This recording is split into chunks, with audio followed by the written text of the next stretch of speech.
Hey everyone, how's it going? Welcome on in. And hey Zetran, good morning. Boy, I see Sugar Fox. There you are. How's it going, Sugar Fox? You were asking in the GL Freedom whether this is going to be a weekly thing. Right now, I'm on like summer vacation. Oh yeah, I'm sleepy too. I'm just getting at, my morning coffee. I'm a little bit stuffy. I must say I've been feeling a little bit under the weather. Hey, Sensei Sasha. Welcome on in. How's it going? I've been a little bit under the weather. I did go for a COVID test just to be sure. My sense is that it's just like a congestion and a little bit maybe a cold of some kind, but nonetheless, I'm feeling pretty good. Yeah, it's waking worm, honestly. Honestly. So, um, so yeah, you might see that I've been working a little bit on making some hops trellises, and I've been thinking a lot about my strategy for gardening. I currently have my priest as the gardener, and the more and more I think about it, the more and more I realize that this is going to be a mistake long term. Let's just pop over to Xander, who his gardening is approaching 50.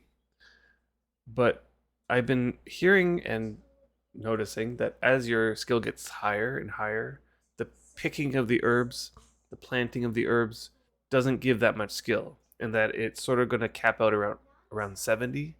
After which, the only real good way of increasing your gardening above that is through improving trellises. So, um, I decided to make a whole bunch of trellises. This serves two purposes, because the other purpose is that these hop trellises will produce hops. And since Griffith is getting into the beverage making, I thought that would be a pretty good opportunity to make some beer. And it seems like this game has lots of different types of beer that you can make, which is kind of crazy. You can make ales, you can make, um, I think you can make lagers. I think you can make hoppy beer. You can make like triple hop beer. You can like, there's lots of variation apparently. So I wanted to play around with that. So this is your herb picking tick at 50.7. Um, yeah, 0.0016. Is that with sleep bonus on? Yeah, Sensei. Beer. Totally. So totally can make beer in this game. Now, I have been playing around with making alcohol. Hey, Desk Chat. And Joe Jock. Welcome on in. Pale ales, yes. Totally. So I've been playing around with beverage making in general. So this is what I've made so far. Um, each one of these barrels holds 45 liters, except for the ones that I didn't quite have enough left over to fill. So I made some whiskey. It's fermenting currently. I made some mead, which is like honey beer. So this is like literally fermented honey. I made some vodka, a lot of vodka, because vodka is just potatoes and sugar, and so that was quite easy to make. And I actually went into this whole thing thinking I'll just make a whole bunch of vodka. Let's just start off with like a massive amount. Um, so I planted a whole bunch of potatoes. I realized I planted way more than I needed, I think, but it's better to have more than less. And then I also made some moonshine. And then later I realized that cedar wood was probably not the best wood to make these barrels out of because oak has a bonus for aging, for which all alcohols age. Everything that's not a beer will age, essentially. So wine and all these ones, gin, all that ages. So I'm going to use these ones as my fermenting barrels, I guess. May as well. I don't know if the oak has a benefit for fermenting, but it definitely has benefit for aging after it's all distilled. So I'm gonna make a whole bunch of oak barrels as well. Um, Another thing I could use the cedar wood ones for the beer because I don't think that because beer doesn't age. So I don't know. We'll see how it goes. But today I thought I'd show how you can like this will be a double up, right? Because I can do these trellises and improve them and get my gardening skill up, which is something that I want to do. And I mentioned on a stream not too long ago that you can get your a skill from 0 to 50 really quickly, like relatively quickly. So yesterday my skill was 15 in gardening, and I think that was I'm not even sure how I got to 15 on Griffith because I'd done all my gardening on Xander over there, but it must have just been from picking flowers and planting grass for the horses, and maybe planting some trees here and there. And somehow it got to 15 without me even trying. So, more than likely, yeah, you don't think mead ages? Yeah, I think mead is under the category of beer. Okay, and 0.0024 with sleep bonus on. I mean, that's not bad if you think about it because the gardening action is really short. It's like 2 seconds or something like that. And then you put a affinity food on top of that, so you get an extra 10%, 20% actually, because it's 10% on the unsleep bonus one, and then sleep bonus will double it. So we're talking like it'll be 0.002, not quite 0.003. Let's just like round it off and say 0.0025, right? Let's say it's 0.0025. Four of those actions would give, or four of those skill ups would give 0.01, right? So four actions. Now, excuse me. I feel like I might have to blow my nose. So let's see. Each rack holds 30 plants, right? 30 pots. And I have 4 racks here, so that's 120 pots. I don't know if this is a lot of racks, but I think it's a lot of racks. I bet there's people out there who have more racks than I have. But here's the rest of my racks. And each one of these has 30 more. 5, 6, 7, 8, 9, 10, 11, 12, 13, 14, 15, 16, 17, 18. That's 21, 24, 27, 20, 32. I have 32 racks over here. Plus 4 more over there. So that's 36 racks times 30. So that's over 1,000 actions. That's a lot of racks in your opinion, Hessers? Yeah. So I have 36 racks. That's over 1,000 plants. So every day you'll get 1,000 ticks. Where 4 ticks, so I'll divide that by 4, will give you 0.01. So every day at that rate, that doesn't seem right. Oh, I see, because you're not going to get a tick every action. But if every tick gave me an action, I'd get 2.7 skill every day at that rate. Every day. Now, obviously, not every tick gives you an action, but you might get 40% of those ticks giving you actions. So times 40% gives you over a skill. So it'll go up by 1 skill point every day at that rate. So that's pretty good skill gain, I'd say.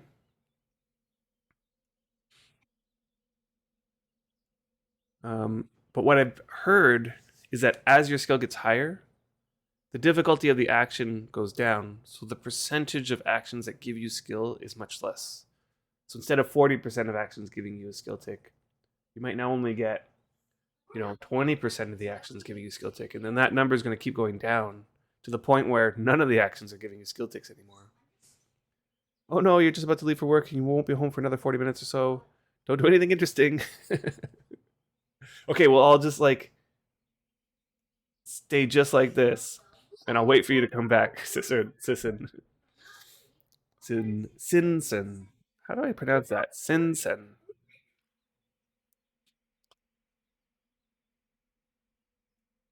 Yeah, I do need to take a tissue break, honestly. I didn't realize how stuffy it was. I'll do that in a minute. Um, okay, so that's gardening. So it was a couple streams ago, and I was mentioning that it's not that hard to get any skill up to 50. Like from 0 to 50, you can do that pretty quickly. It might take two sittings, like 2 or 3 sittings, if done relatively optimally. And I'm not saying that my methods are like the optimal of the optimal, but I do know that the methods I use are pretty good. They work pretty decently. Enough that yesterday night, in fact, yesterday, I made all of the trellises using Xander. So Griffith did not get any of the skill for making the trellises, because trellises are kind of hard to make. And since his skill was already almost 50, making the trellises wasn't terrible. It wasn't great because it was still pretty difficult. There's a lot of them, and I was failing decently amount. You need to bring the wolves over to see the boys? Yeah. See, Sensei Sasha here, he's my brother in law, and he has two beautiful dogs. They are very large dogs. One is a Husky Shepherd, and what's Gotham now? Gotham's also a Shepherd, right? But something else Shepherd.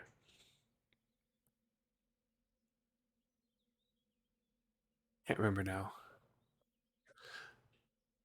But anyway, they are big dogs, big baby dogs. They're babies, but big and playful. So, as I was saying, I was saying that you can get to 50 pretty easily, and people in the chat were pretty like snarky about that comment. I think it got a little bit like, "Oh yeah, right, you could get to 50 really easily." Blah blah blah. I said, "No, no, no. Like seriously, like you can get to 50 in just about one full sleep bonus bar." Hey, Zadie, medium size. The medium size, I don't know. Yeah, Sugar Fox, 50s are totally easy. Yeah. So I mean, I'm not gonna say easy, easy, but I'm going to say that the first 50 skill points go by it way quicker than the next 50 skill points, that's for sure. Skilling in this game starts off pretty smooth until you hit around 50. And as you go up, every 10 points feels like you're repeating everything you did before. So, like 1 to 50, not so bad. But 50 to 60 is about the same as 1 to 50. And then 60 to 70 is about the same as 1 to 60. Like it it takes enormously more time to keep moving up the higher you get. But I feel like the baseline of 50, like that's where I like to sort of begin with all skills. So if I'm like, okay, I'm going to be a gardener, the first thing I'm going to do is get my skill to 50 before doing much else. Now, I didn't do that with Xander, particularly with the gardening, because I found that the picking was actually going up pretty nicely. And I felt like if I just picked and planted every day, just, spent 20 minutes, which is all that it takes to pick all of these plants. I know it seems like there's a lot of racks, but to pick them, it's really fast because the picking action is like 2 seconds. So I thought if I just picked and planted all day, I would get to 50 no problem. And that actually worked out pretty nicely. I got to 50, and it hasn't really been all that long. Less than a month for sure. So just like a few weeks. Um, so, and I haven't always had all these planters. I kept increasing them over time. But then I was humming and hawing about it, and I'm like, okay, I think I better make Griffiths the gardener for the long term, because as I get up there, I'm gonna want the ability to push my skill by imping trellises. So my first task is get Griffiths gardening up to 50. I started last night. I did. My sleep bonus bar was maybe at 5 hours 30 minutes. So I used about an hour of my sleep bonus bar. Now, one thing to know is that using an hour of your sleep bonus bar is not the equivalent of going for an hour. Because one of these CCFP bars, I think it might be fats, right? We have calories, carbs, fats, and proteins. So I think it's fats, but I could be wrong. We can look that up, actually. I'm curious now. Wikipedia. I think if you just type in CCFP, whoops, CCFP,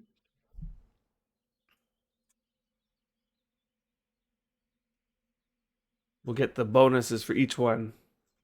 Here it is. Calories. A high bar reduces stamina drain. Okay, that's good. Carbs. A high bar reduces water usage. Fats. High bar increases favor regeneration and reduces drain on sleep bonus. So it's fats. And proteins, high bar reduces food usage. So having these at high bars means that everything lasts longer. Food, water, stamina, sleep bonus, and favor will regen faster.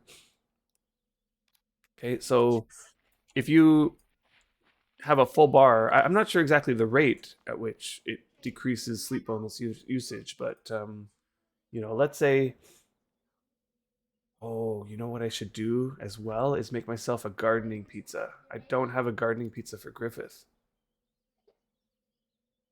That's a good thing to start because I don't know if I've ever done that on stream. I might have at one point. So you've not always been a grinder, but these last 2 years I've impressed myself. I gotten 5 new skills in the 90s and 6 more in the 70s. Very nice. 50 is always the first benchmark, for sure. 50, then 70, then 90, right? That's at least how I sort of push it. I mean, once you're at 70, I would call 80 a benchmark too, because it takes so long to get to 80 from 70. And like the moment it ticks over to 80, you're just like, yes, 80. And then the 85, once you get to 85, you're like, again, like, oh, one step closer to 90. It's 80. You got your new deed this weekend and started cleaning up the area. You went foraging and found 2 rare silver coins in the same hour. Wow, that's lucky. That's lucky for silver coins. I'm just going to warm up the oven. I need kindling. And I'm just going to use tar. I'm not close enough or something. Here we go. 3 tar. I'm too far from the tar now. Okay, so all this is going to change soon because I'm going to get a new setup for all this at some point soon. While that's heating up, I should probably be making pizza stuff, but let's go over here. I'm going to make this over here my new cooking station. So I'm going to move everything over. This was my beverage grinding station that I had made tons of pottery bowls, which are now rotting away. Oh, I didn't unload the tea on the last round. That's okay. I'm going to move everything over to here, but currently I still have all my stuff over there for the pizza making, so it's a slow process. This building needs to be constructed as well. And I think the idea for this building is to do the opposite of that building, which is Brian's such a weird person. He's like, you know what I'm gonna do?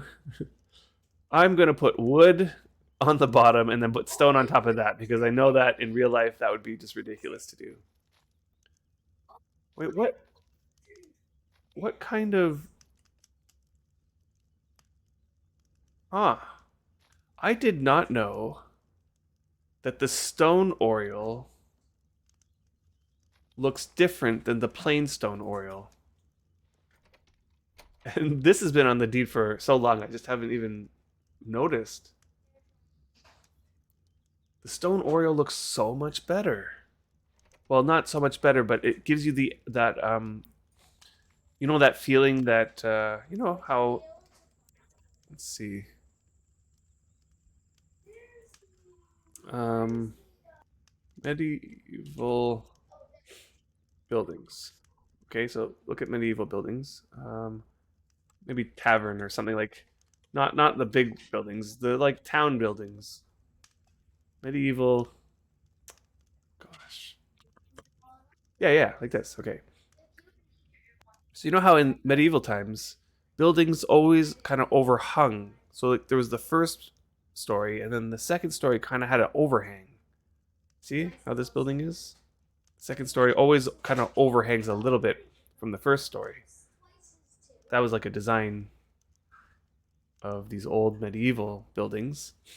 They just jut out and stick out. I'm not sure why they did that. It looks kind of cool, like this sort of thing, right? So this gives you a little bit of that, where the second story looks like it's overhanging from the first story a little bit.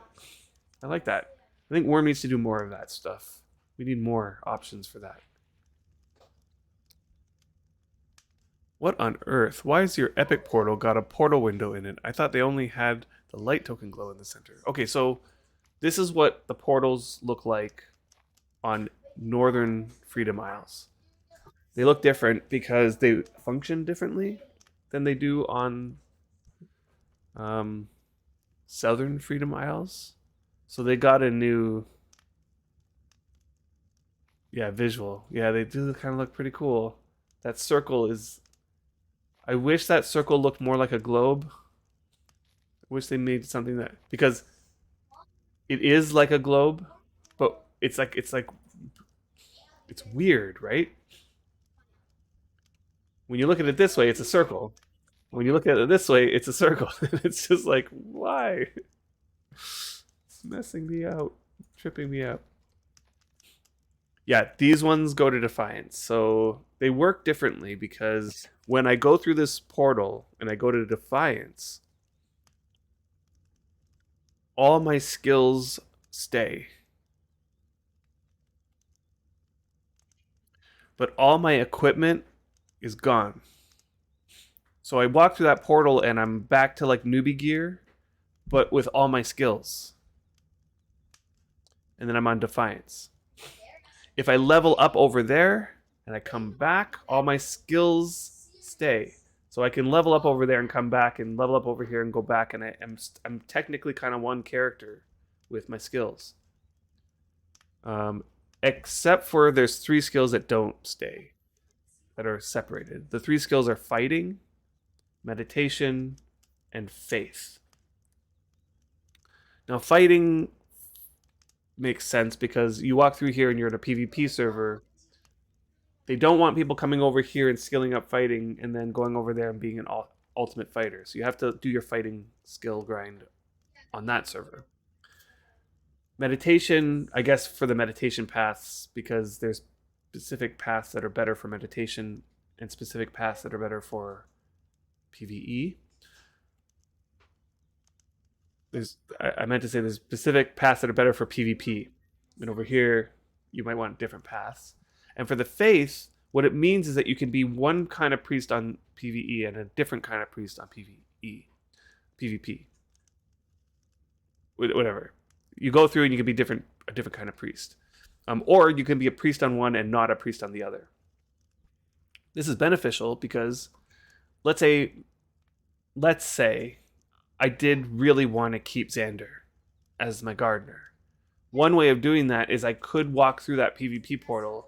All of a sudden, I'm no longer a priest, and then skill grind trellises over there. I could do that. And I had thought about that as an option. But I decided not to. I'm not sure Epic works exactly like that. There was a moment where they did a skill transfer thing, but I don't. Is the skill transfer thing still on? Like, if I walk through the epic portal, yeah, you can't bring skills back and forth anymore. Yeah, yeah. So epic is a little bit. It was a little bit yeah, time limited time frame. I should have walked through the portal with my main tune there at one point, but at the time I never really thought I'd ever play on epic. Just gonna pray here. Okay, we haven't really done anything yet, so let's go over and make some pizza. Show you how I make pizza. Everybody does this differently, I think. I'll show you how I do it on this guy. So let's how do I find Wurm Affinity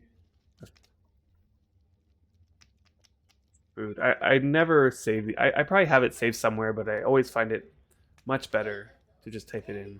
And I use this website, the Azure website, food generator. A lot of people use the Ultimate Recipe Maker. The problem I find with the Ultimate Recipe Maker is that I have to create the recipe. And that's time consuming. So I use the food generator, which has its flaws. It's not perfect. It's not as nice looking either. But with one click, it produces the recipe that I'm looking for. Okay, so hey Drogos, what's going on? One day, I honestly wish that there was a better version of this. And I'll show you why in a second, but there's definitely some things that could be improved about this affinity maker. And we'll talk about the details in a second. But before I do that, I'm going to show you my my recipes. This is how I keep track of them all in this spreadsheet, my affinity food spreadsheet. I'm going to need to make it a little bit bigger. Okay, so on the left here I have what the test meal gave. So Griffith got chain armor smithing, and I'll show you the way that this food generator works. Hey Garrus, early stream, nice. Yes, it is an early stream.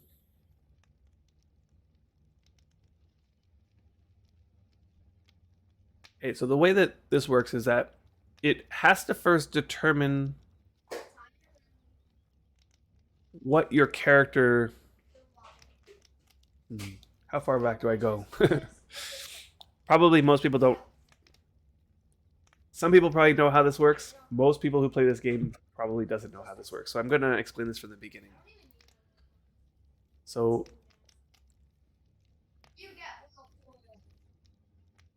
think of affinities like affinity food like a number. Okay, so every number is associated with a skill. Okay, so the numbers start at 1 and they go up to however many skills there are. Let me actually show it with the other affinity maker. It's much easier to explain it using this one, which might be why people use it, because they can understand it if you use this one. Okay. Interesting. Okay. They're going to update this box, this thing. Okay, so you'll see this +0, right? And every time that you do some change, you're going to get a plus some number. Okay. So what is your cooker? Is it a forge, oven, or campfire? Let's say it's an oven. And over here you can choose your rarity, because the rarity does change the number. Okay. Is your cooker normal, rare, or supreme? And then what are you cooking in it? Or what are you cooking in? Let's say I'm doing a pottery bowl. Let's see, pottery bowl. That adds 77. Choose an ingredient to put in the meal. Let's say I put bear meat, and I leave it whole so I don't chop it, and it's normal.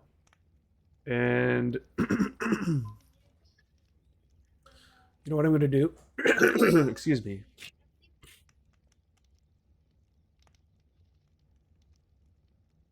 See how they this website chooses all this for you, so you don't have to choose any of that. It automatically says use a plain oven, take bear meat whole, take corn whole, and figure out what affinity it gives you. Exactly, Husser. I'm in the uh, same boat, and I've never tried Gaffer's food program. I watched him creating it and was so jealous of it, and really want to be able to use it because it has a lot of the features that I would love to have. Um, has he made it public? Has he published Has Gaffer uh, published it onto a website somewhere or?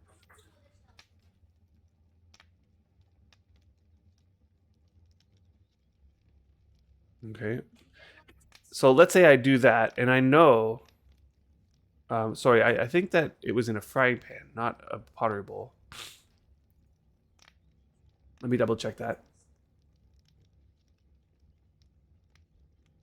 Yeah, a meal. So meals are made in frying pans. Okay. And I know for Griffith, it made the affinity that it gave him was chain armor smithing. You think it's downloadable jar? You'll search. Thanks. We'll take a look at that. Okay. Now, once that's set up, then you're ready to make your meal. Okay. So it needs to know what affinity that particular meal will give you because that meal is going to give everybody a different affinity. And that determines your baseline. Okay. Once it knows that, then it can tell because all of the skills are in order according to some number, and the number is the sum of these. Right. So oven is 40, frying pan is 75, bear is is 16. So let's see what this number is. 75 plus 44, and I think that it goes up to it might be 256 or something, and then it repeats that goes like turns it goes back to 1. So every time that the number goes above a certain value, it goes back to 1, and we can see what that is over here. Okay, so now I can go over here. Okay, so the number it goes up to is the sum of these two numbers, I think. 90 plus 228. So it goes up to 318. I don't know. Now, over here, what's going to happen is let's say I'm going to build it, make it in the oven. I'm going to make it on a baking stone because I'm going to make a pizza. And it needs like see this is where it just gets so annoying because you're going to have to say, well, one of the ingredients is going to be let's see, dough. Wait a minute. Is dough doesn't matter which dough? I didn't even know. Does it matter which dough? Like if it was oat dough or rye dough, that doesn't make a difference. I didn't know that. Let me just see here. Yeah, there's no other. And this part's so time consuming, right? So let's say dough. Oh, here's the oat, right? So dough, each dough type is different, right? So let's say it's barley dough, and then I'm gonna put passata. I don't even know what passata is gonna be under. Spice, nutmeg, berry, grain, cheese. Okay. Um, Pizza needs cheese, so let's say I'm using buffalo cheese, and let's say I don't know. How do I tell it that I want sausages in here? Other. So this makes it really hard, right? Like, but let's just do a couple here. Oh, the gravy. So passata must be here. Passata's here. Okay, and you'll see that. Let's say the affinity I want to get is gardening, but it says I'm currently at fletching, and that in order to get to gardening, I'm going to need to add 70 or remove 68 in order to get to my gardening. And you have to keep doing this and keep adding ingredients until you get to the one that you want. You can pick materials faster by using the keyboard and type. Okay, yeah.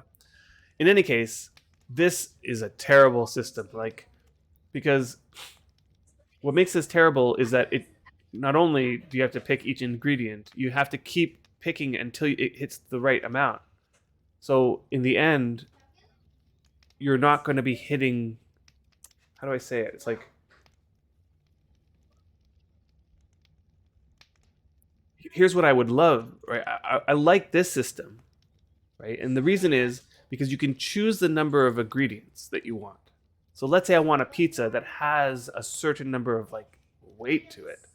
So for example, I want 16 ingredients. Okay. And I can even pick the number of sausages, which is really nice because sausages add big affinity timers. Okay, so I can say pick 5 sausages, 16 ingredients. I'm gonna make it in an oven. Uh, when I make the peel, it's chain armor smithing. The affinity I want is gardening. Pizza with no duplicate. So I just click that, and it gives me the whole ingredient, like the recipe. I'm done. I made the recipe. I know that if I make a pizza with these ingredients, it's going to give me what I want. Now, there's a couple problems with this. Number one, what if I don't have one of these ingredients? Well, what it says is if you don't have some of the ingredients, you can generate new combinations. So I can just click that button again, it'll randomize it again. Right? Now, there's a few ingredients that I know I don't have. But I'm slowly building up my stock of all the ingredients. One thing I don't have for sure is chestnuts, but I do have pine nuts. So I have to look through this and I have to say, okay, I don't have pine nut. I do have pine nuts, so I'm looking for the pine nut. This particular recipe maker will only put either a pine nut or a chestnut. And if you don't have nuts, you can click this button. But I kind of like adding nuts because they add. It would be really nice if I could just say I have pine nuts, but I don't have chestnuts. Like I have a button here that just says what kind of nuts do you have. You know, and then there should be options for the ones that you can't farm, right? Nettles, sassafras, those ones, because those ones are hard to keep stocks of. Luckily, Blue Cortina. I don't know if you guys know him from Uncle Pyro on stream. He had graciously donated to me a lot of nettles and sassafras, high quality ones too. So I have those now. Let me just see what you guys are saying. Watching, I'm on phone. Okay. Just put 21 max ingredients and 10 sausages in the Azure website, and then make 7 hours. I could do that, Sipaku. I totally could do that. Who needs 7 hours in one bite? I did put a lot though. There's quite a 16 ingredients is quite a lot. With 5 sausages, decent amount. I just don't want to make 10 sausages as well. Let me just double check that I have everything here. This looks actually pretty good. Red sausage. Yeah. Okay, I'm going to take this one. So I'm going to copy this into my... I'm just going to put it at the end here. Looks like I need to widen this one here. Okay, actually I'll put it down here. Griff. Gardening.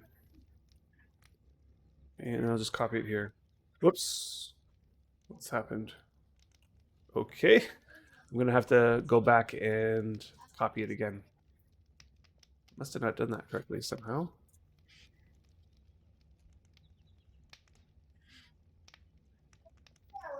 Okay.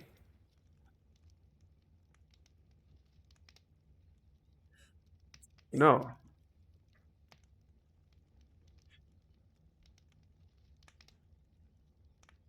Okay. I'm going to undo that. What am I doing wrong here? This is how I do it every single time. Copy that. I mean, that's how I get this, like... Oh, there we go. That's so weird. Okay, and then you'll see I've highlighted some things. That just makes it easier for me to see. So what I highlight the sausages. Where are they all? Should be one more. There. Whoops. I highlight the sausages in yellow. And I highlight the rest of the meat. There's usually only 2 more pieces of meat: minced bear, fried insect, and I highlight those in pink because those ones are gonna need. Oh, it's like different pink. And this one too. Whoops. I want to get this the same color. Is it this one? Yeah.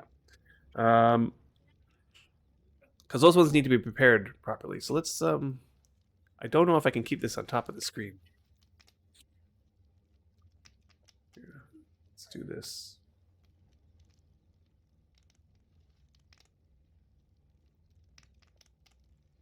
I'll try to keep this on top of the screen for you guys. So that's the skinniest I can make it.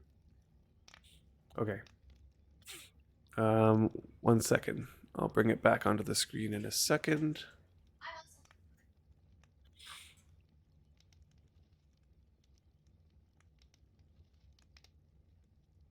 Okay.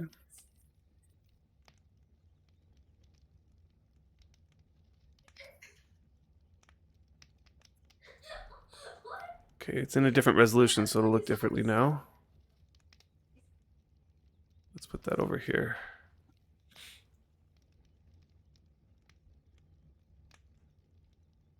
There we go. You guys able to see that now?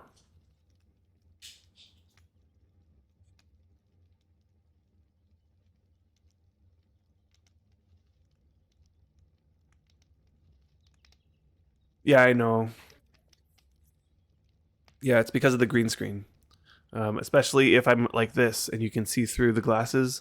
The green screen has a hard time with that because the glasses will then look green to it and it'll try to get rid of it, and then but the rim is kind of like reflective, so it doesn't know what to do with that. So yeah, it's because of the green screen. Okay, thanks, Drogos. Okay, so let's keep going here. So I'm gonna need that on my screen as well. I'm gonna position that somewhere nicely. You guys able to read those ingredients fine?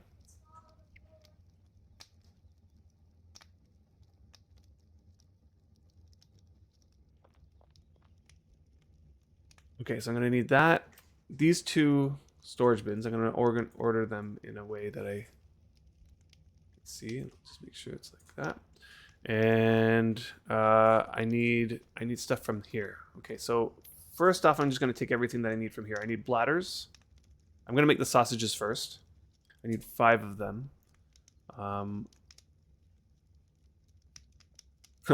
Okay, and I'm gonna just create the sausage skins. I'm also gonna need fat. 5 of those for the sausages. I need breadcrumbs.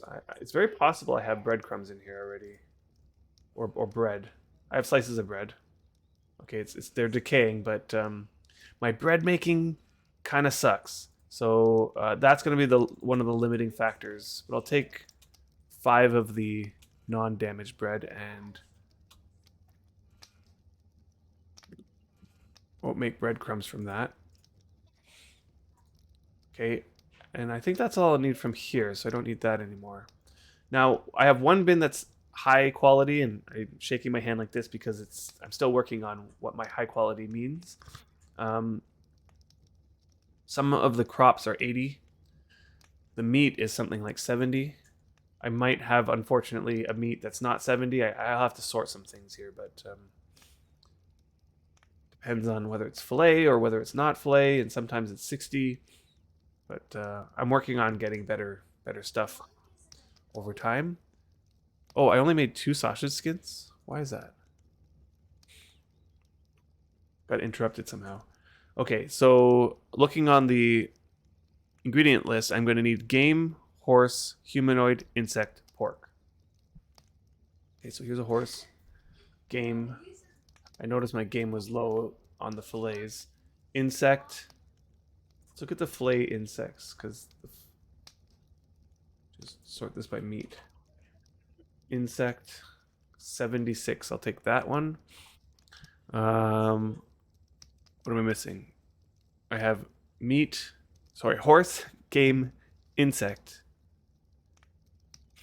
humanoid, pork. Humanoid, Take one of those and pork. I have this pork, and I don't even have a fillet of pork. Okay. I need pork. Okay, so that's my meat for the... I'm wondering, actually, did they fix this where if I put this in here and this in here, does it dice it? Yes. Although, this is not going to work out really well. So I'm just going to use the right-click menu for this. I think the right-click menu...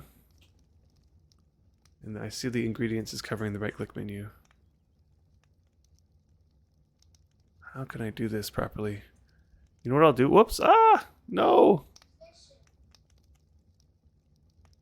No! Okay, hold on.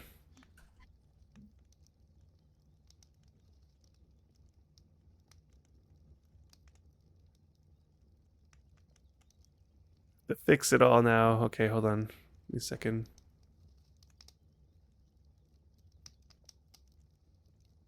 That back to good. Oh. Okay, that's not terrible. Okay, I want to move this one. This one over here. No! OBS has a real problem with selecting items that are on the screen. It's real hard to select the thing you want. Okay, that's what I want. And I'm going to move it over to here like this. I'll move this onto this side. And then I'll just move this over like that.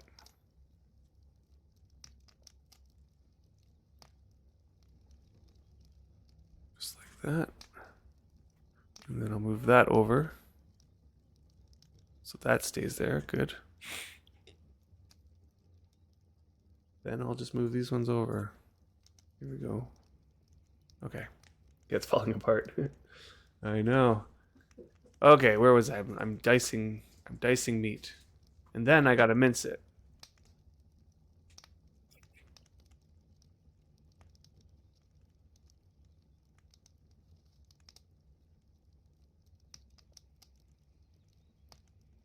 Mince this meat, okay.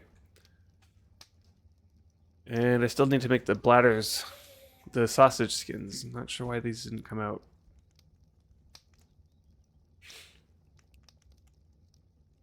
Alright, Valiance. Hey, Val. Streaming currently.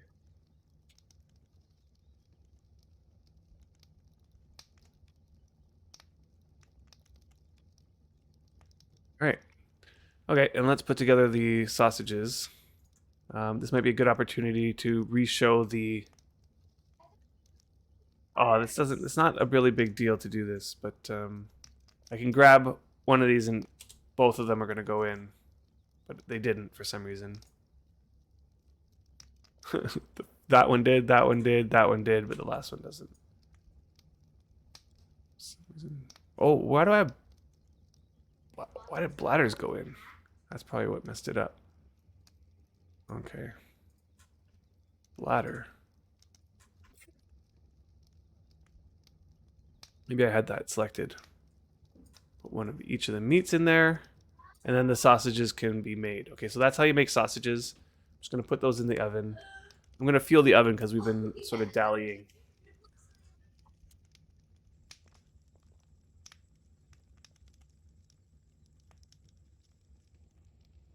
Normally this goes much faster when I'm not explaining and not showing everything. Okay. Hey, Griff. That's so weird because you're not the first person to say that. Not the first person to say that. That you didn't get a Twitch notification. So I'm not sure what's going on with that. But another way of getting notification is if you join our Discord. Yeah, I know, and it's concerning. So if you're concerned that you will miss a notification of me going live because you have your Twitch notifications on and everything like that, but it didn't notify you. Yeah, Gareth is right. Like Twitch is weird in this way. We have an auto notification on our Discord channel, And you can join our Discord just by going down on the Twitch page, and there should be a link there to join the Discord. I'll be honest, I mostly only use it for the notification that I go live. Every so often, I'll respond to people's comments. People will chat and comment on something or other. And I will respond in the Discord from time to time, but I mostly use it just for,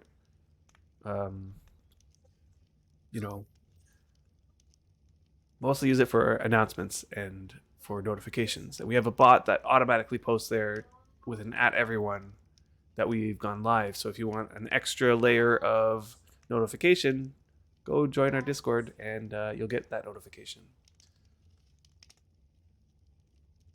I could. Although there's quite a few people who would probably like that as well. But I did. I mean, when you messaged me, I just didn't notice when you got on here. Oh, you were already on when I logged in. So I'm sorry about that. I missed that. I was just focusing a little bit too much on getting this all set up. Oh boy, those sausages cook fast, and I'm talking away. Okay, so let's keep going with this. Okay, so what I need is the ingredients now, and I also want to prepare the meat. So I got fried insect and minced bear. So let's grab another insect. That's my last one. And I need to fry that. So what I'm going to do is I'm going to fillet it, dice it, and then mince it, and then fry it. And then the other one I need is minced bear. Whoops. Boy. Usually have these closer, but that's okay. Gonna mince that one, dice this one, and then in the oven, put those in where they need to be. So the minced insect, that needs to be fried insect. So I'm going to put that in the frying pan to fry it. And this needs to be minced. Okay, once I have the meat ready, I need the dough, and then that's it. Everything else just needs to be brought in and chopped. So the dough is oat. Let's see, do I have oat? Yes, I do. So I'm going to mix that with some water, which I probably need some more water. There's water in these cauldrons.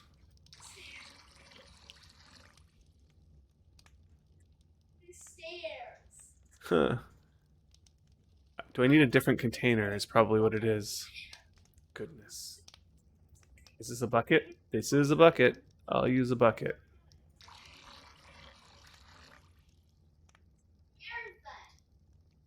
What the? Oh, I need to... What am I doing? I need to grind the oats. I need to make dough. So what is that? A grinder. Do I have it in here? Yeah, grindstone. There it is. I need to grind the oats. And then I probably didn't need the bucket after all. Since when did small buckets hold 5 kilograms of water? Oh no, right. Small buckets hold 12 kilograms of water. What am I talking about? It was only 5 because that's all there was on the... in here. Okay, so this should work now. On the flour, I can make dough. Put the grindstone back. And that's how I'll start. With the dough and cheese. So what's the cheese I need? It's buffalo cheese. Let's just go like this.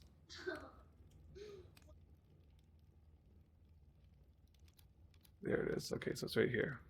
Buffalo cheese. So I'm going to grab a buffalo cheese and put it into a baking stone. My highest baking stone is only 20 quality, which kind of need to get around to improving those. I now can improve those at least to 50, I know. Okay, so buffalo cheese and the dough, and I just want to make sure that's not going to make anything right away. Yes, good. Okay. I got minced bear, the fried insect, and the sausages. Okay, and that's where we're at right now. Don't forget to wrap this new pizza. Yeah, I do have a wrapper now. It's another thing I did work on. Okay, so now for the annoying part. So I got to go through all my materials. Oh, and you know what? all of the herbs in the other on the other place are going to be better. So you know what? I'm going to grab all the herbs over here first. Again, I'm in the process of moving my whole setup, so eventually it'll all be in one spot. But for now, I do have some things over here. I do have herbs in that bin, but they're all like lower quality. These ones will be a little bit higher quality. Okay, so let's go from top to bottom. I got basil. I'm gonna bring this over here closer. Okay, I'm gonna have my knife activated. I'm just gonna be chopping as I go. Belladonna.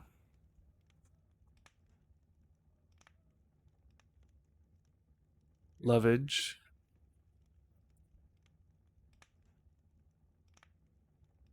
Nettles.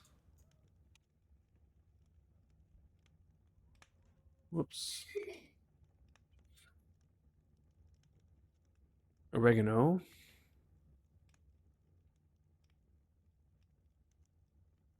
Parsley.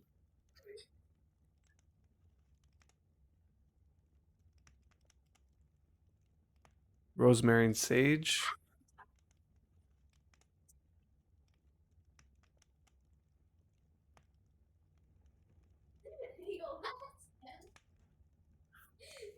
Ground turmeric. The turmeric's in the other one. And I think that's it. Just double check. Basil, belladonna, lovage, nettles, oregano, parsley, rosemary, sage, thyme. I missed thyme.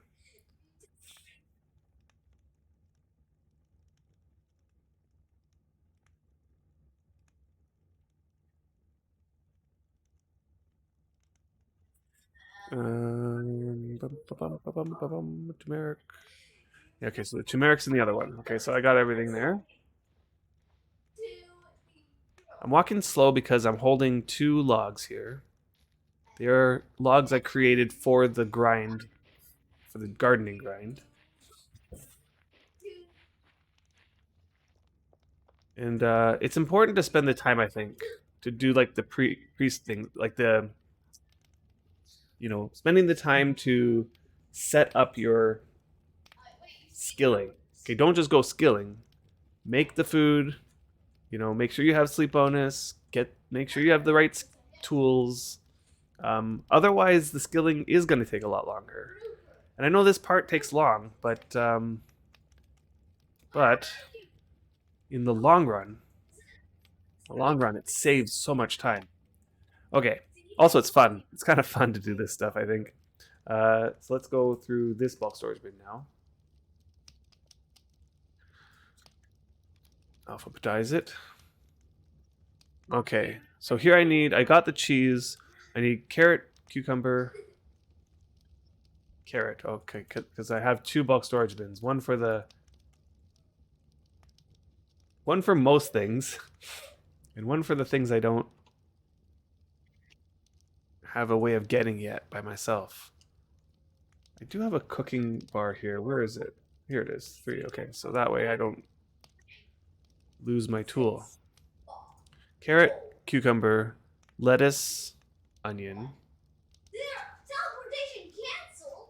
Lettuce. Looks like I need to make lettuce.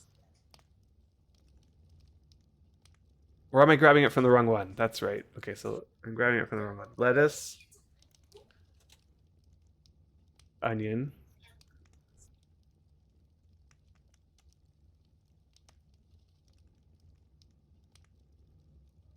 Where was I? Lettuce, onion. Pea pods, potato.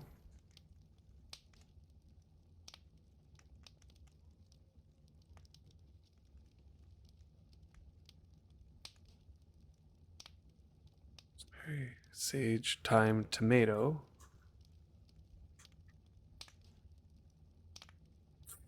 Tomato. The dough I got. Ground turmeric. So there should be turmeric in here. In this one. This is. I'm so close to getting rid of this particular bin because I'm starting to get everything I need to get. Where's the turmeric? Here it is. And it needs to be ground. mortar and pestle. Create ground turmeric. Perch, pine nut, bacon. Okay, so I just made some nice salt, I think. What am I talking about? Salt. Some 73 quality salt. And I need pork. Do I have a fillet of pork already? No. I just have meat pork. So I need to fillet that with my butchering knife. Which I think I have on my bar here, yes. So fillet, and then salt it with, and that turns it into bacon. I need a perch. What's the perch? It's probably in this one.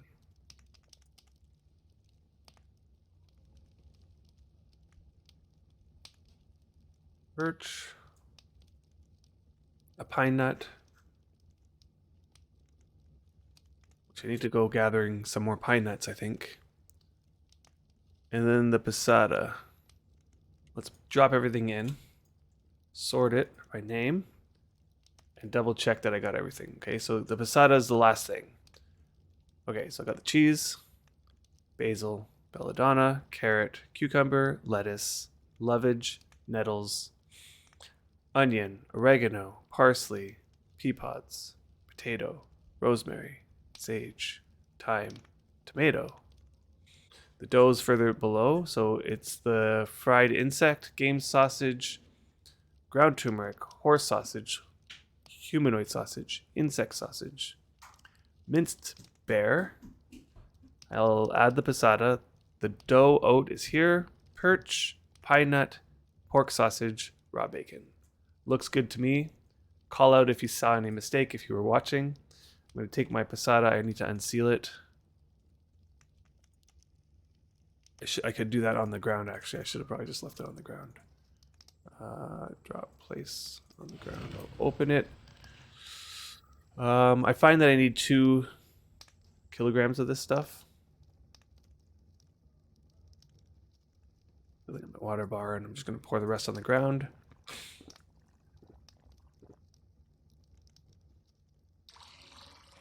Let's see. Lore. Not enough. Oh, I need 100 grams. Probably because I added an extra sausage compared to what I usually add. All right, and then let's seal up that passata again. And that's the process of making a pizza. Okay, now all we need to do is make it, what's it called? Let it cook. That's all that's left. Seal that up. Shouldn't take too long though.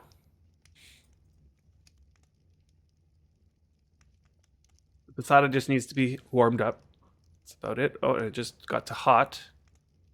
So any minute now, it should switch to a pizza. And then we'll see if we made a mistake or not. Hopefully we didn't.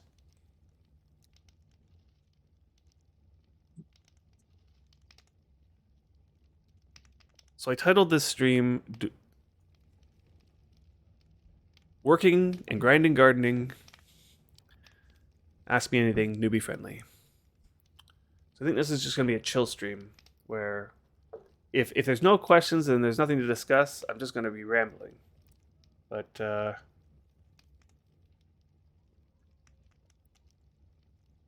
if you guys have questions, maybe you've been playing this game for a little bit but aren't perfectly clear on everything or something, just ask. Feel free to ask, because I love explaining things about this game. If you've ever watched this stream before, you'll know that I can go on and on about this game. It looks like it worked. I should have checked how many hours, but 7 hours after 2 or 3 bites is more than enough. Okay, so the last thing I'm going to do is wrap that pizza. Xander has it in his inventory. Let's just taste what did Xander get? First aid. Not interesting. Okay, and then I have some wax paper in here. I wonder, can I wax it here? No, I have to. This is weird. Like, you have to pull it into your inventory to wrap it. Isn't that weird? And I'm gonna put this one on the second shelf. I'm gonna try something. I'm gonna put all the wrap pizza actually on the second shelf. And that one is Griff Gardening.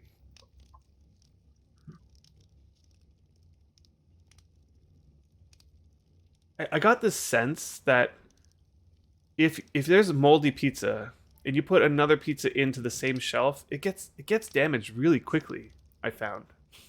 So I want to do this experiment where I'll keep a fresh shelf where all it is wrapped pizza, and we'll see what happens there. All right, good. So let's get rid of this thing. And I got 7 hours of Affinity pizza. Affinity. Now what Affinity does is it gives you 10% bonus to all your skill ticks. And then if you turn on sleep bonus, that gets doubled. So it's basically a 20% increase on your skill, which is awesome.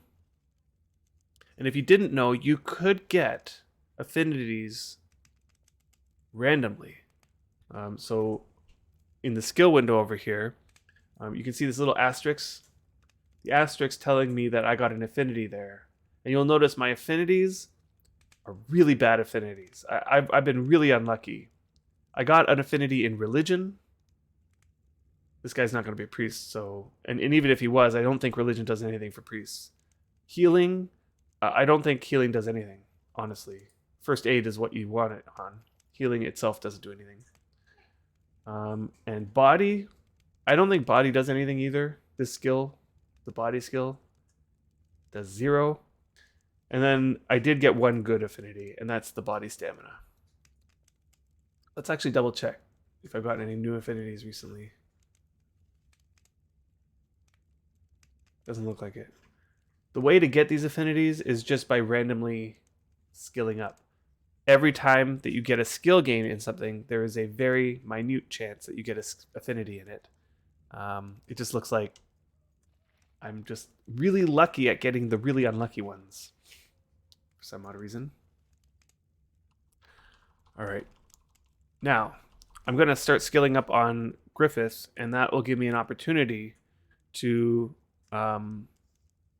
do some farming on Xander. Xander just needs to rake these fields and the fields at the other deed. They're not ready to harvest. He just needs to rake them. So we'll do that at the same time. Let me get my tools open. It's this one. So I put some circle cutting on a couple of decent quality logs. That'll keep us going, hopefully, for a while. These trellises are 5 kilograms, so that means that each time I use a log, it's going to use 1/4 of a kilogram. Because it always uses 5% of the material. 5% of the weight. So if you're improving something that's 10 kilograms, it'll use 0.5 kilograms of the material every time.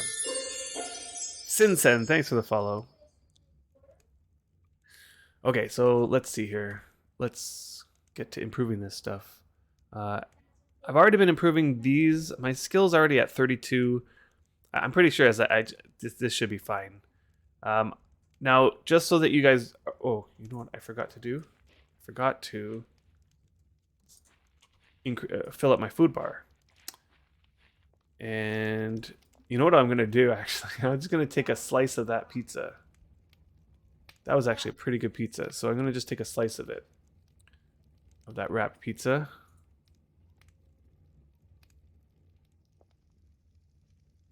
Yep. And I'm just going to... I'll put it into...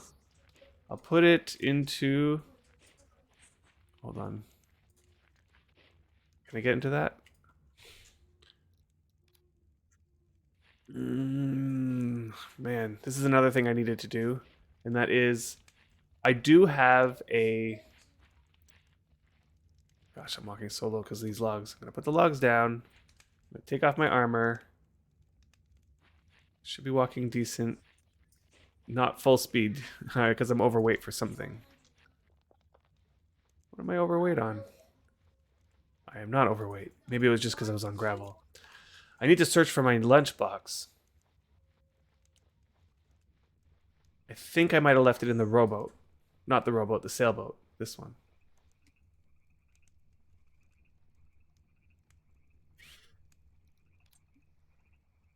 Or the Corvita? I think I lost my lunchbox, guys. I really think I lost it. I had it on one of the boats when we were doing the transmutating. And then in the whole mix of things, I feel like I lost it. I have to make myself a new lunchbox.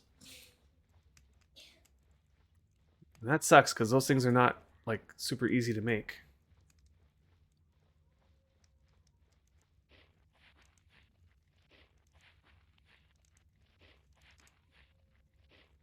I put it into my inventory.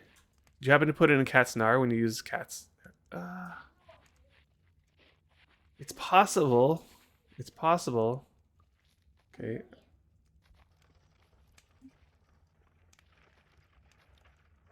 Just gonna move this one over here. Stop dragging. I'll just keep it here. That way, every time that I'm interested, like I'm low on food, I don't have to go anywhere. It's just right here. Oh, and the logs that I dropped over here.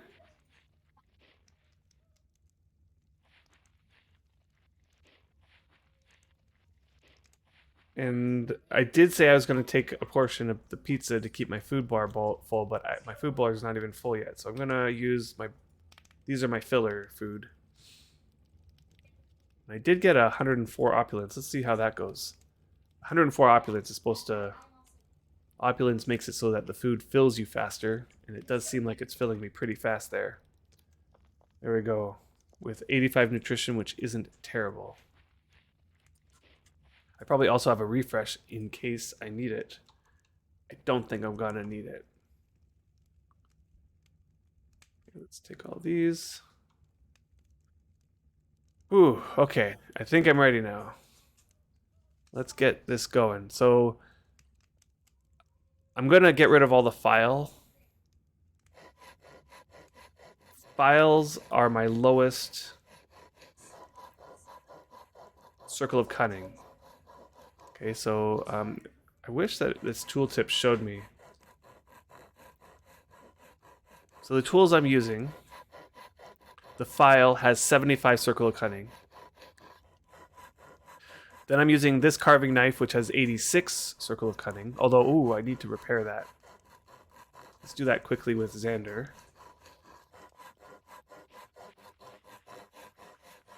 Don't think I made a carving knife action. Trade. I don't want to actually repair because it'll make the quality go down quite a lot. So I'm going to mend it. Mend is like similar to repairing with a really high repair skill. As well, the volume of the imping actions is really high, so I'm just going to lower that a little bit here. Okay, so 79.8. Yeah, so it pretty much lost one skill, one thing, one quality. Because I cannot improve that back up. I don't have the skill. Okay, so that was one round. Okay, let's see here. Log, carving knife, pelt. So my pelt that I'm using is this 87 circle of cunning. It's relatively low quality. That's okay. Oh, am I losing internet? How's the stream doing? Stream's doing okay. It's just the game crash. The game is dead. How did anybody else get kicked out?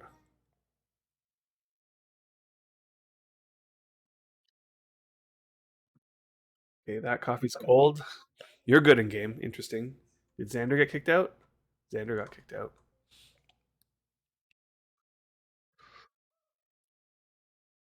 Hmm. Might be a regional thing.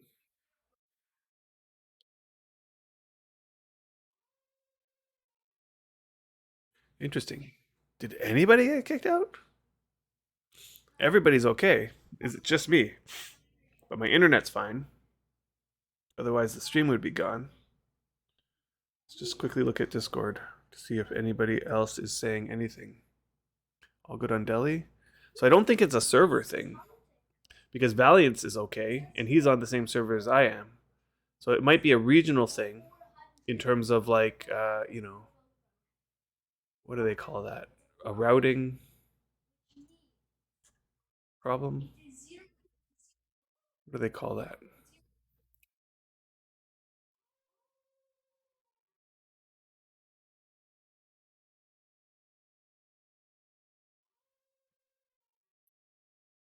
Let's just try to reconnect and see what happens. Okay, I'm back. That's weird. Very strange. Yeah, probably a little bit of a blip. Okay, and my sleep bonus is off again. So where was I? I was talking about my tools. And the reason I'm talking about my tools is because I'm going to give my rationale for why I'm going to choose particular tools at particular times. So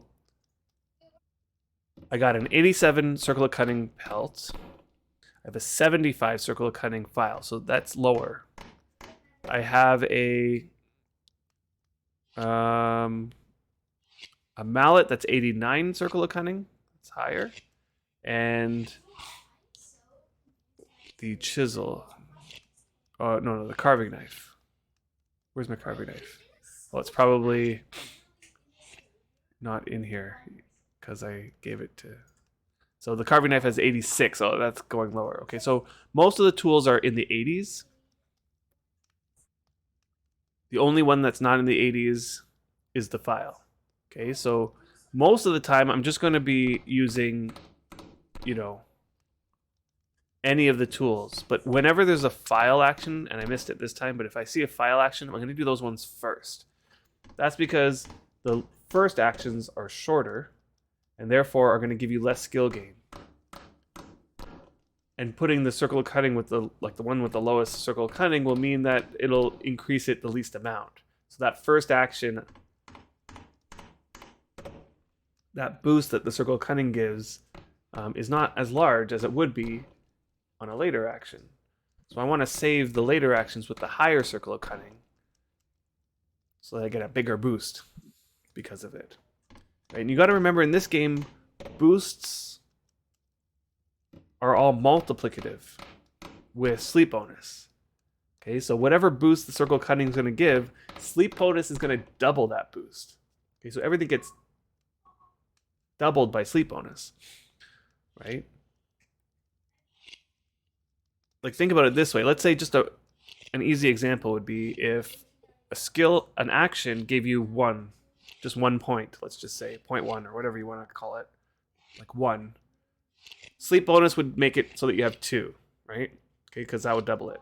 But if you take that 1 and you put on a 10% affinity and circle of cunning, let's say you have a really high circle of cunning, a really high circle of cunning will double it actually, right? So like a 1 point circle of cunning would give you 2, a 10% boost would give you another point, a 2.1, and now sleep bonus will double all that, giving you 4.4 or 4.2 rather.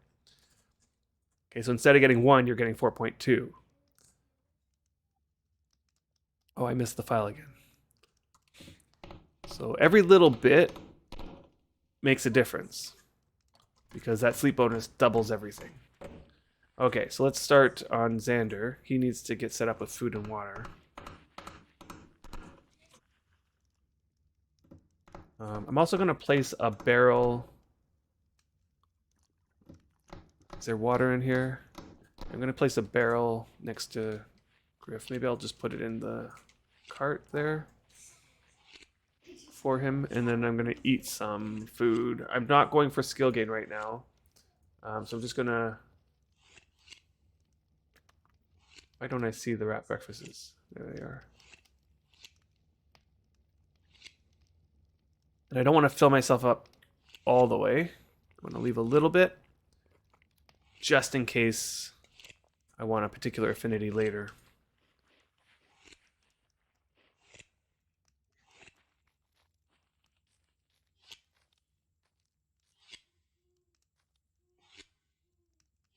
All right. Let's see. How much skill have I already gotten? 0.18. It's not bad. Considering I've only done a couple rounds so far.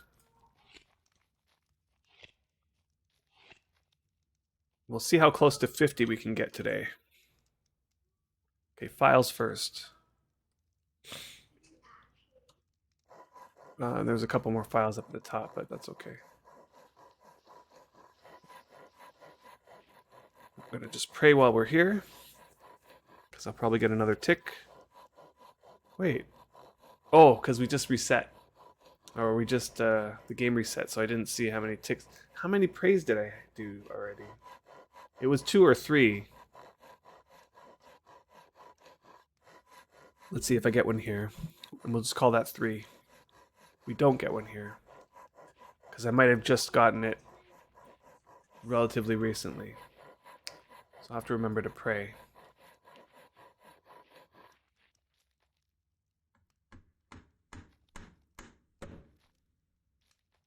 And I'm not going to use the Wurm Assistant bleeper. I would normally do that if I'm on my own. But I did find that they were kind of annoying in the stream when I watched them back.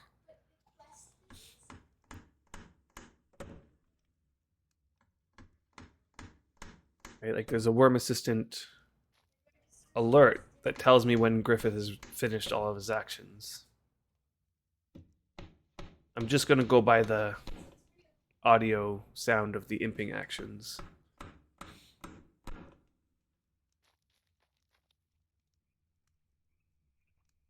Whoops, so like now.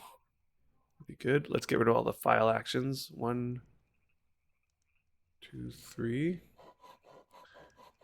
And then I'll do pelt.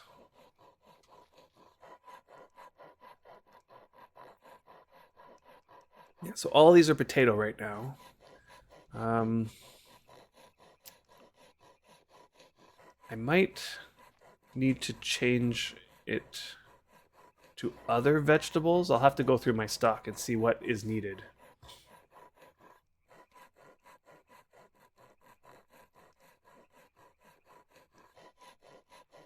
Yeah, I'll have to figure out what's needed there. But I do want to get back to Wemp at some point. One thing that I was thinking of is I should probably build up the stock for making more of the alcohol that I want. So if I want to make more whiskey, let's say, whiskey is something I really like in real life. So if I want to make some more whiskey in this game, I'll need to make a whole lot of rye. I'll have to look back at what whiskey is again. I made it that one time. Let's see. Unfermented whiskey, rye, sugar, that's it. But rye is so small weight that it requires a lot.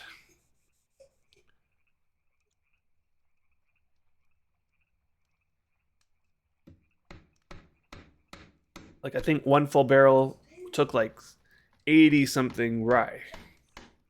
So let's say I want to make 100 barrels of whiskey. 80 times 100, that's like a 8,000 rye.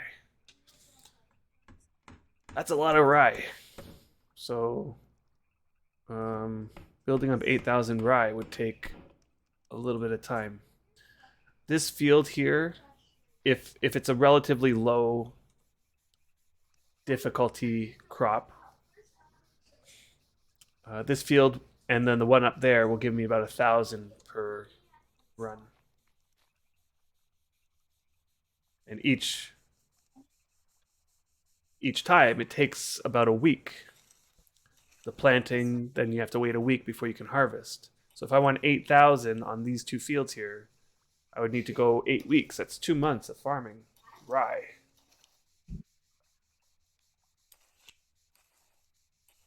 which is a lot, I'd say. All right.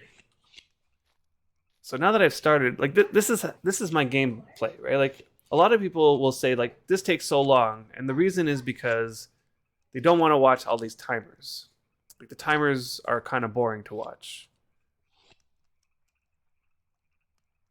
The way that I play it is I don't watch the timers. I do other things, whether I'm playing on my other character or I'll be watching something on YouTube or a streamer or something like that. But imping and getting your imping skill up, or getting any skill up using imping, I tend to just do that on an AFK basis. Now, that's not the only way to do it. In fact, you can speed this process up. If you put Wind of Ages on all of your tools, then each of these actions are much faster. And what some people do is they just do one action at a time, and I would say that that's equally good. Equally good. One action at a time. Make each action maybe 7 seconds. You know, you do a 7-second action because you have 80 some odd Wind of Ages. Or maybe you get a Blessing of the Dark tool. So you put Blessing of the Darks on all your tools, and all of a sudden your actions are like 6-7 seconds. You do one action, you wait for that to finish, then you do another action, you wait for that to finish, and you'll get the same amount of skill gain as I will. About. Like, similar. It won't be much different. Over the same amount of time. It's just that you're going to be actively doing this. Whereas I can basically set him off, and he's good for like a minute or more. I'm actually kind of curious to know how long one round is. So let's... On the next round, I'm going to just tally up all the timers just to see how much time I have between queuing up the next set.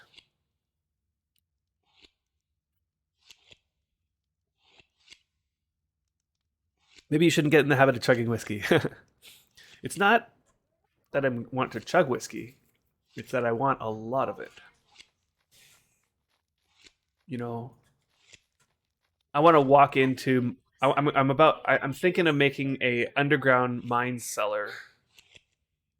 I want to walk into that cellar room and just see barrels upon barrels of alcohol. For no other reason than to have it there.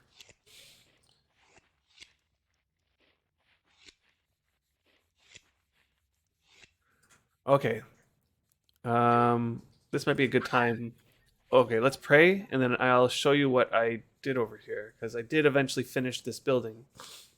This is the building we were working on last stream.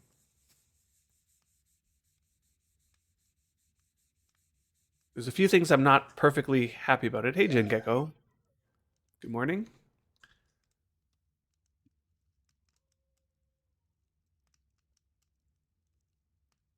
We'll get to looking at that. What was that? Okay, yeah. Did I get a tick? Yeah, I got a tick. Good. Likewise. Isn't your imping timer based on random number generation in the case of using the mouse macro, though? No. Wait, like if you random number the tool procs in order, and they all succeed, then the imping will queue up and do 5 imping actions. Yes. I see what you're saying. Only if it comes in order. So let's say, like the order I have it is mallet, carving knife, wildcat pelt, file, log. So if I like use that macro thing that I made, and I click on one that has mallet, which is the first one, and then it changes to carving knife randomly, then it's going to do the carving knife action right after that. You're right. It's hard to time that, exactly. So if you're going to go with the other route that I was mentioning, which is just a single, you want one action at a time, you would have to manually do it, right? So I'll show that here. So let's say I want to do one action at a time. I'll go File. So I pressed 4, press G, in its file, and I'm going to press a T just in case I need to repair it. I'd wait for that action to finish. Then I'd have to go to pelt, so I press 3G. And because these tools don't have any wind of ages on them, they're each going to take 12 seconds. But if I wanted to do this, excuse me, if I wanted to do this method,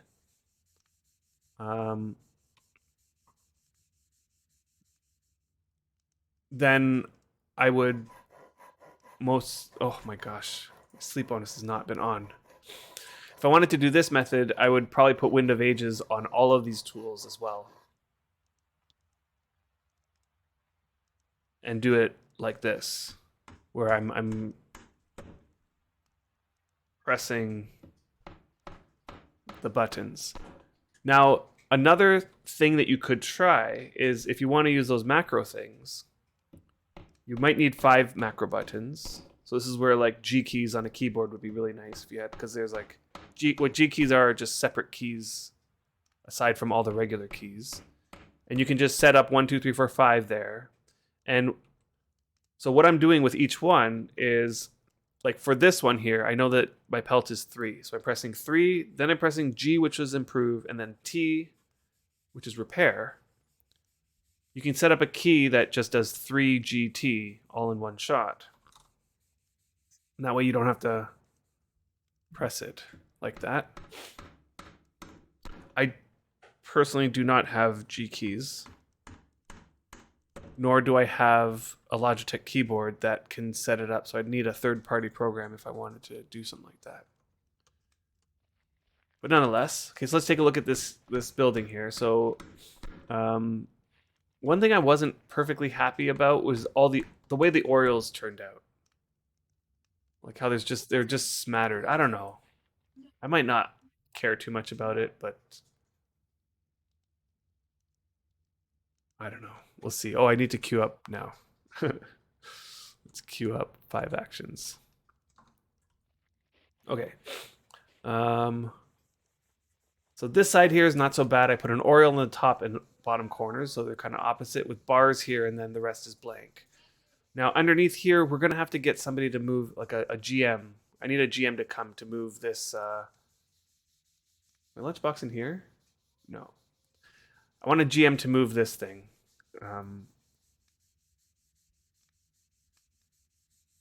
Because it's Pyro's tent, his newbie tent. Because it's on our deed, it's not going to get any decay, and I can't move it because I may not lose that item because Pyro's the only one who has permissions to it. And unfortunately, Pyro is no longer playing anymore. So that's a permanent fixture on our deed right now, this tent. And the only way to get rid of it is to have a GM come and get rid of it for us. Okay. Now this also this altar I need to get rid of. This is a Libella altar. I need to move. Maybe I'll just push it somewhere. But this area down here is going to be our storage area. So I'm going to walk in here. Maybe have like something over here that's not sticking out too far. Maybe like a large storage unit or something that's not sticking out too far so that it doesn't block the entranceway. But on the right here, I'm going to put some storage. And then there's going to be more storage underneath this shelf here. So like just tons of bulk storage. It could be crate racks. It could be bulk units holding lots of bulk storage. Other things like that.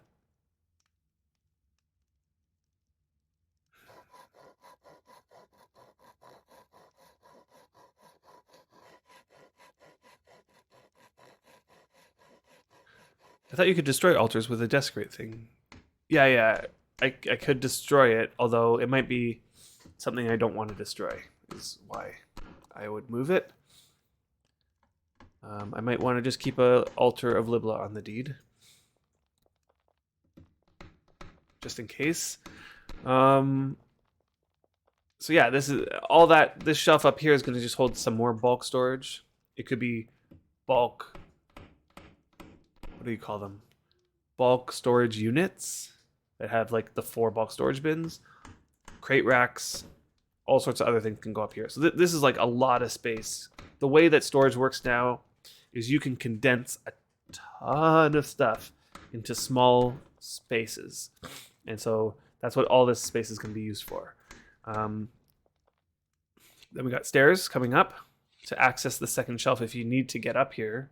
Although I'm going to try to position things so that you can access everything from below down there. And then this leads up into this room. I like how this room turned out. I'm thinking of putting a fence right on this tile here, just to add some character. So like you walk in and there's going to be like a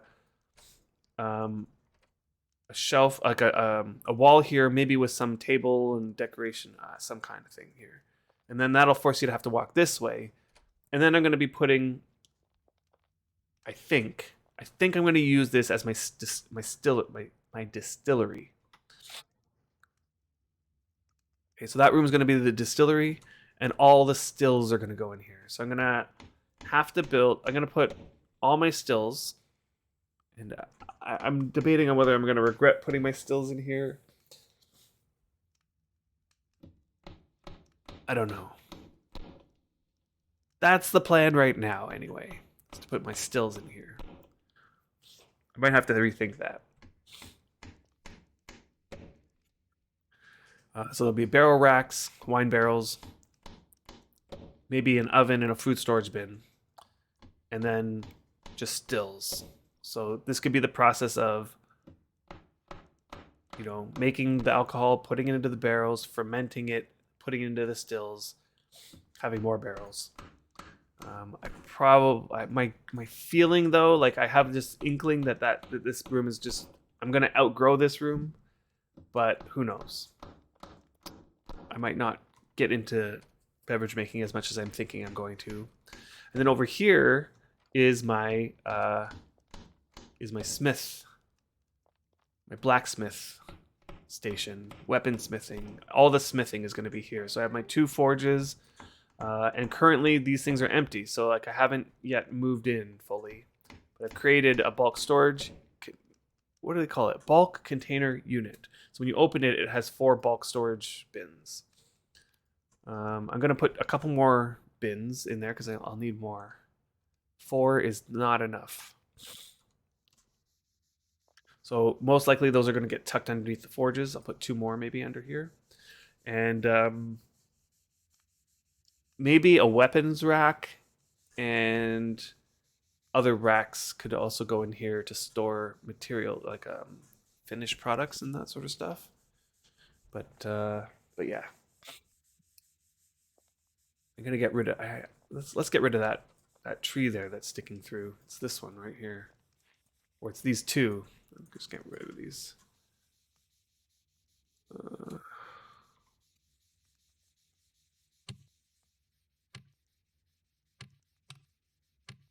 So yeah, that's that building. Pro tip on the bulk container unit: rename the shelves to 1, 2, 3, 4 to start with in order. That way you won't be they won't be bulked together when you open the bulk container unit, and it's 1 less click to get access to your stored stuff. Rename them later when you know their purpose. Interesting, I didn't know that. Okay, so I know their purpose already. I might have to rename them with Griffith though. And he's sort of stuck here. But the purpose of those is to sort the ore.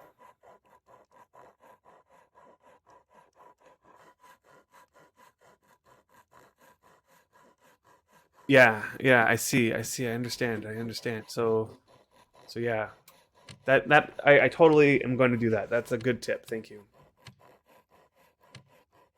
So if I rename them, it's going to separate them. They're clumped together currently because they're all named the same thing.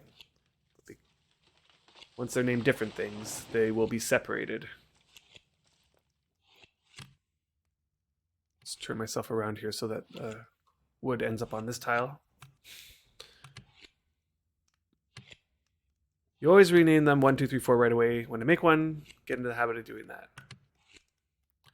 That's a good point, right? Like if I just rename them 1, 2, 3, 4, then I'll know. Then you can always like rename them however you like to keep them in that order. I'm probably currently going to be naming them low quality 70, 80, 90 for now. So all the low quality ore goes in the low quality bin, and then 70, 80, 90. As my skill goes up, all the 70 is going to go into the low quality, and then it'll be 80 and 90. And at that point, once I get to maybe 90, I want to say once I get to, so I'm, in addition to all that, the 80, 90, I'm going to also have another bin that's separate, that's high quality, because as my skill gets like 93, 94, I don't want to put a 94 ore in with the 90, because potentially that's going to lower the quality down to 90 or 91 or something, especially as my skill's just slowly going up. So I'm going to constantly be keeping another bin that's just my high quality, that will be whatever my current mining skill is. And as that goes up, I'll just keep updating it. And this tree as well. And possibly that pine tree. No, that pine tree looks okay for now. This tree actually might not be in there, but better do this now before it does. For OCD sorting purposes, yeah.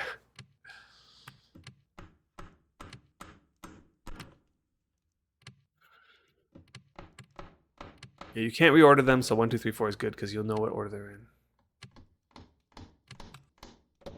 Right.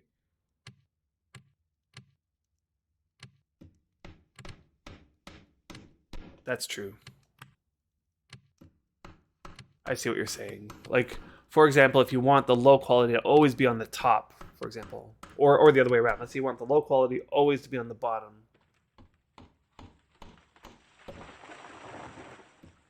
The problem is if you label it low quality and then 60, 70, 80, it might not put the low quality on the bottom. It might put the low quality on the top, or whatever it might do. Too far away. Can I pick it up? I'm too weak. Xander is not strong because he's a priest.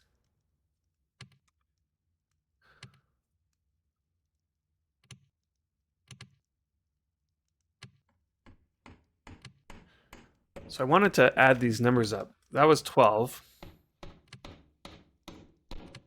16.3.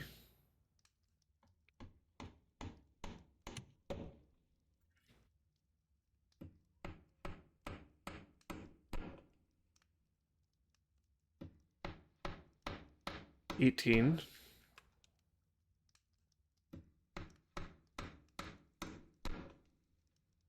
2 more. Actually, maybe I'll queue up 1 more. And fit 6 in my stamina bar.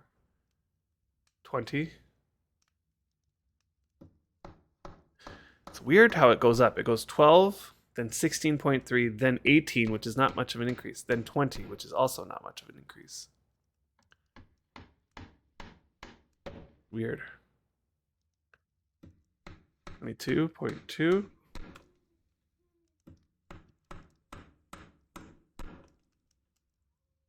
Now it's going to be 2 more.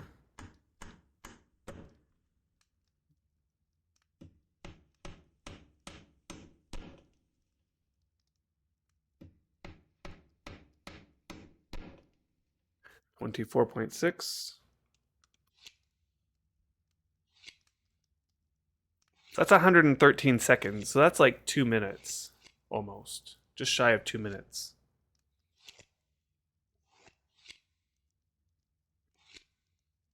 And I don't know if you notice how much gardening gain I've already gotten.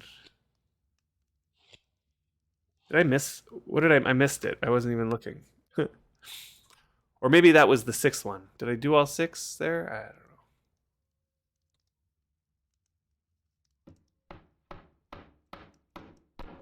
Let's try that one more time. It was 6. Oh, sorry, 12. 16.3. That's 2. Then it's 18, right? Let's see, 18 is probably what the next one is. So that's 2. I'm going to keep this on my fingers. 18 is the third one.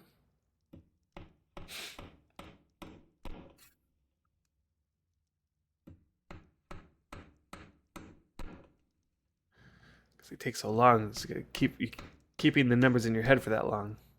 20. That's 4. This is the 5th action. Coming up. This is the 4th action. This one starting. The 5th action is 22.2. Okay, so 5 actions is 88.5 seconds. So that's a minute and a half. And if I want a 6th action, which I can squeeze in right now, let's put it here. It adds an additional 24.6 seconds. So that's 113 seconds, which is just shy of 2 minutes. So 5 actions is a minute and a half. So I can set up 5 actions and just let that go and not have to worry about it for a minute and a half. Do the filing action first, then the rest of them. And once I get that 6th action queue, which is going to be so huge, then what I would do is I would queue up 6 actions. Yeah.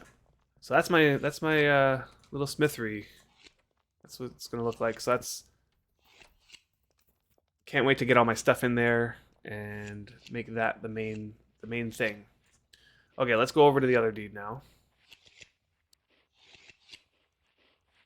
I'm wondering if I should just take the Hellhorse cart.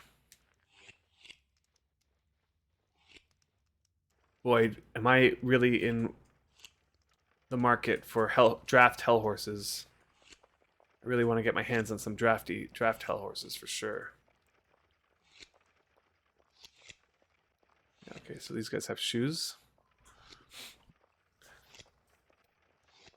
Before the update, my Hellhorse cart was going 35. 35. I had finally gotten to the point where I had 5-speed Hellhorses. Yeah. And the gear wasn't even that good on them. With 70 shoes, with 70 Wind of Ages, they were going 35. And I was like, okay, sweet.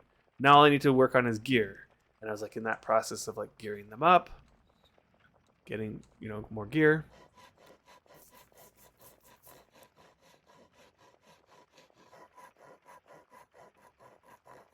Yeah, so first generation, 3 draft horses, probably silver 20 silver a piece. Maybe not that much, but yeah, they're going to be... You'll hook me up with some 4 draft helis. If they were 35 pre-update, then they'll be 37 with 4 draft ones. Interesting. Are you on the new servers on Southern Freedom Isles?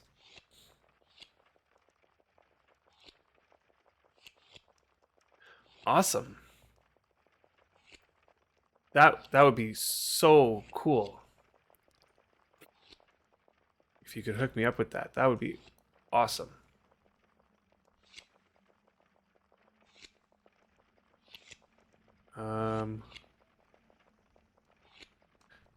You wouldn't happen to be Sista, would you?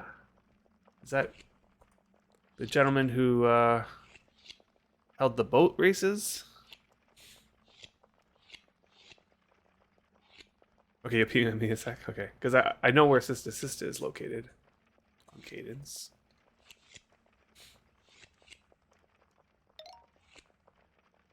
Oh. You're Borkstick score. The pizza guy. I know you. Awesome. That would be so cool if you could hook me up with some draft. They don't even have to be 4 draft if you... What are the draft traits? I have to look into that. Actually, just before Xander gets stuck here, angle him in the right direction. I'll do the filing actions on the next one.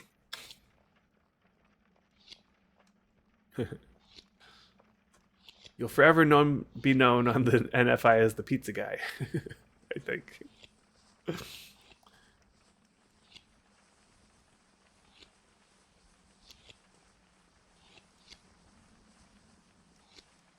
Yeah, I'm just gonna rake these fields, and then maybe I will head over. Um, where are you located? On cadence.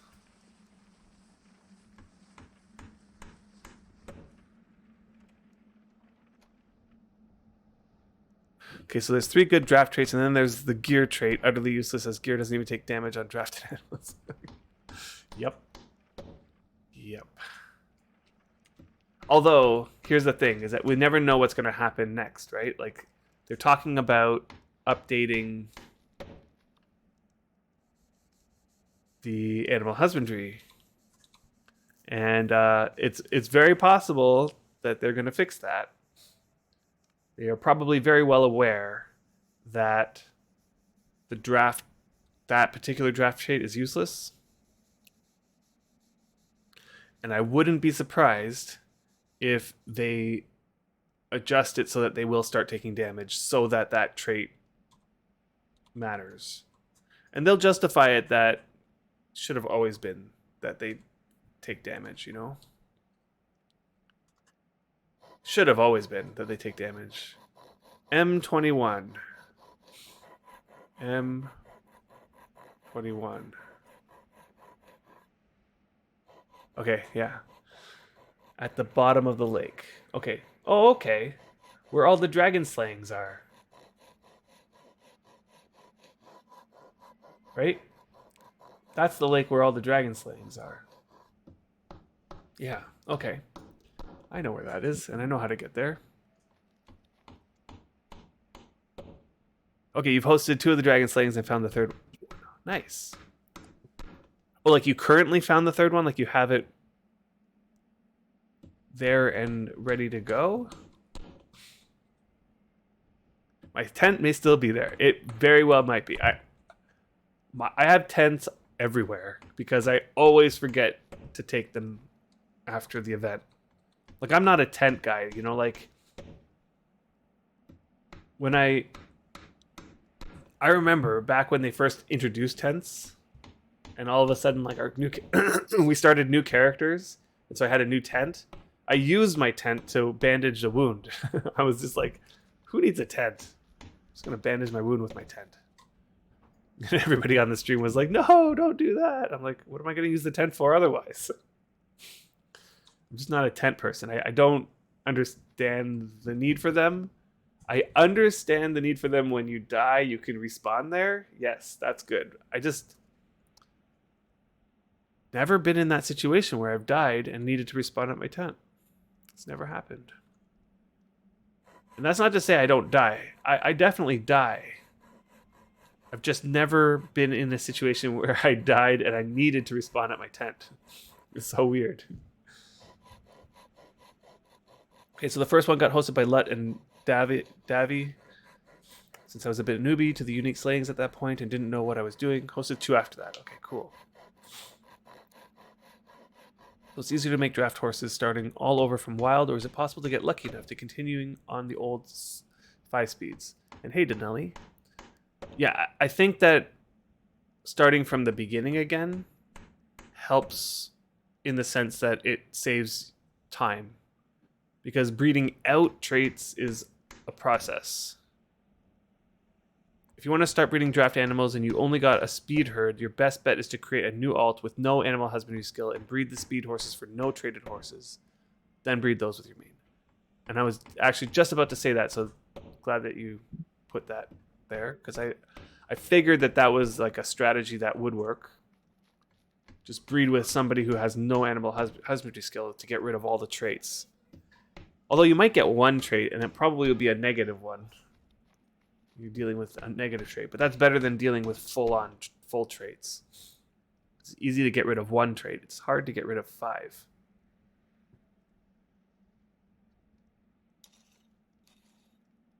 And if you're thinking of getting started in the whole animal husbandry stuff, I would highly recommend to wait until next month, because they did announce that next month they're going to adjust things. They're going to come out with an update that's going to fix it all. Well, I don't want to say it's going to fix it all, but it will fix things. One thing that has been said specifically is that they're going to make it so that it's far less likely to get negative traits. I'm sure that that scales with your skill. So as your skill goes up, you're going to see a lot less negative traits than you are currently. And I'm sure that they're going to fix it so that traits pass on much easier from parent to offspring. So if your parents have particular set of skill traits, then the offspring will more likely have those traits than they do currently. So that update's going to happen in September. When in September, I don't know, but it's always best to just assume it's going to be late September.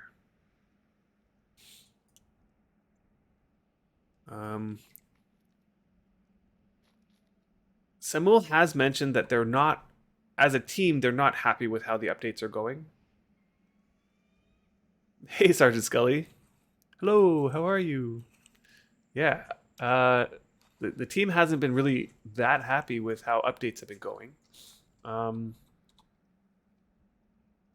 Oh, I'm wasting my sleep bonus over here. And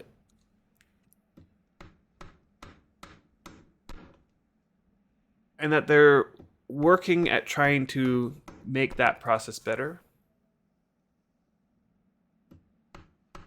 After thinking about it a little bit, it might be that Game Chess Group, the company that owns Wurm, has a particular expectation for the rate at which updates are happening. So like there's a schedule, right? So like, for example, the animal husbandry update was supposed to be summer.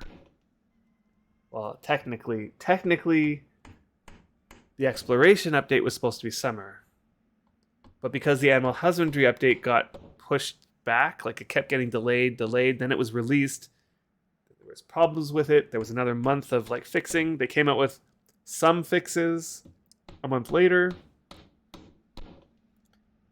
And then it still needed fixing, and then the dev team encountered personal life issues that delayed things even more. It's just been, I mean, this is the reality of development, right? Like when a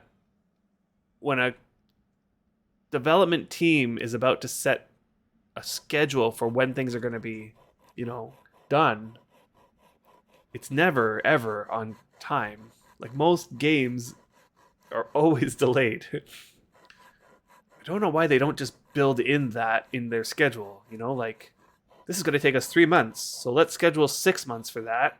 And like move on from there. Let's see. Does this pair seem alright to you? No Moltons, unfortunately, as I'm using the Moltons myself. Totally okay. Like honestly, anything is going to be better than the ones I'm using, and the ones I'm using are aged right now, so they're going to unhitch it. And the ones I am using, I just grabbed from the step. They're just wild ones, because my old 5-speeds unhitched.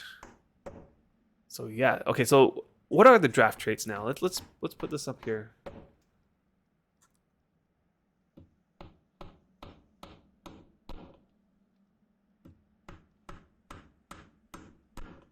Okay, so strong body can carry more than average. Strong legs, that's draft, and then easier on its gear. Okay, so it's just strong body, can carry more than average, and strong legs. And I kind of want to go look at what those do. Let's see. Where's the best place to do that?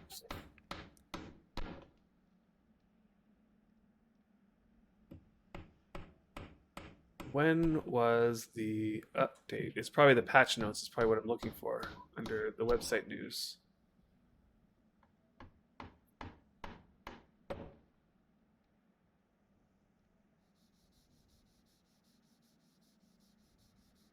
So I got May 27th and May 26th. I'm guessing the 26th. Okay, yeah, here. These traits will increase the creature's carry weight. It will also now act as speed traits when hitched and gives a very similar speed bonus to having the speed traits. Okay.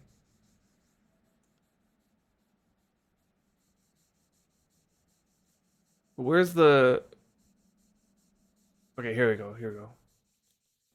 It has strong leg muscles. Change. Movement speed bonus. Okay, but that's when it's okay, I see. So that when hitched, it'll give a speed bonus. Got it.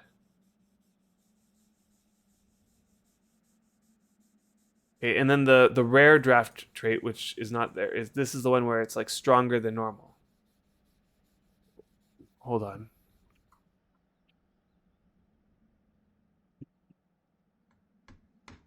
Yeah, that's the one that is rare, right? And that's really hard to get. Okay, so where's the other one? This is draft and also rare. It seems more nimble than normal. Increases max rideable slope. I really wish that one wasn't such a rare one. I feel like that should just be a miscellaneous one, you know? And then that way breeders would want to try to put that into their horses, you know? Like have a full draft horse and then an additional trait might be this one as. Anyway. Increase max rideable slope. I mean, that's not that much of a bonus. If you make it like increases the max rideable slope by 3, for example. So now instead of capping out at 40, it caps out at 43. That's not that overpowered. In my opinion, anyway. Hold on. Cue these up right.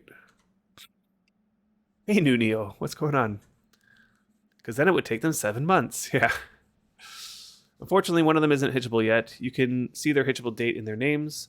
One will get hitchable in 7 days or so, as can be seen in their name. Okay, that's totally fine. Awesome that because that means that I'll get almost their full age out of it. And you think draft traits increase speed similar to speed traits do, as well as makes the cart wagon get slowed down less from the weight of the stuff that you're carrying together. Yeah, okay. That's awesome. I think that might be true. So the easier on its gear, equipped gear takes less damage. Okay, here's the carry weight bonus, right? So the strong legs is not a speed trait; it's a carry weight bonus. So that one is going to make it so that you can fill up your cart, and it will be less. The horse will be less impacted by the weight of the thing. Jingeko, that's the going thing, but it's been hard to test. Yeah, I mean it sounds like it should be, right? My cart is so slow now when it's super heavy. I know. Totally. Mine too. All the draft traits that isn't the gear trait increases speed. Okay, so even this strong legs increases speed. Like even in the situation where there's not that much stuff in it. I don't know. Dumb wording? Yeah, it could be. Even if it says weight bonus, that's so weird. So weird. I wish that they just worded things a little bit more clearly. Okay, and Jin Gecko, you're saying, and it's more of a boost compared to the base strength bonus from Hell Horses. To the base strength bonus from Hell Horses. Interesting.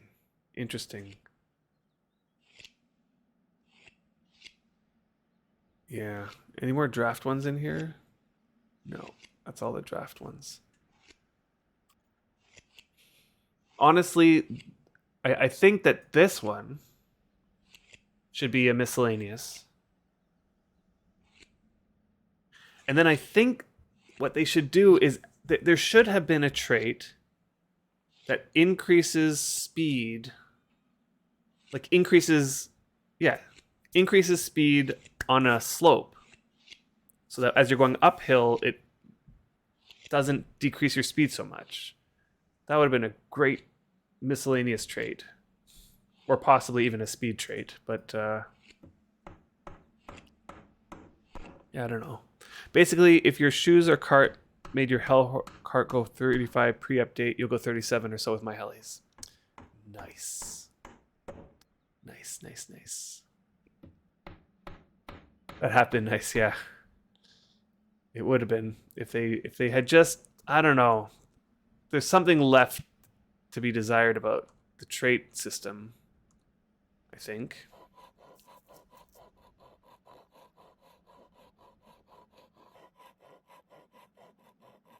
Damn, that's as fast as I normally go on a single horse. Yeah.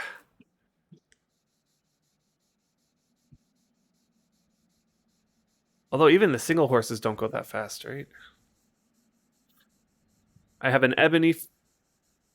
It was an old 5-speed, so it's now a 3-speed, I guess. But if you think about it, the ebony has that hidden speed trait, and then even if it had the 4th speed trait, that only activates in water, so that's not helpful. And then there's only one more speed trait, which is the rare one, which increases speed even farther. And I put 90 WA shoes with a 90 saddle, and it only goes 33 or 34 or something like that. Your Hellcart currently goes 42 kilometers an hour. That's crazy. So that's like it's probably Supreme or something like that. Supreme cart. And then you put insane shoes. You have the Moltons. Yeah, 33 is pretty good. I'm not complaining about 33. I mean, that's what it was before. So I'm happy that riding single horses did not go any slower now. It's rare and ruined cart. What rune do you put on there? Vehicle speed? 6 rare shoes. 2 supreme shoes. Yeah, double molten. Nice. Yeah, that's really nice. I don't have any rare shoes.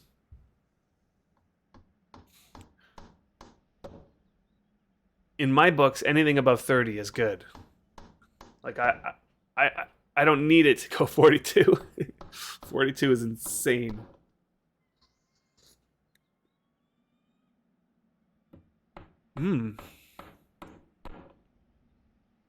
See, do I have... I think I might have adamantine.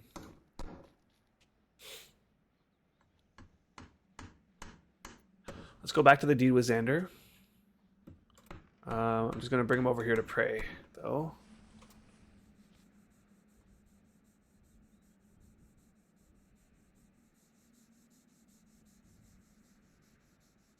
Yeah, always go speed on the carts. Size hardly does anything. Yeah, I mean, like, it's just a matter of, like, whether you want to spend your adamantine on it.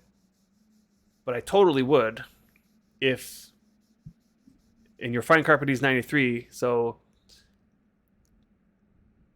Very likely that I won't be wasting my adamantine. So I totally would be willing to do that. My fine carpet is only 60, so there's a very good likelihood that I fail and I lose it. We really need a larger cargo wagon that can hold more than one BSB with a ruin. Yeah. I've been noticing some weird things about the wagon. Like, what was it that I couldn't carry with the wagon? I think it was the large storage unit. Right? The large storage unit weighs like 280 kilograms or something like that. And you can't load it into the wagon because it's too big for some reason. Even with the ruin on it. And to pick it up, I needed to empty all my inventory because my strength on these characters are not that good. Let's see, what's Griffith's strength? His strength is 36.75, which is like, it's not terrible. Like Griffith on the old servers, I think his strength is like in the 50s. It might be 60 actually. I know, grow stronger, totally. I'm working on it. Gotta remember that these are not the characters I've been playing on forever. I know there's other people though that are far past me in terms of skilling. I'm somewhat of a skilling machine, but I'm not that much of a skilling machine. There are people out there who are way, way, way more of a skilling machine than I am. That's for sure.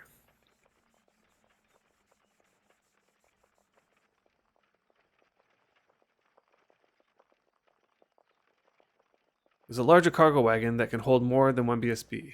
It's called a ship. Oh, ship transporter. Loaded with a ship. Yeah.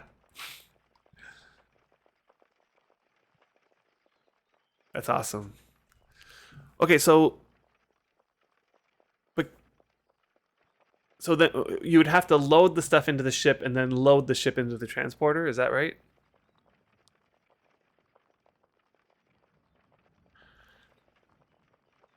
And then once that's the case, can I drive it to a place inland and unload everything? I guess so, right? Because you can unload the ship onto land and then unload the bins onto the ground. Right. Let me just get my NAR. Load my NAR onto your. Okay. That's a good strategy, actually. That never really crossed my mind. And it only needs two horses to draw it, right? The ship transporter.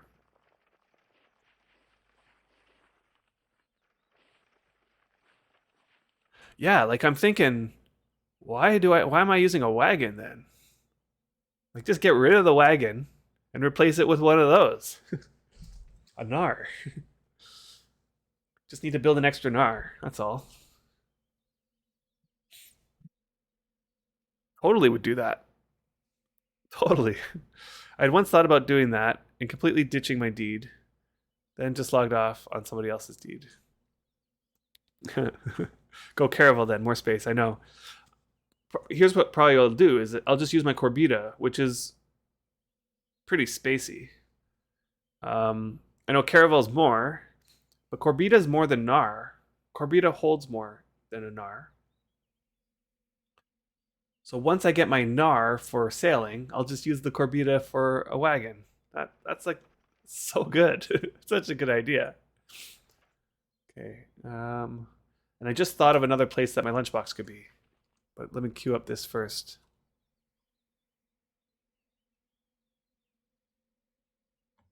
In this thing. Nope. Okay. I was gonna check to see if I have adamantine.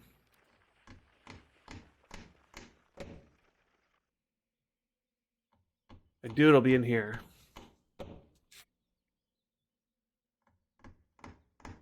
No, this is not. It's. I have 2 pieces and a rare one.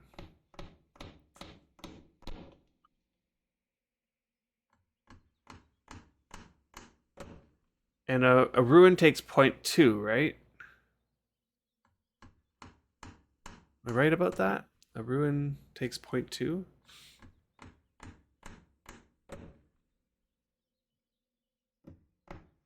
Yeah, now everybody will drive around in ships. I know. Too bad you can't seat a ship while on a transporter. Oh, right. Like, sit in the ship while it's on the transporter so you can, like, cart people around. Yeah, that's pretty cool. So, so Sinsen, I'm trying to remember. Is a ruin only 0.2? Yeah, you can't bring in alt as an extra passenger though. That's the one downside. Yeah. Let's see. Ruin. Pretty sure it's 0.2, right?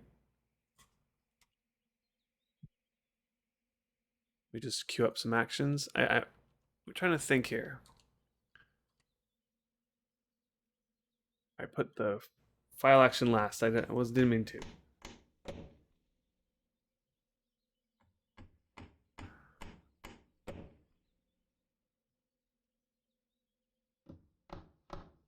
How come it doesn't say how much it uses? Rune uses 0.2 on craft and 0.01 on fail. Okay. Okay. So, do you feel confident that I could just bring one of these, which only has 0.36 in it? And what's the ruin that we're looking at? We're looking at the adamantine 10% speed bonus.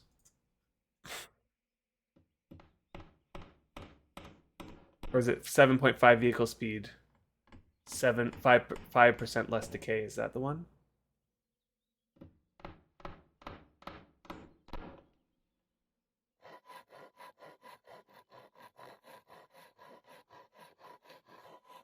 There's none that are 10% vehicle speed.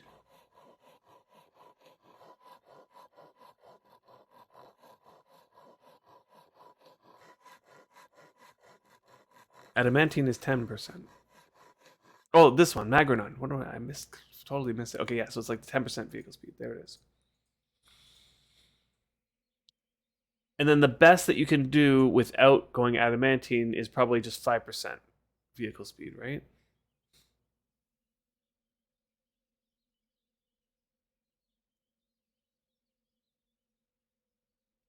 See, I don't think there's a 7.5 vehicle speed.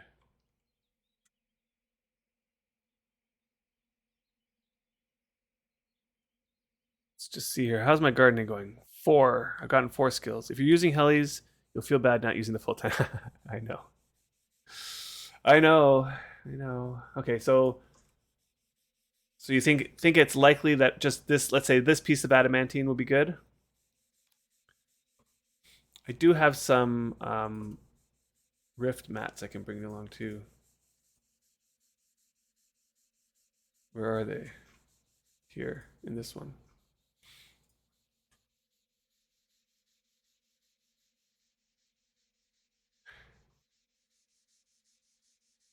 It's that I just don't want to waste it, you know? Like, if we can do it in one shot, like, let's say there is a failure, let's suppose. Then the failure is only going to use 0.1, 0.01, right? Right, I know. Oh, what you're saying is like the attach action.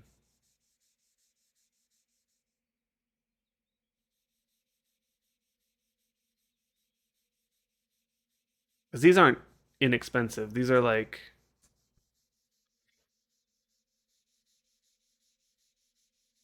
yeah, 3 attach attempts. What's the skill to attach a rune?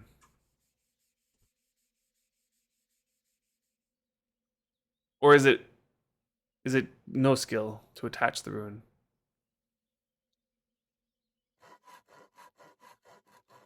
Soul depth. Okay, and your soul depth is 46. Okay. All right, I'll bring it all just in case. If we can do it in just one shot, that would be ideal. See, I don't have any more 90s. So let's just bring the 88. Okay, and then yeah, because ideally I want to use as little of the adamantine as possible. Why don't I see it anymore? It's in this one. And this one's a 98 quality adamantine, which is pretty decent quality. Okay, but I'll bring that. Okay. What could have possibly happened to my lunchbox? I don't understand. I honestly don't understand. Okay, before I head out, I'm gonna also check. I'm also gonna check Katz's boat. Just run down there.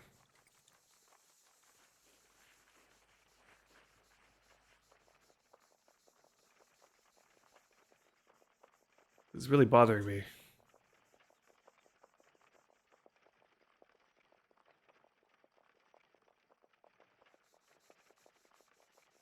Right now, look at my sleep bonus bar. Right, like it's somewhat moved, but not by much. I think I was at 4.5 hours, and now I'm at 3 hours and 52 minutes.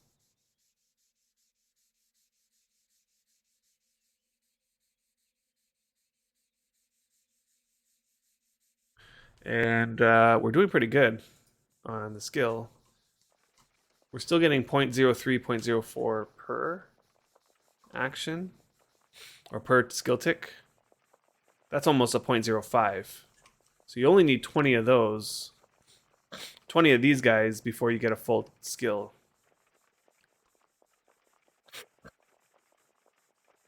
Ideally, you want to use as little ADA as possible. I'm not looking forward to you seeing how I wasted ADA on the dying card tower.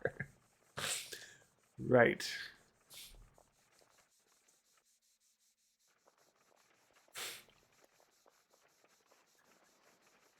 See for those who go to all the rifts,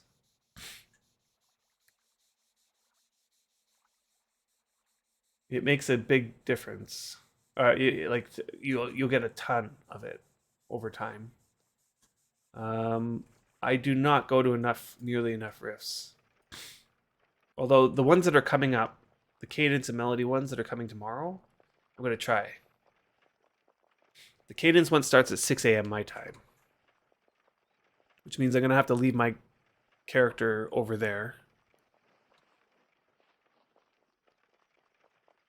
and then wake up and see if I can make it. And then the melody one starts at 10 a.m. So those are good times for me during my vacation. But those will probably be the last ones I can do before I go back to work. And once I'm back at work, unless it's like weekend morning, I won't be able to make it for sure. And the chances that rifts come up weekend morning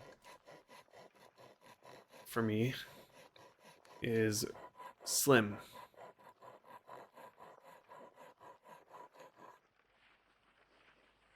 All right, so we'll go on a boat trip. Let's put this card away. No, I'm gonna bring. Yeah, I'll just bring one horse. No. No, I need to bring a cart, right? I need to bring a cart. Because if I don't bring a cart, how am I going to bring the helis back to the shore without them killing me? Okay, so I'll bring this cart. I need to unload it then. Well, there's not much left in it. That reminds me. I have a rare log here and another one in the altar. 2 rare logs fit in the altar. Just leave them there. Sacrifice them. Unless, is there a use for rare logs? Oh, what did I do? What did I just do? Oh, right, one of the helis is unhitchable.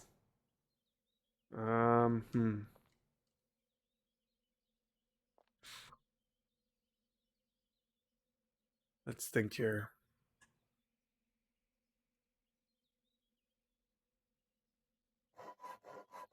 Does an animal crate fit in a... Well, I can't imagine an animal crate's going to fit in a cart.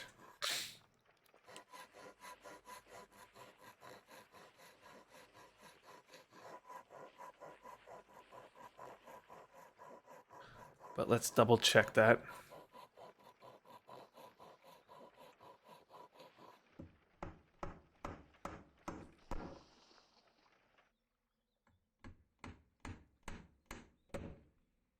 Could only load and unload.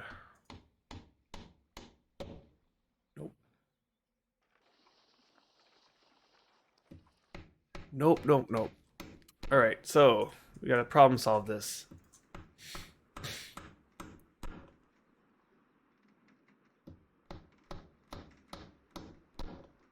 I can fit the wagon, yes.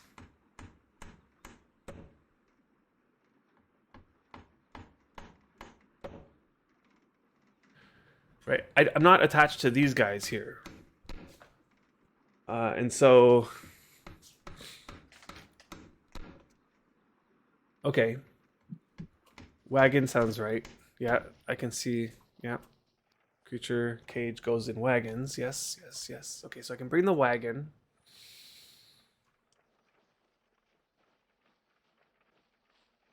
And I'll bring these 2 hell horses.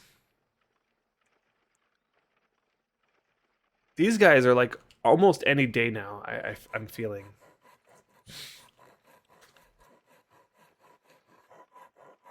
because they're both been aged for a decent amount of time. I can bring that horse because I'm not attached to that one, and that horse there. Okay, so it's going to be a slow ride, but because they're not branded on Cadus either, so they're not going to have gear.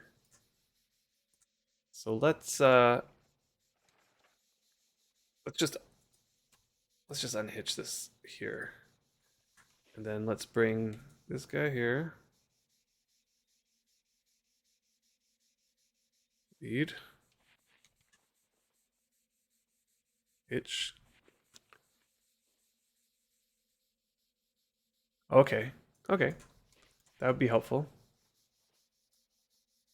Unhitch.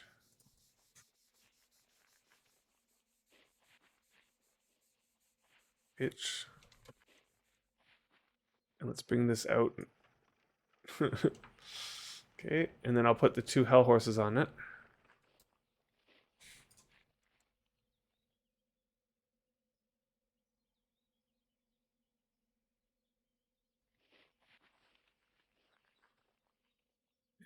Before I waste any more of this sleep bonus, I should probably also eat Griffith.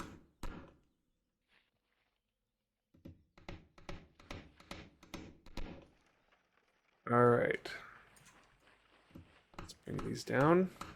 Okay, how fast is this going? 16? That's not terrible.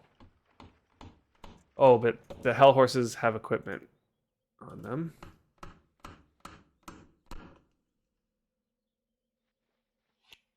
So how fast is it going now? 14. Okay.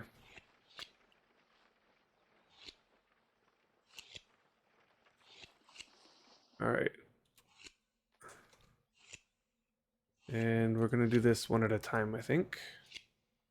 Load. I also need to just double check that these guys don't have any equipment on them. Don't think so. Okay. Good.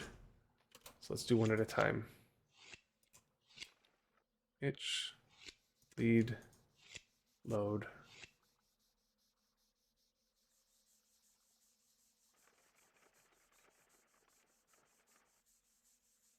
Hitch. Lead.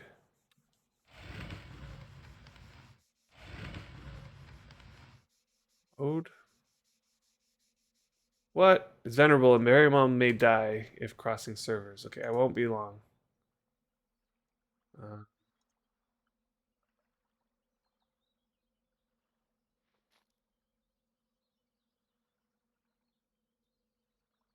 And I'm not attached to that horse.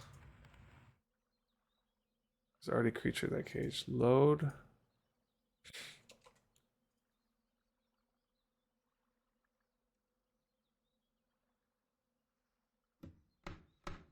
And itch, lead. There's one more. I'm off the deed.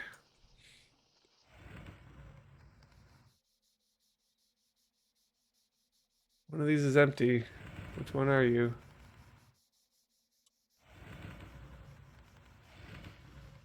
What?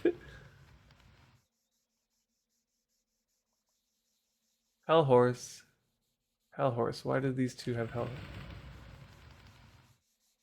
Where's the one with no horse in it? Is it still in the boat? Yeah, it's still in the boat.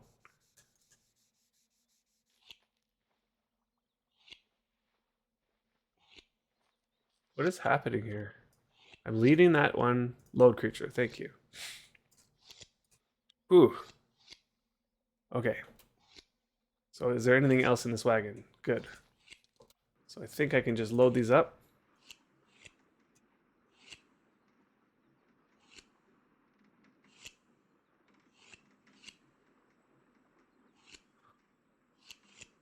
Yep. And I think I'm just going to grab a piece of food and something to carry water. Something for water. Okay, and Griffith needs to eat.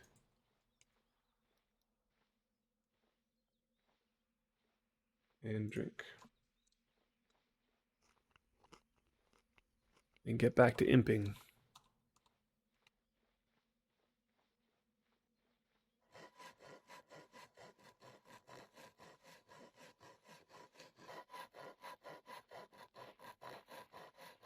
See, once Griffith is 50, I'll feel good about picking with him because, you know, Xander was 49 or something, you know, so he...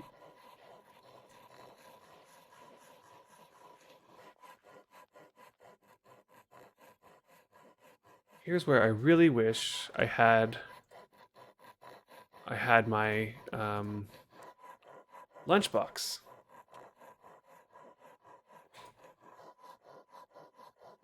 Actually, let's just grab this piece of food and then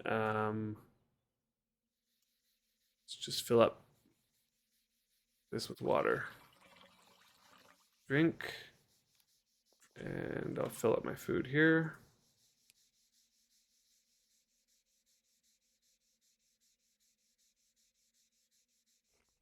And how's his going? So we got 5.4 skill. We're approaching 40 now. The juggle struggle is real. Yeah, I know. Oh, boy.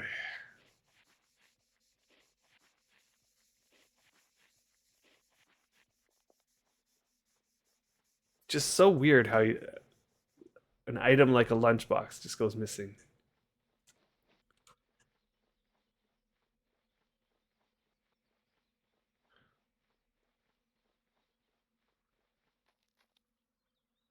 Right.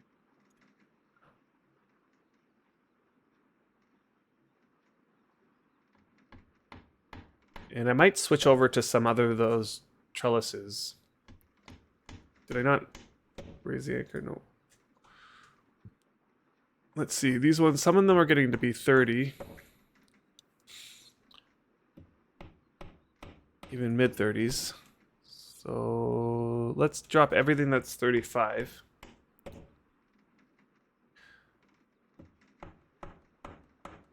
And then I'll move over there. Let's see. Can I move over here? Yeah. And I'll pick up some more. Yeah, these are all in the 20s. Okay, good. Perfect. Okay, Val. Beef casserole and crusty bread. I love crusty bread.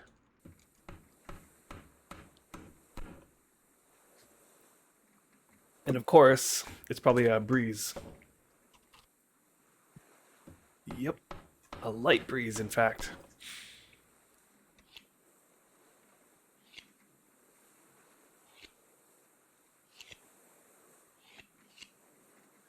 Light breeze.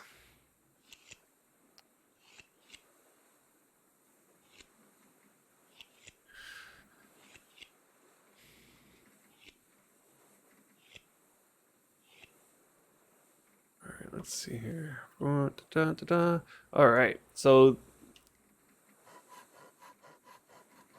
I am super thankful, Sinsen, for this. This is very, very much. I've been really, really looking since the update happened. Like, how am I going to get these hell horses like fixed up? And do you sell these? Like, do you have a merchant page? The hitching date will be in the name of the helis, and they're unhitched after 105 days or so. So you know when they unhitch unless you rename it and remove it. Okay. Nice. 105 days. Now, there's also another thing I was curious about. You know there's a rune that brings the age of the animal back. What is it? It's like the Electrum. You don't have a merchant post for AH. I don't do it commercially, no. Oh, okay. So this one here, this reduces the creature age, and then there's this asterisk, and the asterisk says, reduces the age by a percentage of the current age. Creatures cannot be pregnant when the rune's used. A minimum age this can be used on is aged, 12 months.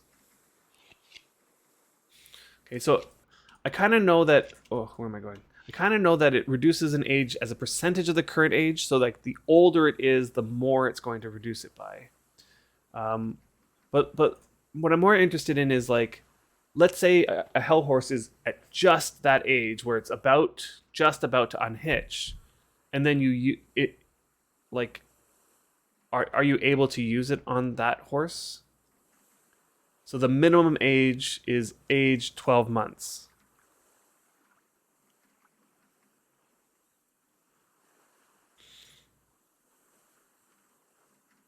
Right, every 20 days or so. Okay, well, the budget is just a riff mat, right? And Electrum. I have a lot of that stuff. Like if you go to one rift, you get tons of mats. Like just I have mats coming out of my. I know it can fail. I know it's like you're making it's one rune that successfully attaches. So you might need like 3 or 4 runes or whatever every 20 days for each horse. Yeah, I have mats coming out of my. Yeah, exactly. I have so many mats. It's not even funny, and it seems like for this one you can use any material, right? So you can use stone, wood, or the crystal because it's not being used on.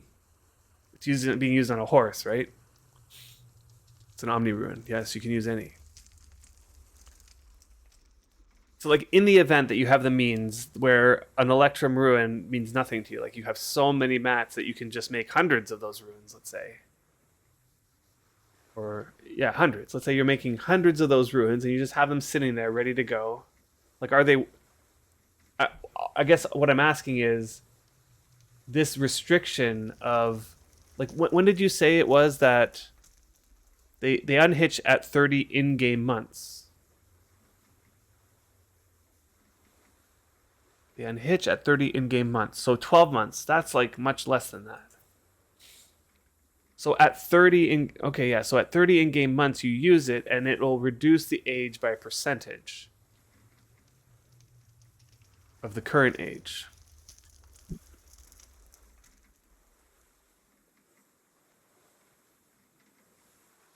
Wish there were more specific here. By what percentage? By what percentage reduces the creature's age? Okay, so it might be worth it, is the conclusion here. In the event that you have the means and like I know that in your position you're saying that it might not be worth it unless it has like all the things, molten, rare traits, etc., etc. But for me, it's like if they unhitch, I'm back to going over to the step and getting wild ones. Like that's my position.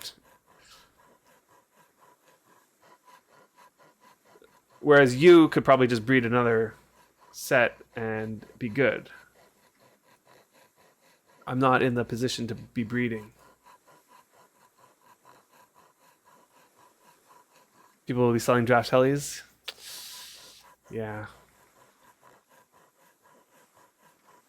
But now the question is the cost of a draft heli versus the cost of those ruins offset? Like which one? To me, the cost of making those ruins is zero because I have the mats. I can just like put it together, and I have another month on my horse, and I do that every so often. I won't have to go and spend 2, 3 silver to get a full set of draft helis again. It's not 1-to-1. A draft heli has the potential to last 105 days. A ruin is 20 days or so. Yeah. I also know, like you're saying, it's 20 days or so, but it depends on the age of the horse, right? So the older the horse is, the more it's going to reduce it by. How much I don't know, but I know that it's based on the age. So at 30 months, let's imagine it was 10%. Okay, so that would reduce it by 3 months in game months.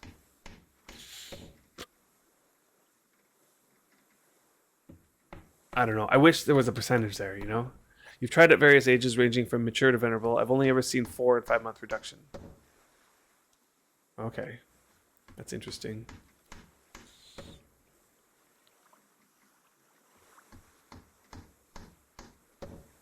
Just make sure I'm going straight out. I think straight out will bring me almost pretty well there. I might need to go left a little bit.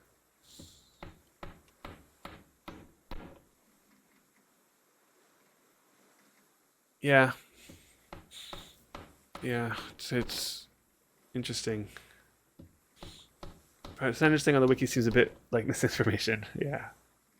Your testing is quite limited too.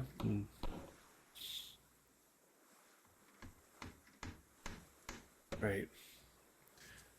So it's hard to say. Well, I might try it once or twice. Because as I said, like, I have so many rift mats there. I do need to work on my stone cutting. That's a skill that I need.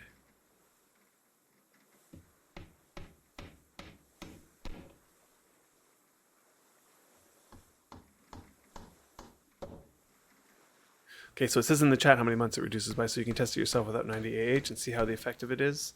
See, I did this a long time ago, but only on venerable horses. I just don't remember what...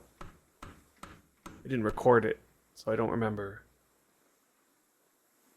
I was doing it on venerable horses, and I remember it took a couple ruins to get it back into the old stage. So I would do that for all the horses that I was attached to. You know, they were already cared for, so they stayed venerable forever, but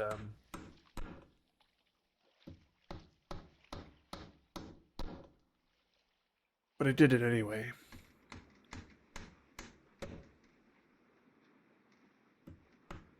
All right, so let's see here. Where am I? I'm gonna aim for right over there.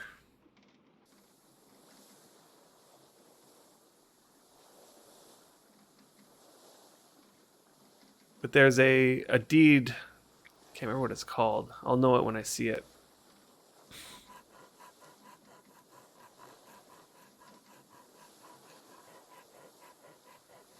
Yep, time to dig in the logs. It's true. The problem is that was on my old computer, so my logs are on my old computer. I'd have to go fire that up.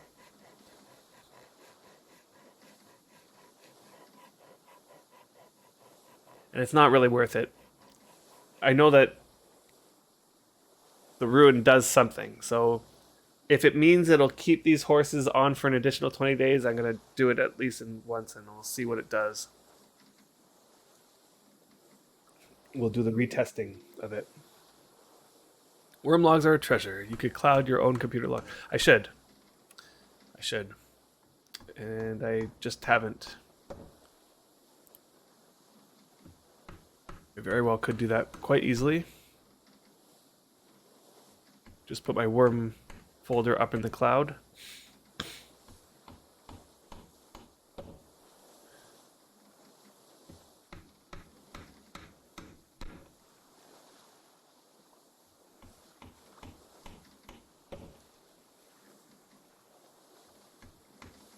Let's see. What's so funny is that every time I come to this, come over to here, I look over here and I'm like getting pretty decent skill tick sizes, right? Like this tick size happened. It might be that I'm just not getting, oh, no, there's another one.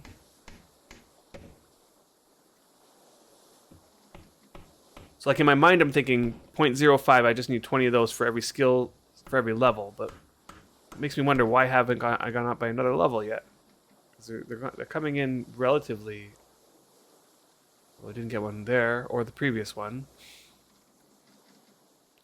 Let's see what happens. Maybe it's just the rate at which I'm getting them is not coming in quick enough. There's another one that didn't give me anything. So, time for adjustment. Maybe it is that the ones that are in the low 20s are too easy. There's a tick. I don't know. It's so interesting to have 10 years worth of what I've been doing, going back to my first days to see myself asking CA how to make a sickle. Yeah. Yep. Okay, so if I'm gonna guess, let's just double check here. I was on melody and I came out right here, so on the L. And then cadence on the L would be right here. And I aim myself just a little bit south. So let's just look at this on the L. So I'm probably aiming for right here. This spot right here. Okay, so there should be a deed right there for which I can use as a landmark. It's like Space Galaxy or something. What is that deed called? I can't remember. Some like science fiction name.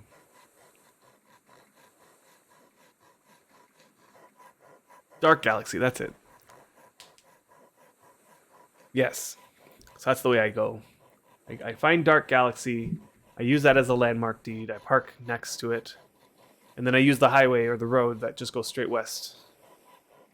Trellis being too easy only contributes to the lower likelihood of having a tick.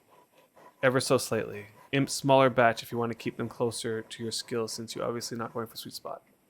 I'm not going for sweet spot because that I don't have the means for sweet spot. I don't have the means to. Right, for sweet spot imping, my skill is 38.8.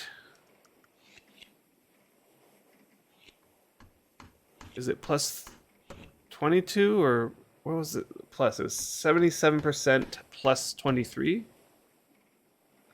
Either way. With good tools and such low skill, you can imp sweet spot yourself. You mean I can just take one and bring it all the way to the sweet spot by myself? I would need to be able to imp it to 52 or something like that.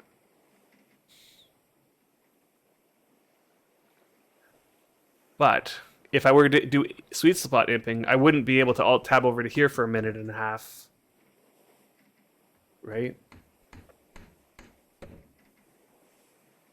If you're going to do sweet spot imping, you are on it. You are like eyes glued to the screen, watching your bar going. The moment it's there, like you're doing this. You're not alt tabbing for sure. Okay, this must be Dark Galaxy here. So I'm going to aim for that pottery road over there.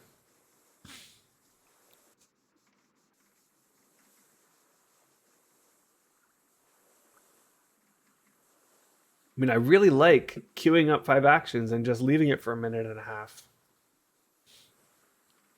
And maybe sweet spot imping is a little bit faster. One other thing to consider is that trellises are actually kind of hard. With 50 skill, it was only a 50% success creation. You don't sweet spot imp like that at all. I just get a WA casted on my tool. Only need a fairly low one, and you can easily keep the action below 15 seconds. Yes, I did see that as an option. And I was thinking of trying that with my, blacksmithing. Sweet spot is a little bit faster. It's not 2 straight though. I don't think it's a 2 times straight. In the best conditions, I know that it's a 2 times on the skill tick. The skill tick is 2 times bigger. That's where you get a 2 times increase. But not over time. It's not like you'll get to this. It's not like I'm going to get to 50 in half the time.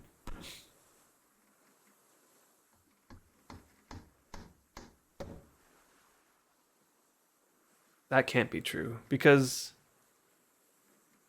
if you're riding the sweet spot, then not every skill tick is going to be double, first of all, right? Do we agree on that?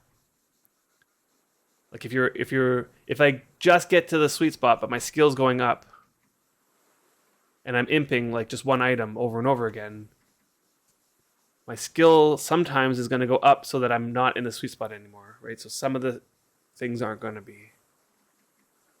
You get a 50%. You get 50 faster than half the time because 2 times is applied by the end of all other bonuses.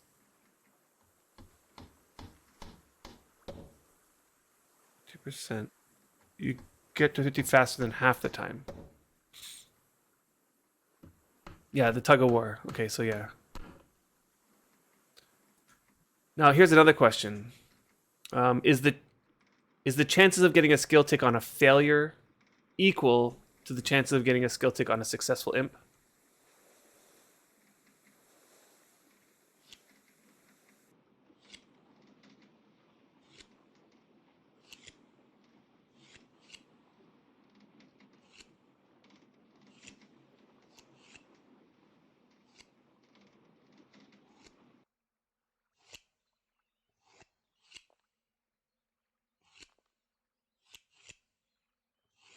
Okay, so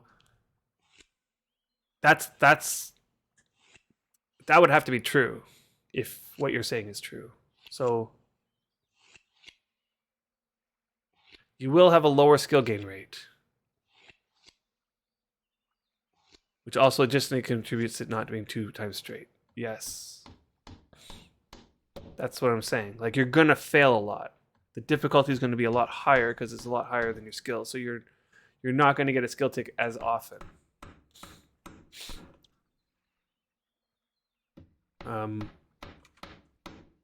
So I did a test with low skill. I just started a timer, right? Started the timer, and I was doing sweet spot imping. I had gotten a weapon. I was doing this with weapon skill. I had gotten a weapon that was well within the sweet spot, like by about 5 points. And I did a 30-minute, just 30 minutes of sweet spot imping. And I was tracking skill gain per hour. So using Wurm Assistant, I was watching skill gain per hour. And what I was noticing during the 30 minutes was that so rarely was I getting a imp. Like it felt like 12% or 15% of the actions were giving me a skill tick. It was very rare that I would get a skill tick. But I was going away 30 minutes of that, watching the skill gain per hour, and about 15% of the actions gave me a skill tick. Then I went over to just like regular doing what I'm doing right now, and about 50% of the actions were giving me skill ticks, and my skill gain per hour was twice as fast. So doing this was twice as fast as sweet spot imping in that situation. It was about twice as fast. So at that point, I was like, well, this sweet spot imping, sure, the number is double here, but there's other factors that caused sweet spot imping to not be as good. Now, my theory was that because my skill was so low, that was what was contributing to it. So my skill was only in the 20s or something like that. And I was imping something that was like 40 quality or 45 quality, or might have been, maybe even been 50 quality. So my skill was 25 and I'm imping something that's 50. And I was failing so often, I was getting very low percentage skill ticks, right? And it was very poor skill gain in comparison to doing this. I do notice that it was exactly double the amount of skill gain per tick. So that was nice. It was just so infrequent. So at that point I thought, I'll try it again later when I'm like higher skill. And Griffith, I wanted to try this on my blacksmithing. Now that I'm at 89.7, I wanted to see, like, is sweet spot imping now viable? My tools are pretty high quality now. My blacksmithing is pretty high. And the sweet spot now, 89.78 times 0.77 plus 23, I think it is only 92. So if I can get like a 93 quality item, yeah, if you have the means, exactly. And I need the high quality mat, so I need to make my own stuff there. So this is the question. Like, if I get a 93 quality item, I'll have to get somebody to make it for me. And do the test again. Will sweet spot imping actually be double? Like in practice, I still feel like it won't be double. I feel like it might be a 1.5 over time. Um, that's my feeling. Well, I'll do a test and see. But what was that?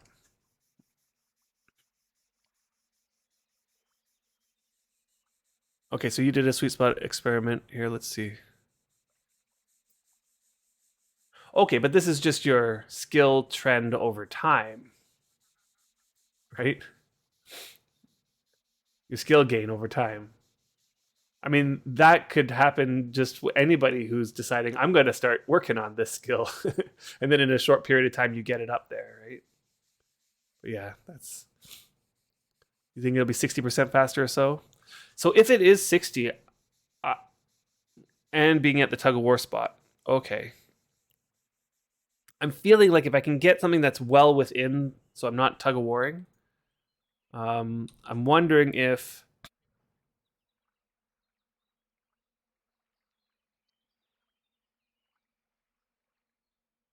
But Raybark, did you do a numerical calculation on that?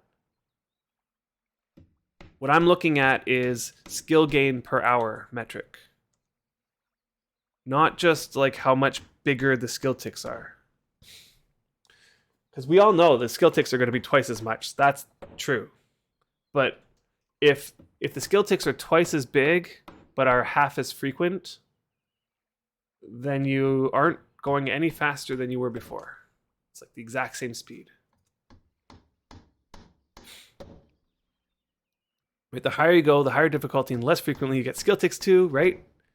And have somebody babysit, right? Exactly. So if you want to optimize this, you're going to need somebody who's right there with you, helping you along the way.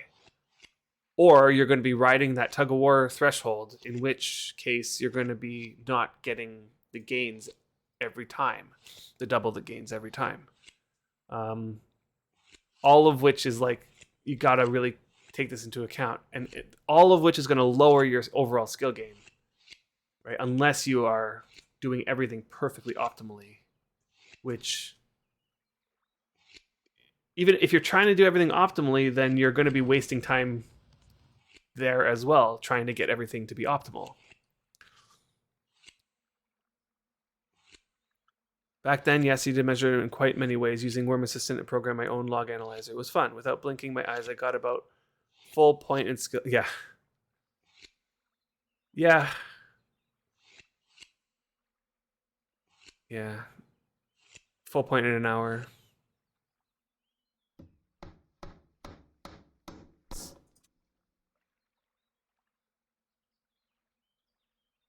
Until I see it, until I test it myself, I will take everything with a grain of salt. And so far, my current tests with it were that sweet spot imping was half as fast as regular imping at low skills in that particular situation. So sweet spot imping can't be perfect for everything. Like, it's not going to work in all situations for all people. And I think, what? Do they only unload one? No. All my horses are here. Okay. Let's get these horses on. Whoops. Whoops. This must be the village. Okay. So I gotta stay over here.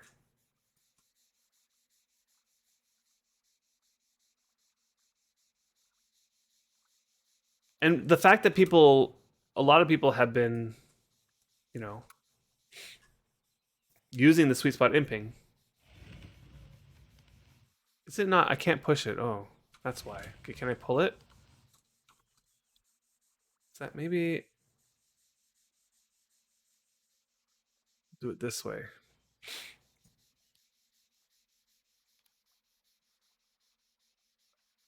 Right. Okay, so here's the other thing. I'm not about to go and get myself 95 quality tools. I mean, let's pelts, no problem. Water, it's no problem there. And the lump, I'll probably be using, decently. But I don't really have access to, nor do I wish to pay for, a hammer that's 95 quality, or an imp to 95 quality. Whetstone might be a little bit easier and might be worth the investment because they're not that expensive.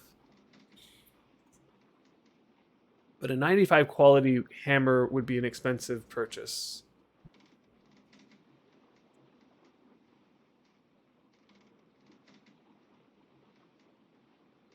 I mean, my blacksmith on the old servers has 99.9 ish blacksmithing, and to get to imp to 95 is like it's a good haul. I mean, I'm watching these. There's like people who are. Yeah, I know. I'm halfway to 100 exactly. I'm watching these people imping things to 99, and I was thinking like, only once in my entire career have I imped anything to 98, let alone 99. And that took several days. It wasn't just a one sitting, and I'm at. It took several days to get it, and most of that time was spent between 97 and 98.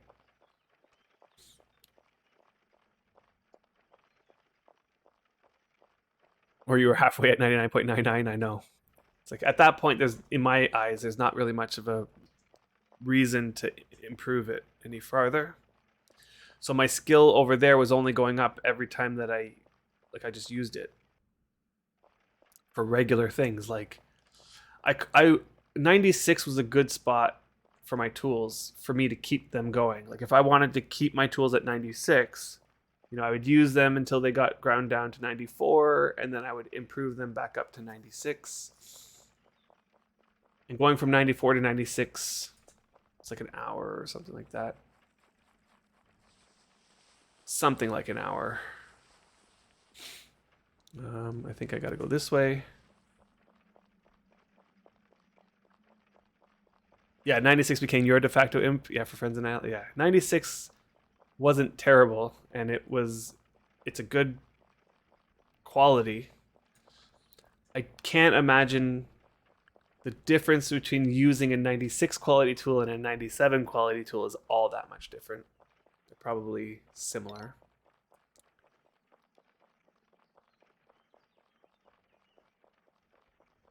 Okay. At the next waystone, I'll do that.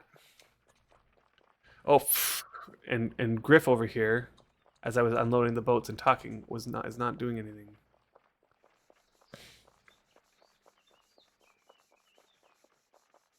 Okay, let's see.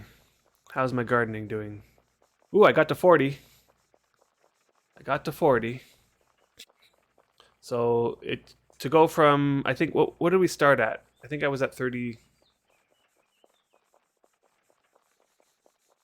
We can find out. Oh no, we can't find out because the game kicked us off. Well, since the game kicked us off and I got reloaded, we've gotten 7 points. Does anybody remember what we started at the beginning of the stream? Gosh, I should have remembered that number or something like that. Huh. But when the game kicked us off, we were at 30. That's true. I'm not using the Wurm Assistant. I should have. I decided not to because I didn't want the alerts. I could have turned the alerts off and just used it as the skill gain. I was just planning on seeing where I started and where I ended. I was above 30, though. I feel like I was above 30 when we started. It might have been 32 or something like that. And then we got kicked off sometime at the beginning, just as we were starting. And then... So I might have only gotten a couple skill points. If you have it installed, you can open it now and get a list of what you made today still. Really? Okay. Let's see. Let's just make sure Xander's not going to run off the road. Okay. How do I do that? Skills, is it under here? Oh, yes. Yes, yes, yes. Griffith. Today. Generate query. Server group must be selected.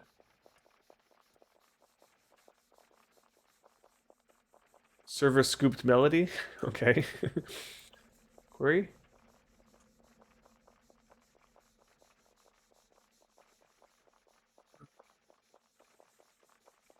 Gardening. Okay, so it's 32.5 when we started. Oh, maybe we just had started because it's only like slightly more. So we had just started and then it crapped out on us. That's what happened. Okay, this is a nice little hunting ground here. Oh, but see, it's those little patings that I don't want. So let me just turn those off for a second. That pating tells me that Griffith has done his thing.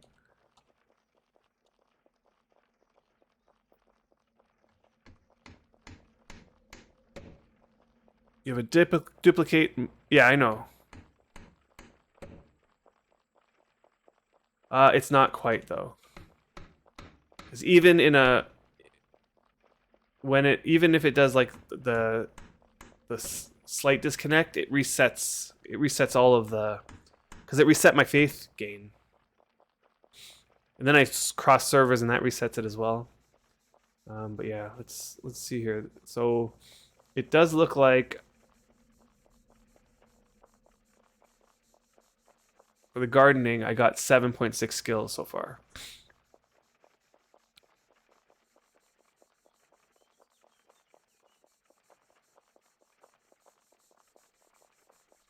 That's pretty good. Look at the date and time.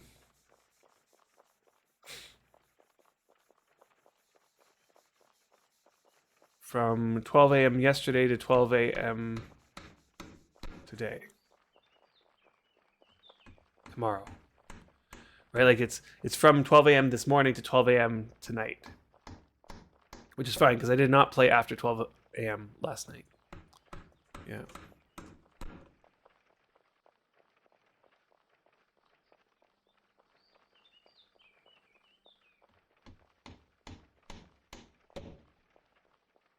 Yep. I'm honestly like I don't mind how it goes up here. It's I'm almost certain that when the sleep bonus bar hits the bottom, I'll be at 50. Now, whether or not I'll be able to do that on stream, I probably won't be. Because this is going to take much longer than 3 hours and 20 minutes. As long as I keep my fat bar up. Do I ever spam imp by ordering by the tool? Uh-oh. I'm off the highway. What happened? What happened? Gosh. See, I'm focusing on too many things here.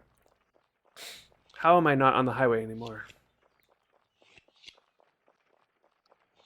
Don't worry about it, just keep going west? Okay. Okay, as long as I keep going west, I should be good. I just go west forever. I know, it's like, I landed somewhere over here. And then I think just straight west should be good, right? Because that'll lead me into the opening after the walnut tree.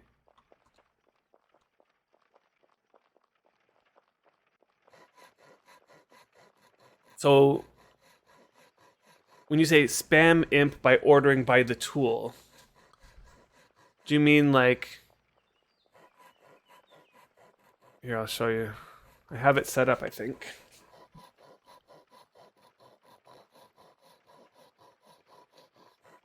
The nice hunting ground was M24. Okay. Let's actually close some of these. I don't need them all open right now.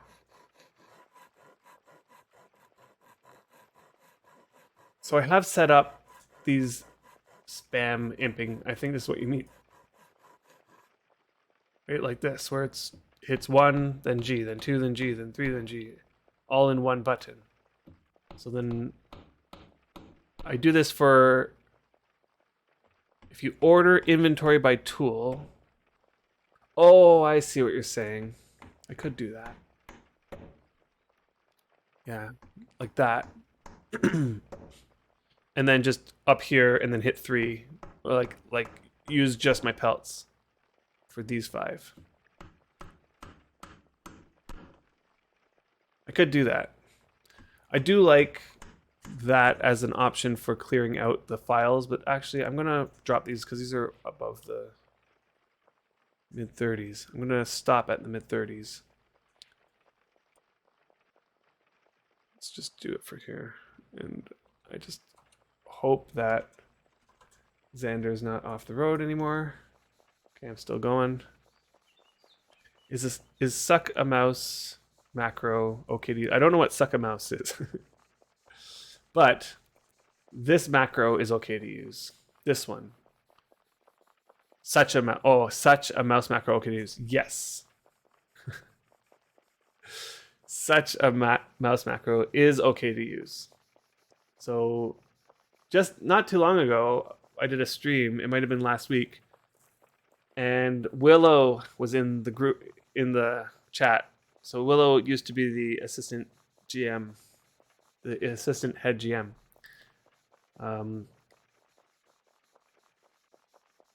And I was playing around with the macros. So long as you don't use the standard delays, so as long as there's no delay in between each of these actions, I had to manually remove the delays. And as long as the number of actions that you send does not exceed your queue. Okay, so currently I have on Griffith, he has 5 actions.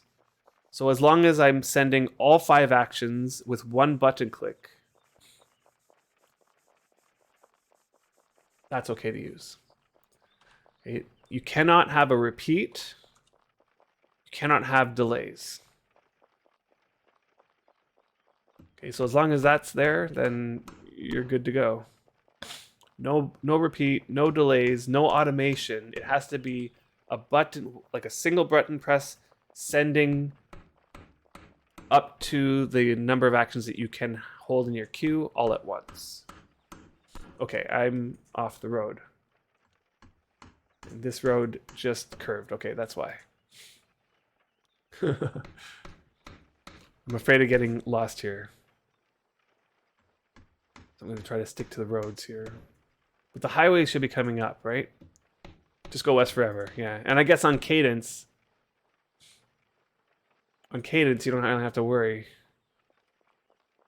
about hitting, like what I'm worried is, like, let's say I go down into a deep valley and then I'm getting stuck in the deep valley and I can't get out without going all the way back. But I guess on cadence that doesn't ever happen. Cadence is very flat. Oh, did I run out of wood? That's what happened. We have to use this one. What's happening? Oh. And this needs to be put on my belt is why.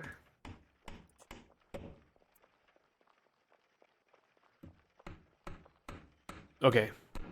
I'll eventually get to the lake right south of the big ass mountain, which is the lake I'm at. Okay, awesome. Suck a mouse macro. You suck a mouse and it feels weird. I do not recall ever being able to suck eggs, although that could have been right when I started. And what, you can't suck eggs now? There's somebody telling you removed it and can't remember what happened when they tried. It's possible. Eggs need to be fresh to have a suck option. So if you BSB eggs, they lose that option. Or FSB, yeah. Whoop. Hitting a tree. I'm just going to also... What highway is this? Okay, so I'm just going to double check I'm going west. This is west, right? Yes. Okay, here's the highway. Good. That's where I should have been. On that highway. Hey, Weemcast. I remember you. You used to play this game and make YouTube videos about it. If I remember correctly. I watch your YouTube videos. Welcome, welcome.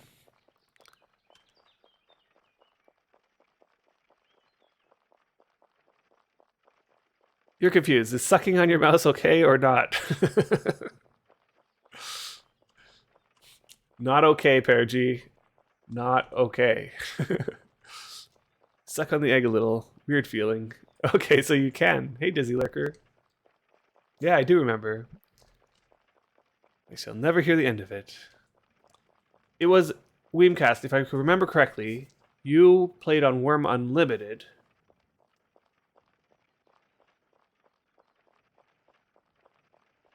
Wurm Unlimited, and you... I'm trying to remember now. You had a bunch of YouTube videos on it. Of getting into the game and playing a bunch. Wurm Online has gotten quite a few updates. Oh, here's where I have to come off the road, right? I have to just keep going west from here. Just keep going west. I came up as recommended. Guess Twitch thought I needed some Wurm again. Well, it's as good of a time as ever to get back into this game.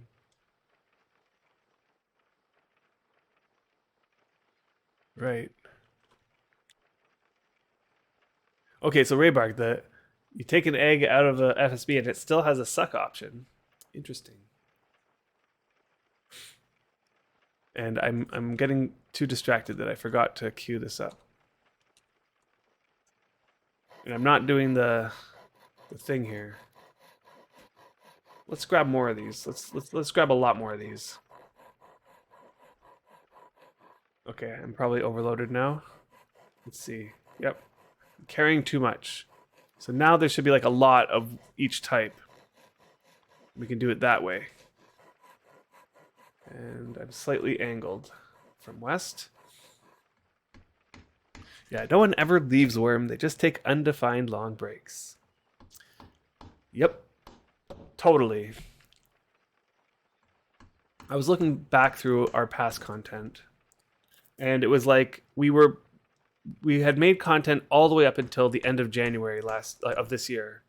We were just like streaming regularly up to January, and by regularly I mean once a week. So our days were Sundays. We might have missed a week here or there, but and near the end we might have missed a couple more weeks here and there. So I think Borks to score, you're over here somewhere, right? On this lake. Yeah, this lake, which is right up against this mountain, which is this you can't really call this a mountain. This is not a mountain. It's like a rock hill. Oh, I am playing two characters. Yes, yes. Over here, this is what we're doing. This is what we're really doing. I'm working on getting my gardening skill up. And so far, we're doing so good. We're doing pretty good. We've gotten like 8 points in gardening. I hit water. And that progress is going pretty good. Can I get through this little puddle here, this little river? And then while I was doing that, Borkska over here offered to give me a pair of hell horses that have the new draft traits. So they added the whole new system a few months ago, where the traits on the animals got all revamped, and all the animal breeders now have a job ahead of them to try to breed in the new traits. And so Borkska Score here has been working on that. He has like 90 animal husbandry, and he got his horses. He has a pair of hell horses that can pull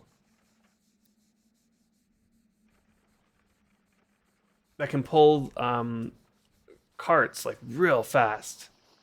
And I was mentioning on the stream that I was really disappointed at how my hell horses all of a sudden lost so much speed with the new updates. And he was like, I got a pair of draft hell horses that you can come in and pick up. So now I'm on an adventure to go pick up draft hell horses while trying to maintain trying to maintain this.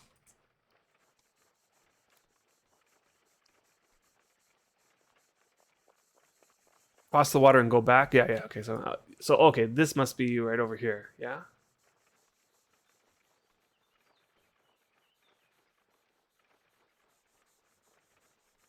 Yeah, I have to love Worm for random adventures. Exactly. And I mean, like, I'm sure that there's some Worm Unlimited servers on which you can find these types of adventures. Okay. But I find that in Worm Online, there is just so much more opportunity for these types of adventures. Simply because there's just so many more people playing on Worm Online compared to Unlimited. Like, on Unlimited, you might be on a server where there's like 10 other people. And maybe there's 50 other people on some of the busiest servers. But when you're here, you don't. It's not only your server; it's all the other servers that you're connected to. Oh, here's Bork's score. Iron Chef. Is your title? Nice. Okay, so I'm an idiot. I just realized something. God, I'm so dumb. I forgot to bring the animal cages. Oh, I am so dumb. Okay, you know what? I'm just gonna lead him back. I'm just gonna lead him back. I'll be okay. This is gonna turn into a much more interesting adventure. Hey, Fayran, what's going on? Shouldn't you be working? Working hard? The greenhouse. Interesting. So you avoided online because of the slower pace for content creation. I wanted to be a bit quicker. I see. Yeah, that makes sense. Where am I going? Borska score. I saw you, and then I... Okay, here we go. Oh, you're going to give me... Oh, thank you so much. Thank you. I don't want my hell horses to attack you. Yeah, we just need one, right? Because I can hitch the other one, I'll just drop one of my hell horses here. Okay. I wonder, I might need loading permissions.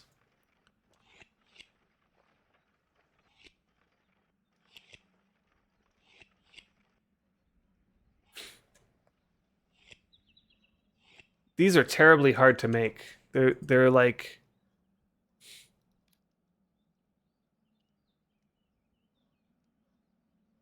they're terribly hard to make.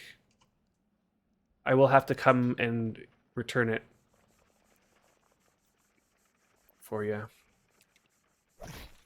Oh, no, that's probably mine hitting you. Let's bring it over here.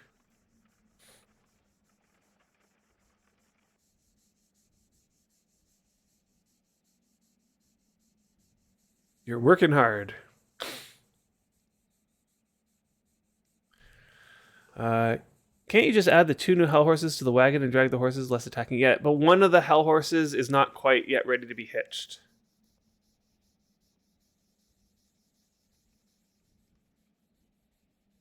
Yeah, there's going to be 2 hell horses. One can be hitched, which is fine. I can hitch him. And I'm just going to drop one of these guys because, number 1, they're aged already, so they're going to be disconnected soon. Number 2, they're both wild hell horses, like aged fat hell horses. So,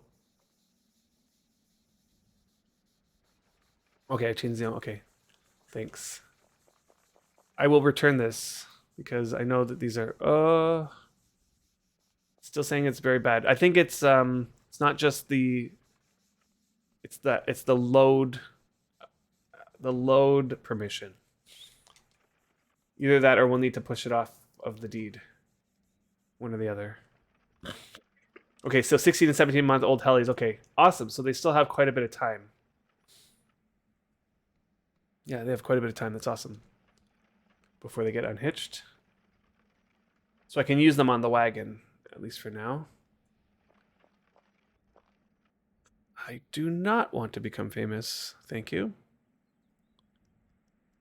Boy, it's like I get one of those every stream at least. Give me back the cage. What happened? Oh, I have to. Okay. Yep. Permissions. Image item. Oh gosh. Okay. You know what? I'm just gonna get off and stand inside the cage. That's got to be close enough. Okay. Change owner to 4 BORSTAS and apply. Okay, should be yours. I'm just gonna leave this over here, and then that way we're not gonna get hit. Yeah, those famous guys are a nuisance. I know, honestly. You'll push it off. Okay, should be your permission. You should have.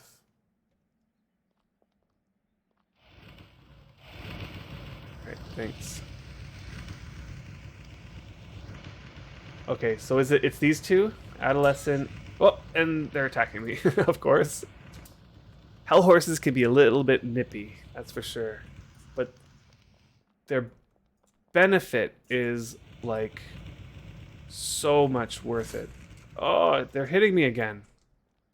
Why? I better take off my my weapon. I forgot to clear it is why. Okay. So let's see here. Can I unhitch these?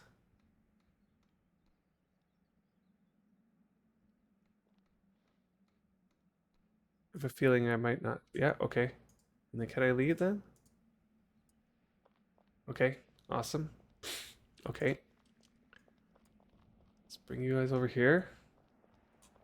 Okay, and then I'm going to try to quickly do this where I unlead. Ah! Stop leading and load. No! Not allowed. The target is locked and I'm getting attacked.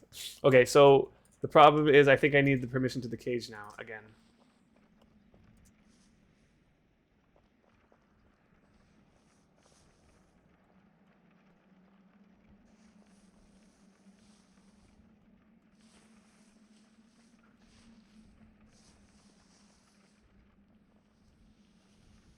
Okay. And then let's see if we can go, how quickly we can do this. Hopefully I don't die. Stop bleeding. Whoops. I stopped leading the wrong, stop leading the right one. Load, you get in there. You get in there. Stop attacking me. There you go. Whew. All right, now I'm getting attacked again. Lead. All right. And then I'm actually, so now that I know that the hell horses have quite a few months left, I might actually keep them and get rid of one of these horses. Because these horses, I'm not even using them. They're venerable, they're gonna die. So I'm just gonna unload, like unhitch one of them. And hitch the hell horse. Okay, there we go.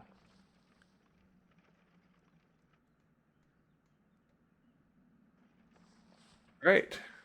And I'll catch up with chat in just a second. I should have turned off my... Okay. Oh, and the other thing was the... What was it called? This is what I don't like about this queuing. I'm just gonna ignore it. Okay, so... The other thing was the rune, right? Load this up. I need to be closer to it. I need to be like inside of it. Let me move this here. Let's move this over here. This. Okay. Yes, the rune. So, here, let me pass you the materials for that.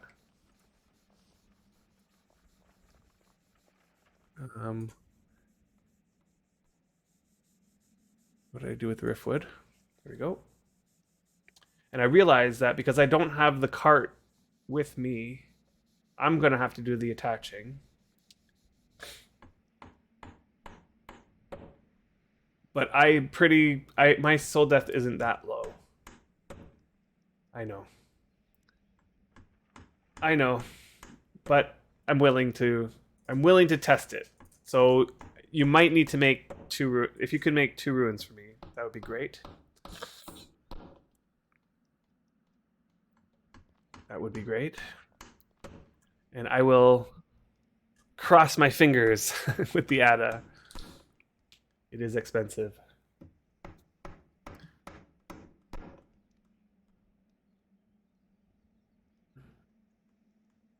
I think my soul depth on Xander might be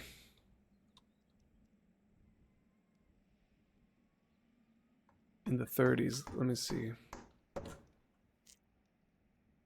Oh, it's only 30. Let me see. What's it on? Yeah. Griffith has 31 soul strength. Does it use like the bigger of soul depth or soul strength, or is it just soul depth?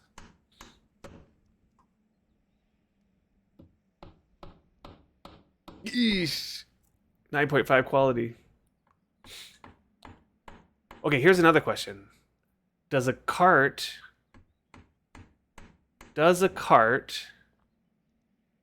fit into a wagon?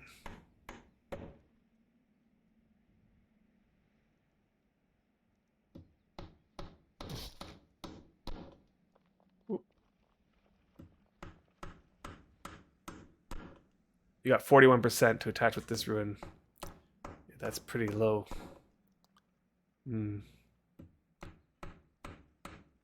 Yes, it fits. A large cart fits into a wagon. Because then what I could do is I can make a cart here for you to attach it to.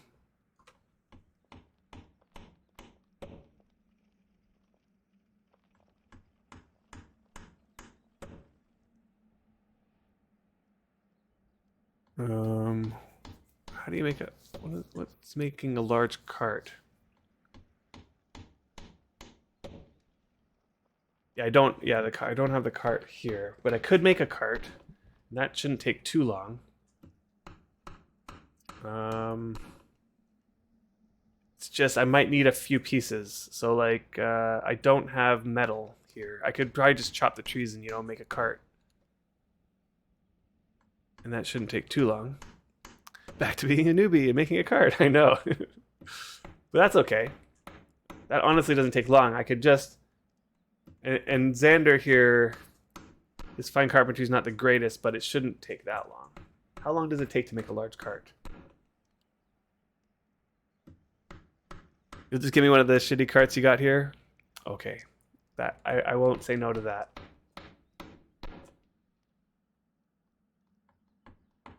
I don't care about wood type at all.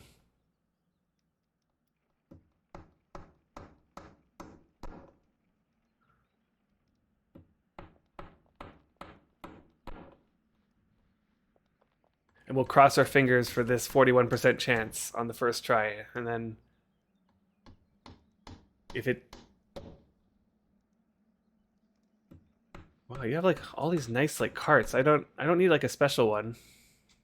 If you don't have like, is it like grape? You have like one of each kind of cart. Cherry, walnut, birch. What's this one? Wow, look at all you have all these like attached ruins already. What's this one? It is made from oleander. You have like interesting like different carts. Yeah, the birch is fine.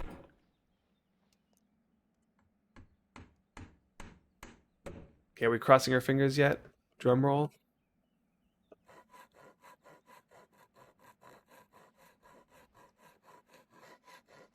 Oh, I see. Okay, you're emptying the cart. I'm getting attacked by this guy right here. My stamina out? I probably queued up more.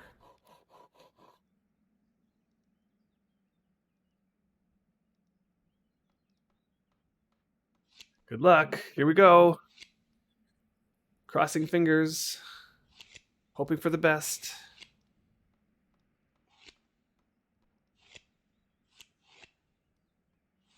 Yeah, you got it. Awesome. Thank you so much. All right, sweet. Saved a little bit of adamantine there. All right, I'll probably need permission on the cart. I wish I have something. Let me think here.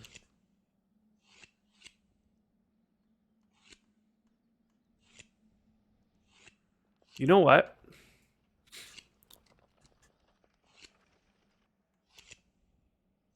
I am going to give you the rest of the adamantine. You can keep that. That's for the hell horses in the cart and all the help. You can keep that. Thank you so much for all of your help. The hell horses alone are probably worth more than that adamantine. Like as you were saying, yeah, I'm totally sure. That well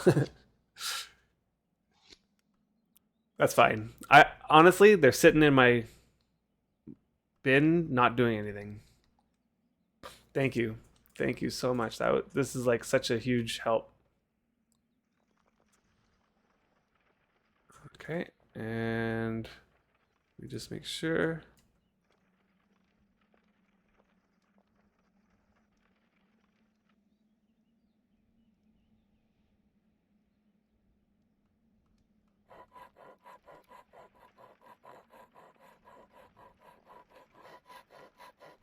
All right.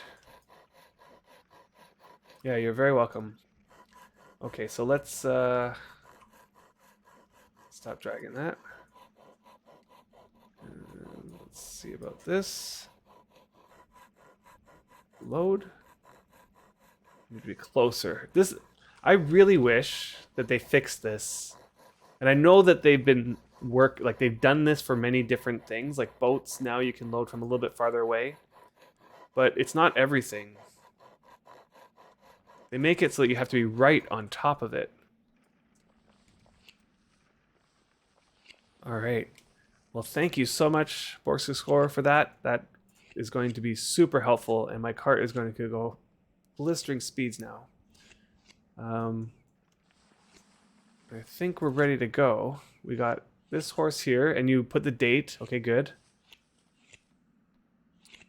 3.5 draft. And so that was on 13/8/20. Okay, I see. So it's like August 13th. You said 101 days. Yeah, it won't go super speed for another week or so. Yeah. I'll check. Yeah, I'll check the date on the little one later. Let me just see, actually. Probably could see it now. Yeah, so 29th. So that means that they were born... No, not 29th. What am I reading? Yeah, 29th, 08. Is that the date when... What's the date today? Okay, hitchable on the 29th. Okay, I see. Got it. Okay, and then there's 105 days of hitchable age. You were saying. What's the day today? So it's the 23rd today. So on Sunday of next week, it'll be hitchable. But at least right now I can hitch one of them. And that's going to give me a speed increase. Can I go across here? Yeah, I can go across here.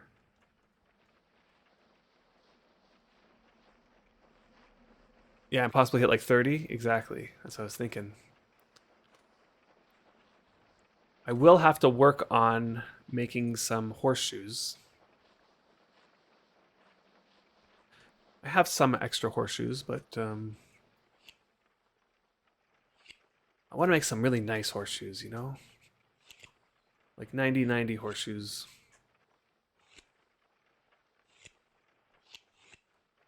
I'll have to work on that.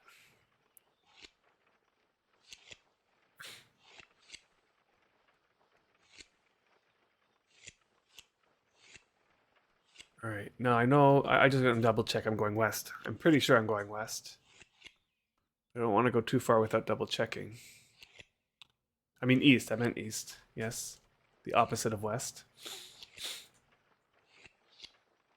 And there's a walnut forest over here that I use as reference.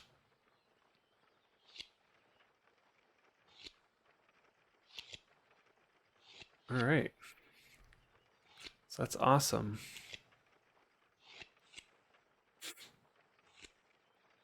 And Griffith needs to eat again. So I'll just queue up the eating and drinking action.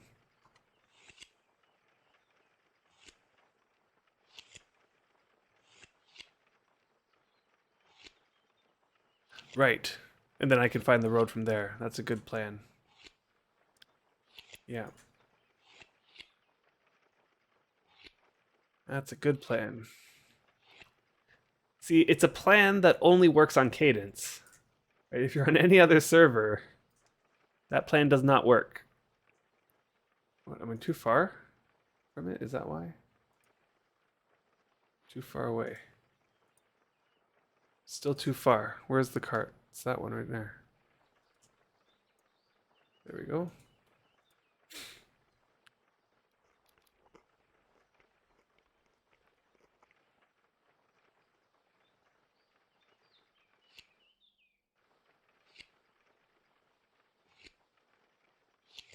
You try this strategy on Melody, and you'll either hit water or a slope that you can't go up within like 20 tiles. And then sometimes it'll let you go for a little bit longer than that, but then it'll get you in a spot where you're stuck. I remember on Melody, we were playing around in this area over here. And we somehow got ourselves up on top of this mountain, on this ridge, but it didn't feel like we were on top of a mountain because we were in the middle of a forest. So it kind of looked like what I'm seeing right now. And we were just going, like, just playing around. We were chopping trees and adventuring and just looking in this area. And then next thing you know, it's like we were trying to get back home from here. So we thought, oh, let's just go west. So we kept going west. And this whole ridge here, you can't get down. It's like a big mountainy ridge. And then we were like searching in this forest. We were just getting lost, and there's lots of places where you can't climb, and we're trying to get back down into the steppe. The only way to get back down to the steppe is to come down to about over to here, go north, and back up into here. This whole area is this massively like different heights. And so we got completely stuck in there. Took some time to get out.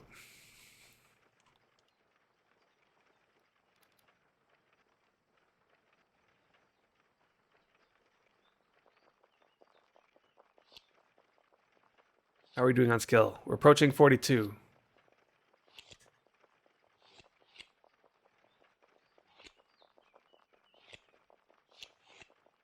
Yeah. It might not be that I get to 50 on the stream. But it will definitely be that I get to 50 before the end of the day. Or tomorrow. Something like that. Like I'll be at 50 very soon. And I just started yesterday. So 50 takes about, what, 2 or 3 days maybe? If you're starting from near the beginning. The 4 draft helis will be premium for a bit longer. At least you'll be fine until they start selling. Thank you. Yeah, totally. They will be premium, that's for sure.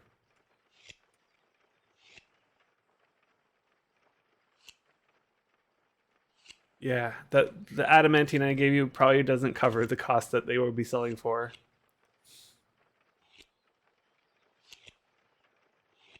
But hopefully you make good use of that. Make some nice dyes. There's a skill for the dyes, right? Just making sure. You can make the dyes for free. Just need the skill.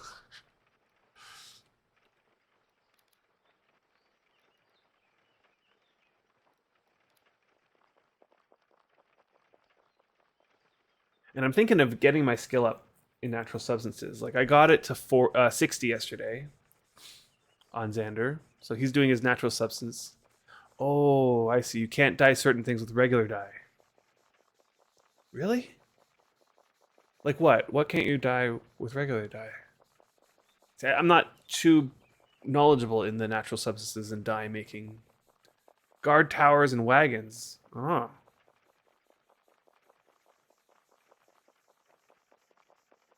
Interesting.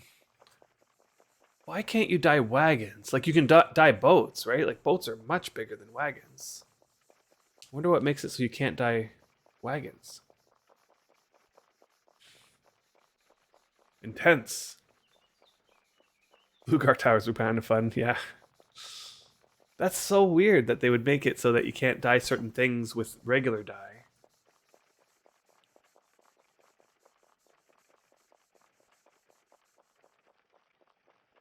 Yeah, but then why make it so you can dye them with a rune? If there's a problem with the kingdom styles. Yeah, but then you can use a rune to dye it. Which suggests that they could have made it so that regular dyes dye it. They just chose not to, right?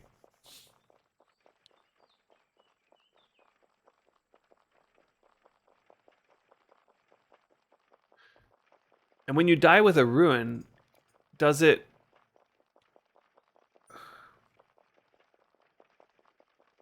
If you dye it with a rune... What am I trying to say here? Do you get to choose the color, or is the color, like, decided by the... I'm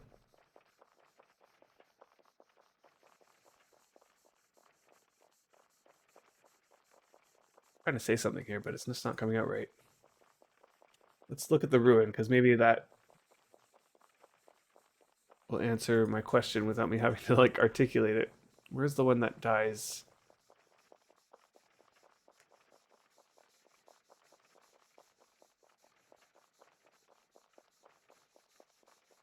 Said it was an adamantine rune. Random. Okay, so it's just random.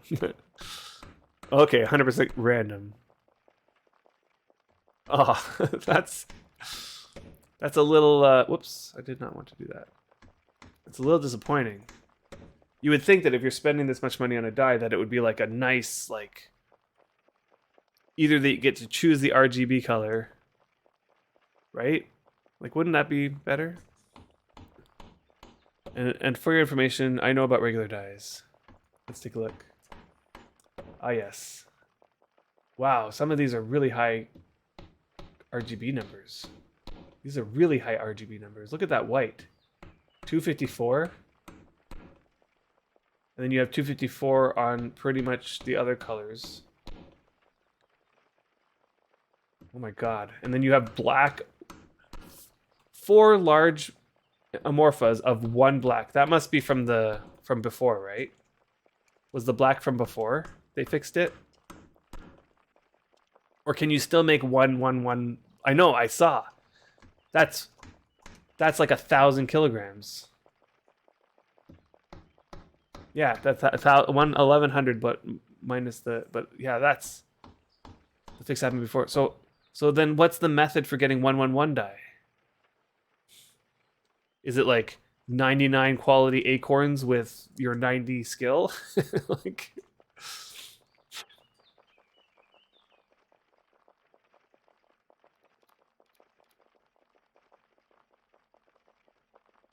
100 quality acorns and 99 quality iron. Right, and just high skill. Okay. So the next question is 100 quality acorns.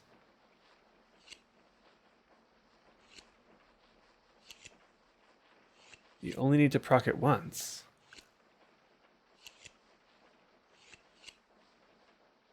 Ow. Like with one big clump of iron.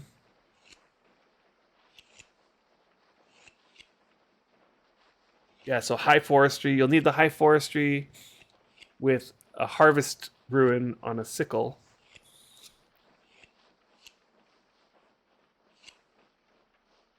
So you only need to proc it once. Not once for all of that dye, though. Okay, then you can use Wurm's dumb rounding error and mix in random die into it to dupe it and make it bigger. Unless you bring it down to low quality, in which case you ruin it and it goes to 222. And too low quality.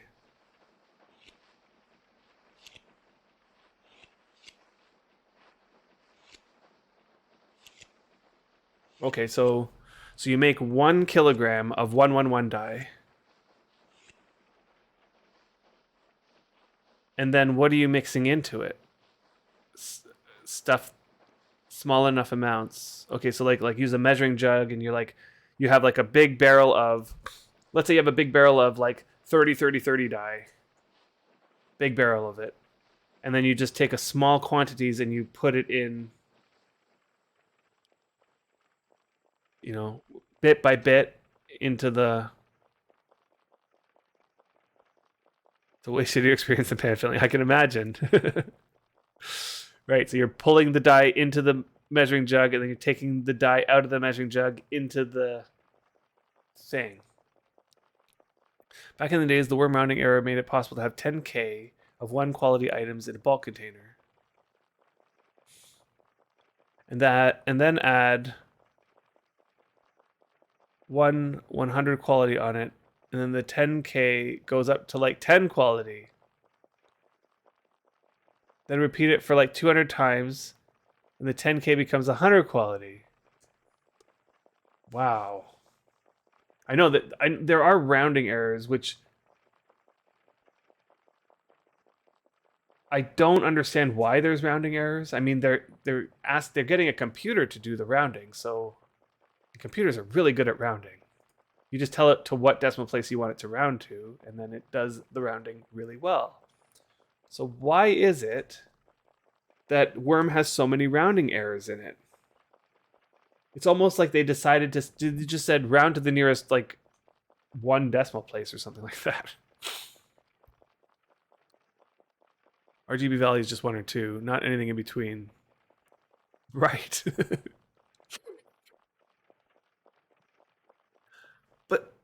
but look how many decimal places they have on everything. Like this 45.57 quality actually is stored as 45.5725. So they could easily just say round to the 4th decimal place, and then they don't have any rounding problems to the 2nd decimal place. So 0.51 rounds in at 1 in real rounding, but 0 on programmer rounding.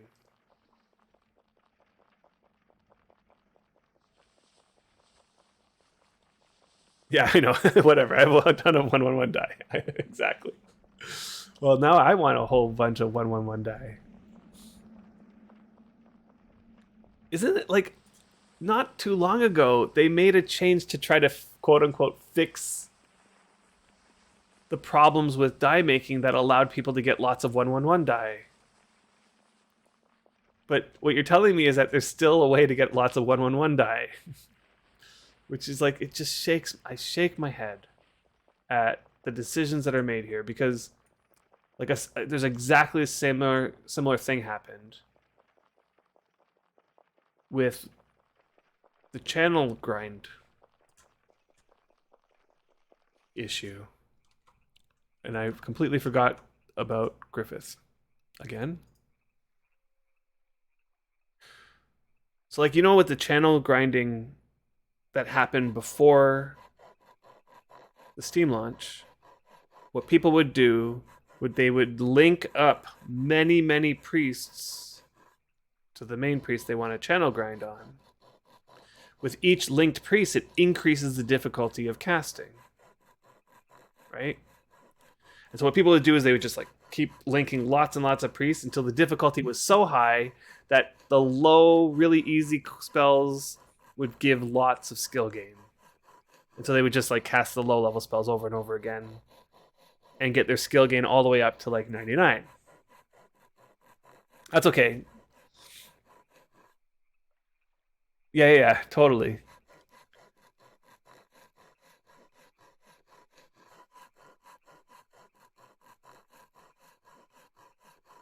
Let me try to understand this. It's like 0.51 rounds in at 1 in real rounding, but 0 on programmer rounding. So when the rounding happens on the 8th decimal place, the real versus programmer rounding makes a difference.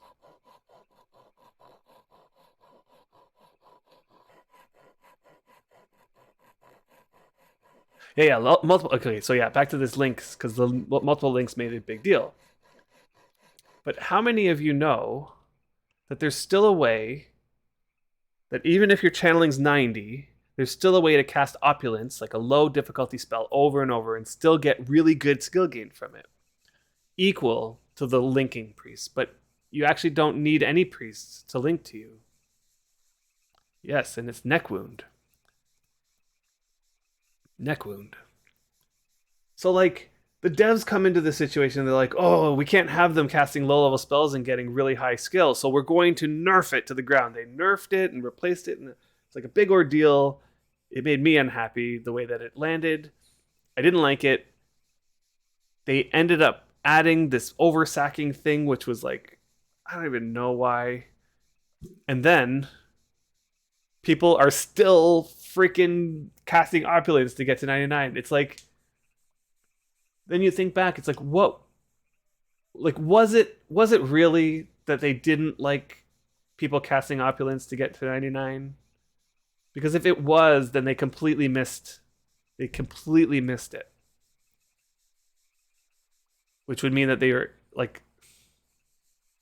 it means in the end that there's only one or two options. One, they are conniving, right? Like they're misleading. They're purposely misleading the community. Okay, so either they're purposely misleading the community, or they're incompetent. There can't be any other option. Either they knew of the neck wound thing and they were misleading everybody into thinking that they're trying to fix something, what they weren't. Made a lot of people really upset. It made a lot of people not premium lots of characters. Like lots of characters. Because to do this, you would have to premium like 7 additional characters just to link to make things worth it. Right? And then now there's like there's another way of doing it where you don't need any additional characters and you're still getting it. Right? Oversacking was an attempt to replace the opulent spam with a viable method of using higher spells to skill grind, and it works as they intended. Just need the mats to sack and voila. Yes, it works as intended, but it's not a very good solution. Because now what I can do is give myself a neck wound to increase the what the neck wound does is it reduces your effective skill.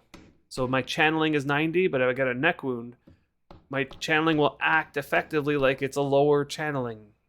And you can adjust it to wherever you want. So I can give myself a neck wound so that my channeling acts like it's 20 channeling. And all of a sudden now I can just cast Opulence over and over again. So now I can oversack like 500 favor and cast Opulence 50 times in a row to get optimal skill gain. Yeah, the neck wound has always been there. People just didn't know about it. Exactly.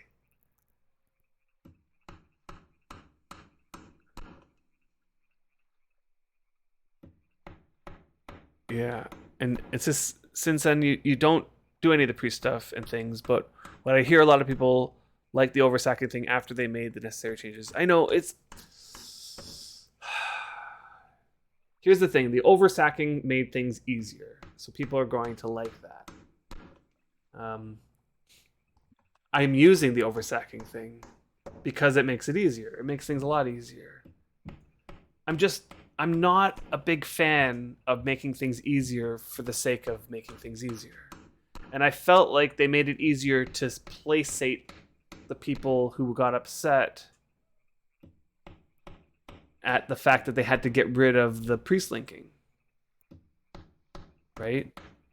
So they get rid of the priest linking, and in the devs' minds, they're thinking, we'll get rid of the priest linking because it seems unfair that people have to premium 7 characters to optimally skill. So we're going to give people another way of skilling, where you can oversack and just cast, right?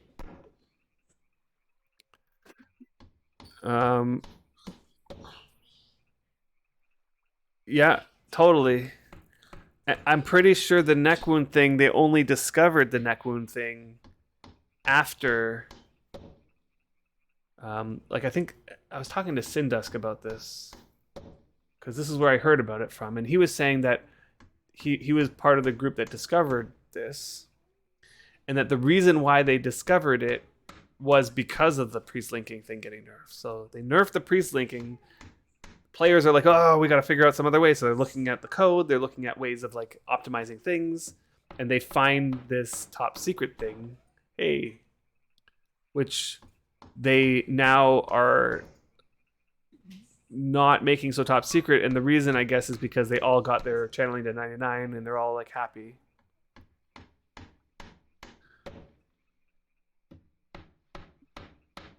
But it's almost like the devs are on a witch hunt when that happens. And then they go and kill the witch. And then they're all happy, like, yes, okay, we fixed it all, and they're like back to their ivory tower, only to have let all the witches are out on the loose still, you know? It's like just, to me, something seems wrong about this. Yeah, you like the witch hunt analogy? I know. You think OR detected the neck wound stuff? Yeah, it's possible that it was OR. He seems like he's that type of person. And as I said, you need a link battery to sack for who else? Okay, that's true. That is true. You need 1 link battery.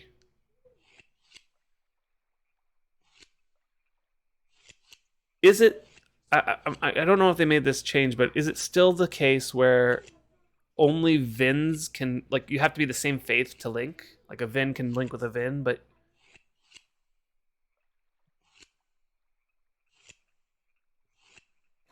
oh, it was blue. I mean, they're all like, this is like a group, like it's these guys, right? Blue, OR, Sindusk, and I'm sure there's more, but these are the OR is blue. Oh, that makes sense.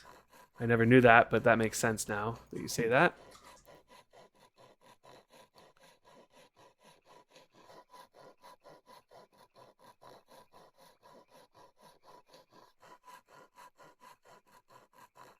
Yeah. Biggest problem with this is the wiki doesn't have any of this information on it. Yeah. I mean, the wiki is like common player knowledge, you know? It's like what people have figured out, and is in general public, because then you need the people who are running the wiki, who are updating the wiki, to actually put the information in there. Although, honestly, I think anybody can update the wiki, right? Like, I made an account, a blank account from scratch, and I was able to change pages on the wiki. So head wound reduces mind logic because we lose Q slots, yes. So looking into what wounds affect some skills, just reasonable trajectory of rational investigation, yeah. What I would like to see is the list of all of the skills that reduce all of what skills get reduced by what wounds. I would love to see that list.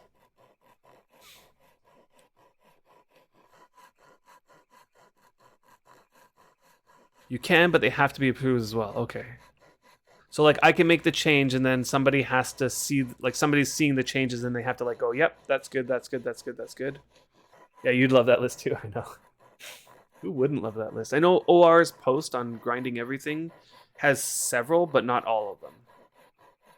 Also, getting drunk generally makes everything more difficult. Yes, this is also part of the reason why I'm making a lot of alcohol. I know that that's a thing, so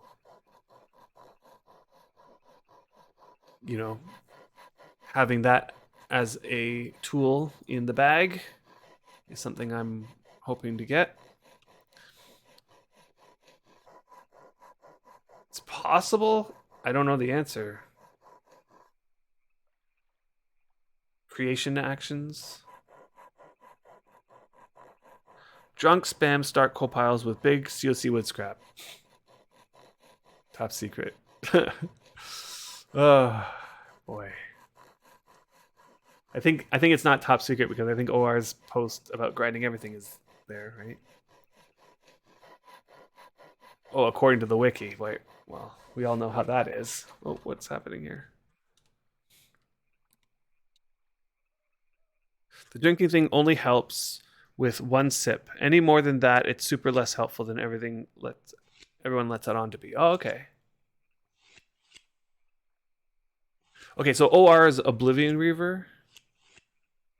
Apparently, he's also blue on the new servers, and he's also goes by Salaka. Yeah. Yeah, he's the one who makes this post here. Whoops.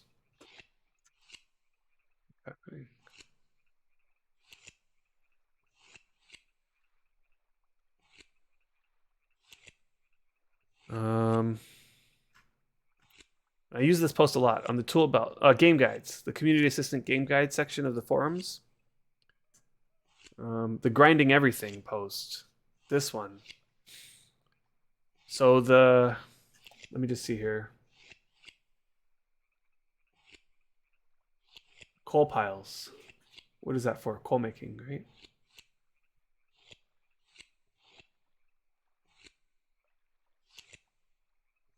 Might have missed it. Coal making. One thing I would wish for this post to just be to have a little bit more formatting. So like having all of the skill names bolded and putting spaces between each thing would make it just a little bit easier to read. Okay, hold on. I'm just gonna get this going.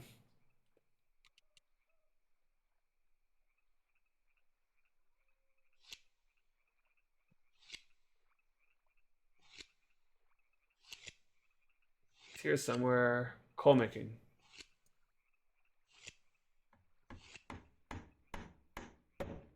Yeah. So take a big kindling, put COC on it, and attach it to logs. Yeah, never complain about formatting when it's about such a wealth of knowledge. Just suck it up. I know I'm okay. Like, don't get me wrong, but every time I go to find something, it takes me twice as long to find it. I could probably just like copy paste this into something and format it a little bit for myself. Not one sip, that is for climbing. For creation, beverages, I always need drunk state. Oh, for climbing, take one sip. But for creation, you always need a drunk state. Okay. He beat me in the race on cold making. He's super bitter.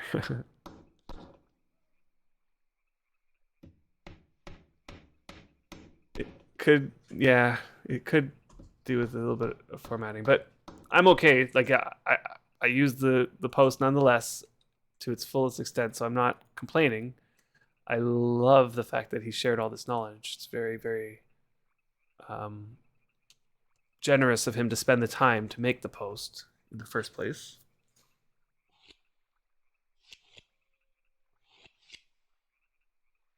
I mean, it's part of it to me is that this information would be very, very hard for a newer player to figure out what's being said. Like a lot of things you need to sort of like infer.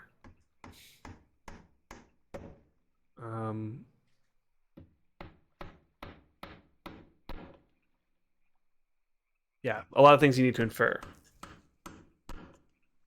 Like this, for example, repairing. Mallet to 50, ring to 70, large saddle seat to 85, chain jacket to 100. It's like, what are you talking about? And as a experienced player, we know what he's talking about. What he's talking about is to get to 50 repair skill, you should take a whole bunch of mallets and damage them. And you can damage them in lots of different ways. One of them would be to put them into a forge and let them damage. Oh, no, that doesn't work anymore. So I guess you'd have to put them on a lava tile or something like that. Or alternatively, leave them out to rot. Something like this. And then repair them over and over again until you get to 50. My guess is that after 50, mallets become too easy. There must be like a difference in terms of difficulty for repairing different things. Right? Yeah. Like, I'm only able to infer this because I've had years of Wurm knowledge. I have like lots of background knowledge. Yeah, make like 1,000 mallets in 10 piles and have repair madness once a month. Exactly. The skill gain per time lowers. Right. Yeah, you get the COC bonus on the starting of the piles. Exactly. Yeah.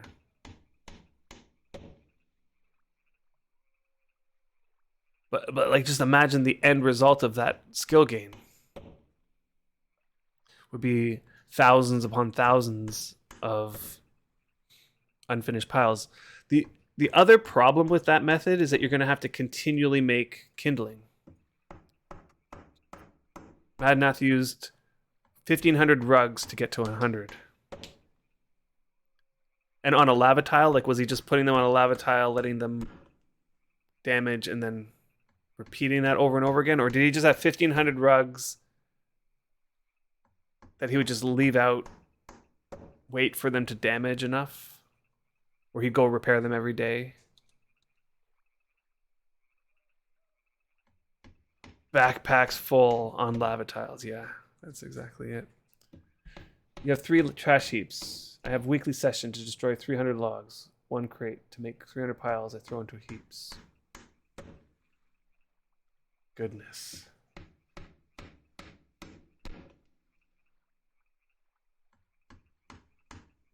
Okay, so you do 300 and then you just put them into the heaps.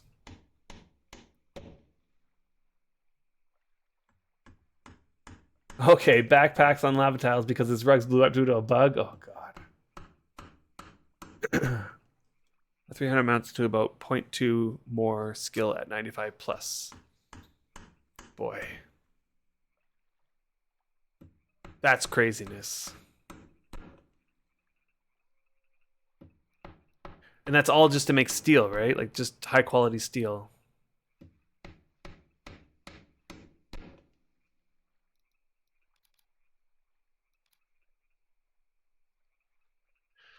You also do stamina management since lower stamina increases action time, meaning that I can make more skill per log. Yeah. But spend more time also, yeah. Yeah, for steel. So, let's see here. So you make 95 quality plus charcoal. You combine that with 100 quality iron, let's say. What's the distribution look like at that point? What's your metallurgy at? What's the skill? What's the word for metallurgy? So just make brass and bronze, then electrum. Low quality lumps are a necessity. Interesting. Your metallurgy is at 80. Holy. It's hard even to make 80 quality pile with 95 skill.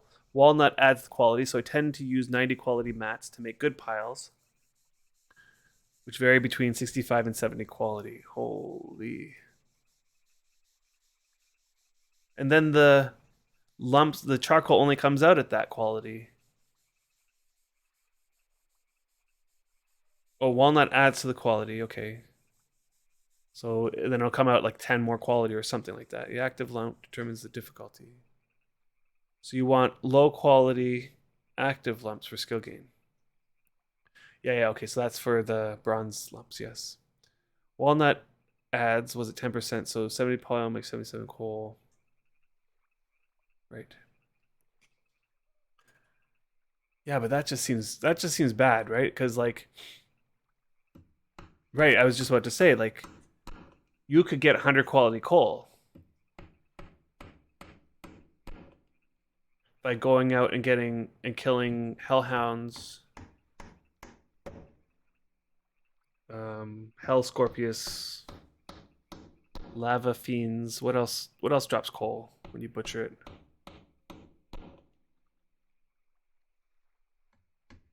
Yeah, thanks to the coal monsters. Yeah.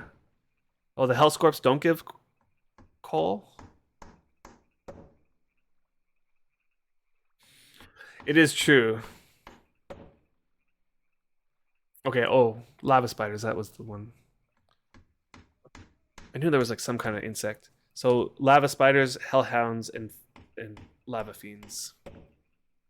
Yeah, definitely isn't a ton. Yeah, but I guess like when you're imping steel,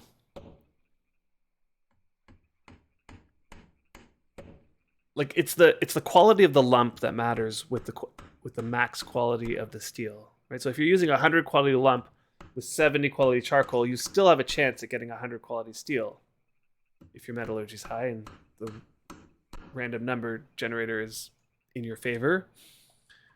But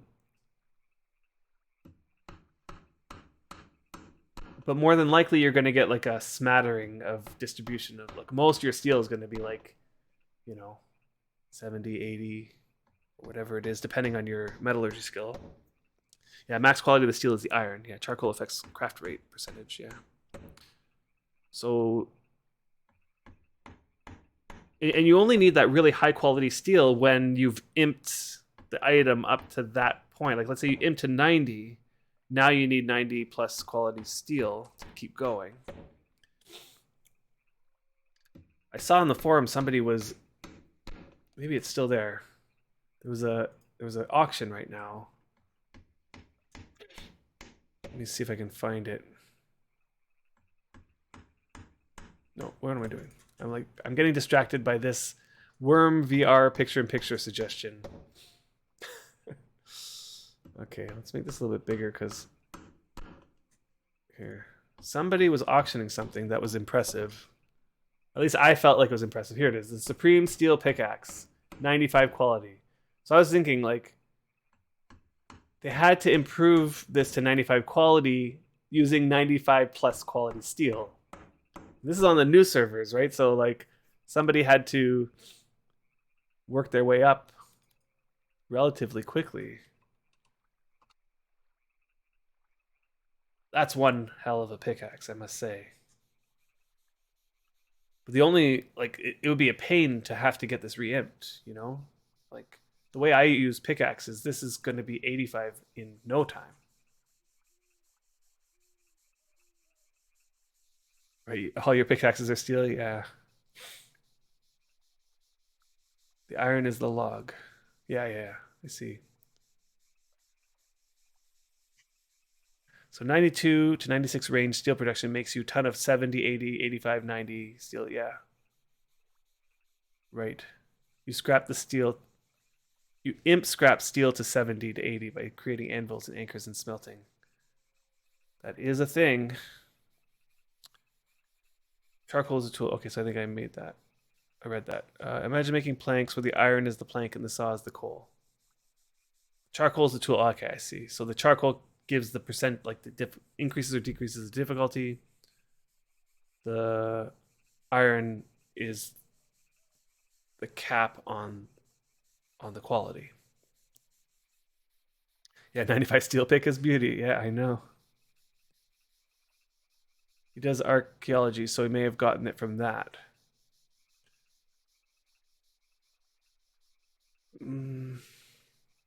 It's possible. Like this steel pack, this pickaxe, you mean?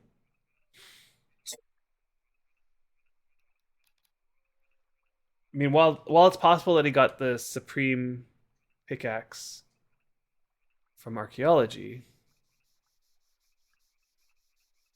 it's the improving it to 95 that I was gawking at.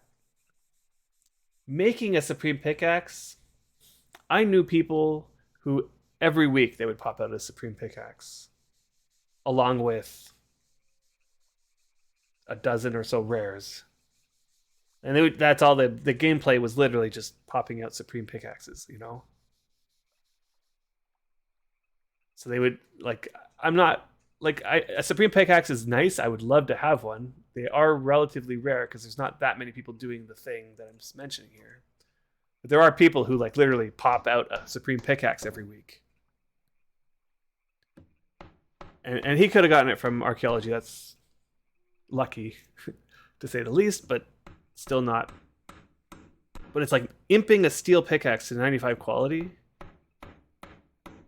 And it was imped by Pantha, so Pantha must be into the steel making or has somebody who's helping with the steel making. But boy, that's a high quality steel imp if I've ever seen one. Let's see what this auction, because I think this is still going. Oh boy.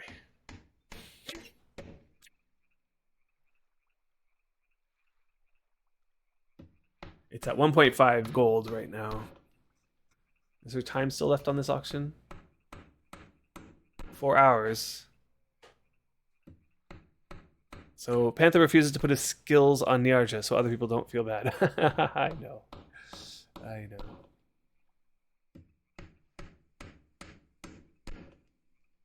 Yep. So Oblivion Reaver also has a section of that same post about how to make rares.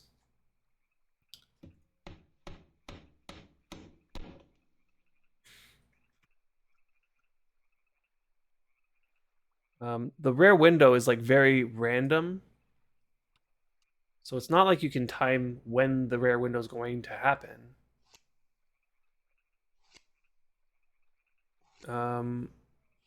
But what the goal is to just keep creating items every so often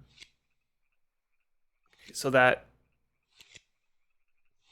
when the rare window happens, you hit it.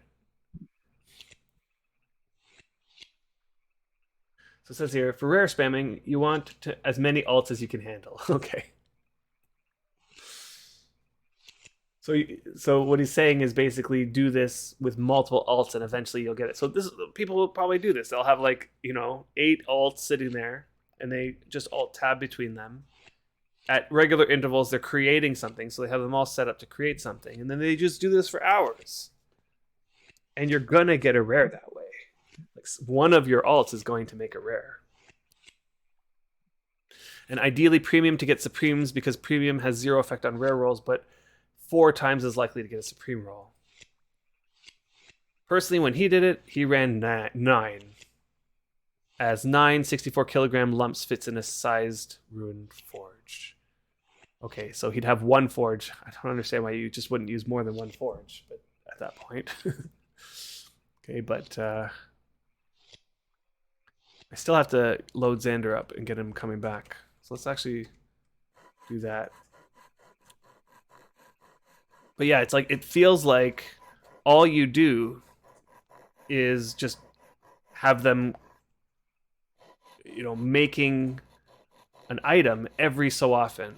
And that every so often will be based on your rare window length.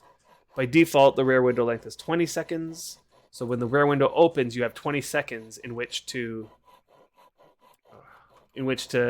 start the action, or else you miss the rare window. Let's see. Once you got that set up, let your forwards heat up the lumps while they're heating up. Set your counts in an organized fashion so you don't have to mess around with alt tabbing or anything like that. To see the creation button in the crafting window, set up a Wurm Assistant notification for action queue with a 25-second notification delay. So every 25 seconds, you want them to start an action. So on the first account in the lineup. With a 30-second rare window. Okay, so that's if you've increased the rare window to 30 seconds. So you can only do that by getting your deed bonus up, by sacrificing a whole bunch of stuff. Normally it's 20 seconds by default. The reason why you want to increase it here, it seems, is so that you can use less mats.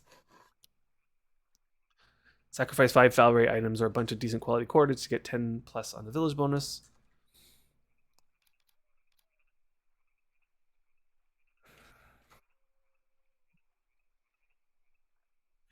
This will make sure that you hit the majority of windows while not being wasteful with materials once you factor in the craft timer. During the craft, try not to mess around in-game with your inventory, right-clicking things, etc., as you can use rare windows on that. Ooh, I need to read this post. Rarity windows get consumed by actions that don't go through. Uh-huh. That's a thing. So you can accidentally right-click something and waste your rare action. And then you can expect about 1 rare per 2 hours and 1 supreme every 24 hours. That's 1 supreme every day you can get per count. Well, that's only if you're going for 24 hours. Assuming you have a 100% create chance, takes about 35 skill with a 90 quality tool. On most tools, you'll want to spam. 9 accounts would get about 4.5 rares an hour. And a supreme every 3 hours. Okay, so this was only per account. Oh my god. 9 accounts would get about 4.5 rares an hour, and supreme every 3 hours on average, for example. It's possible that there was a ninja nerf.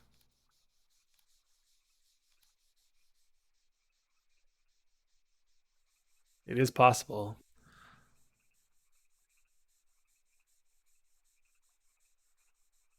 You heard that that's what was mentioned when you were making the macro. That's the reason why the amount of rares you get using the macro is very low. Yes. That's what I was that's what I had like I was rewatching that segment just to try to figure out what was going on there. And I'm looking at myself and I'm like thinking and trying to figure out, like, I'm thinking, how is that possible that it would cause the rare window to be wasted?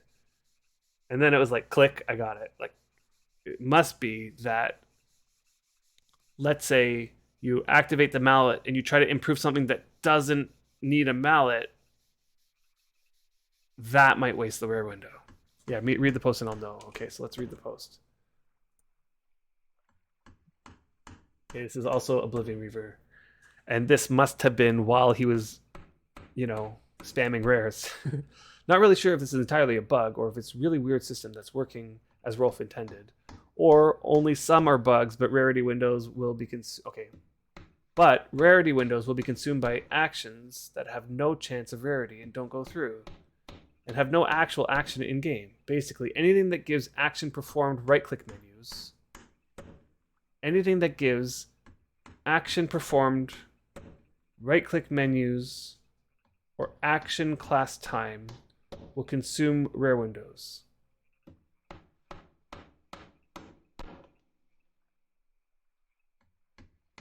Okay, so yeah.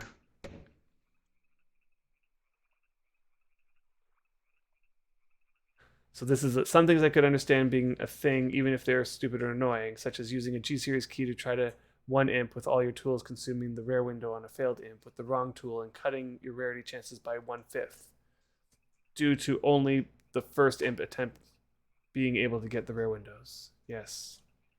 But things like examining, I can't believe examining uses up a rare. Right-click windows.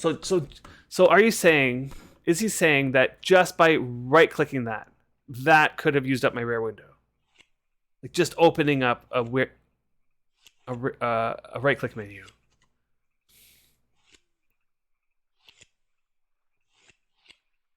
Or doing anything that can give you answer an old question. It has timed out over 15 minutes or replaced by more recent. Can consume rare window as well, which doesn't seem intended. Combined with the very low chance of imping rare actually going through, it's no wonder why rare spamming has reigned supreme for so long, as these oddities are much easier to get around with a crafting window. Right. It's kind of like everything that makes a request. Right.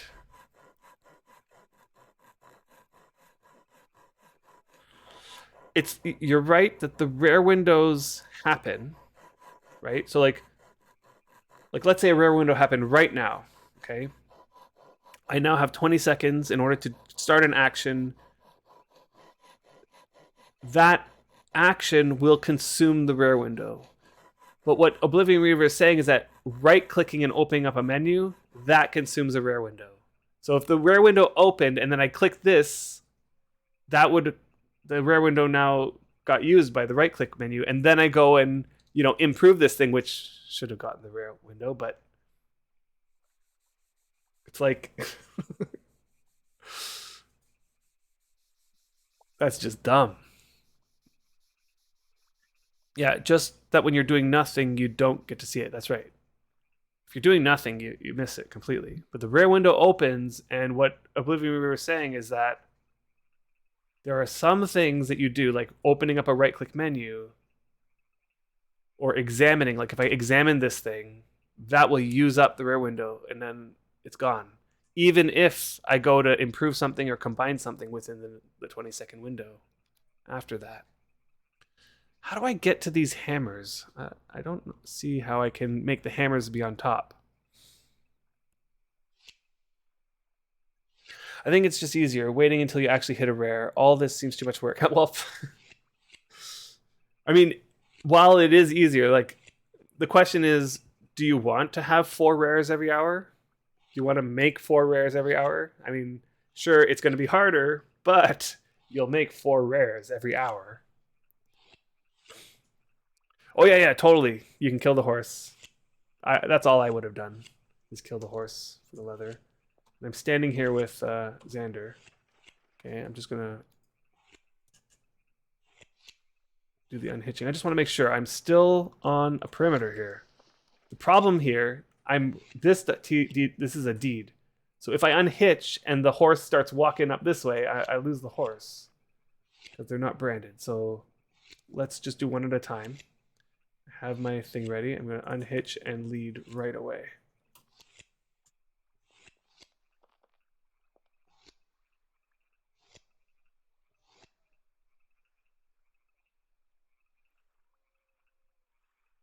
I really hope I have enough room for all this. I really, really, really hope I have enough room for all this. Okay, unhitch, lead.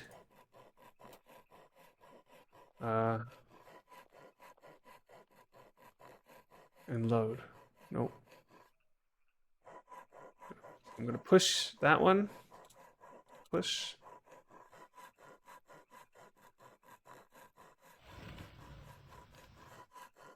Load. You're kidding me. Load in the one I pushed, maybe. Too far away. Ooh, goodness. Just shift select 5 of them and then an imp. I could do that. Yeah. So like this.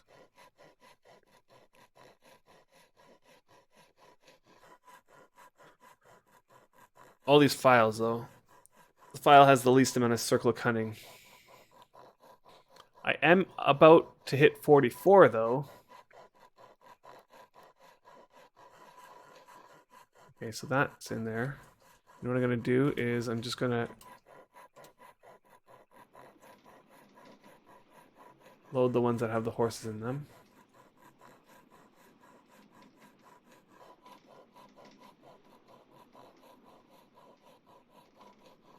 Right.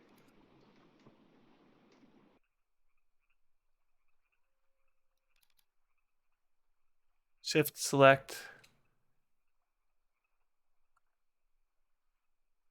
That do it? Yeah.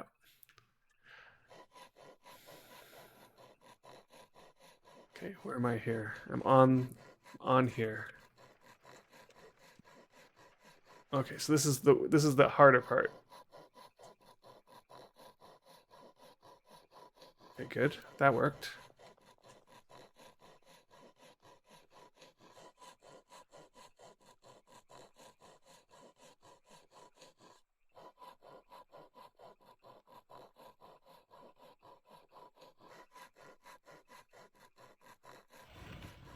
Okay. And then this last horse probably won't be able to unhitch here. I'm too far away. So unhitch, lead, bring him over here, load. Yeah, it's like, no, they didn't change it. It's like you can't, it's almost sometimes you can and sometimes you can't. Okay, so I can load the wagon even though the wagon has stuff in it. That's good.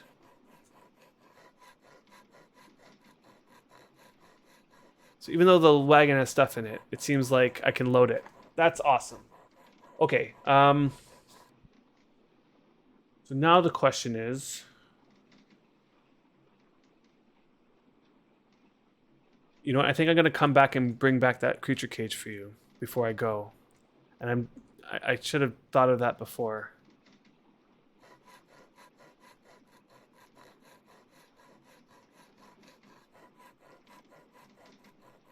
Okay, so now I'm gonna do this with the horse. Yes. Okay. So.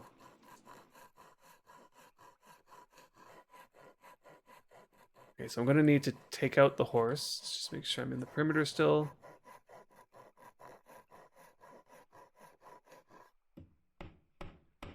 Was this the horse?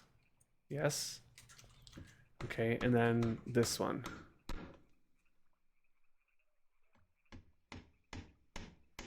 Oh, you can't. I see. That's what I meant to do. Unload the wagon. Still in the perimeter. Okay, and now I need to unload from here the creature cage. Need to be closer. Okay. Okay, so now I'm going to unload this horse and just let it go.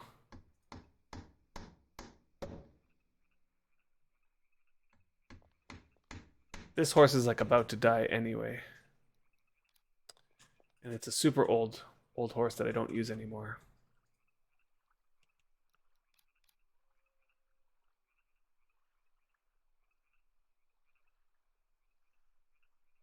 And then I'm going to unload this creature and then put him in the other cage. Ah!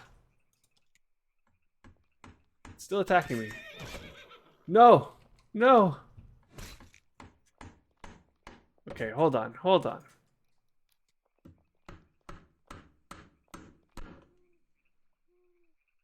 Am I not leading you?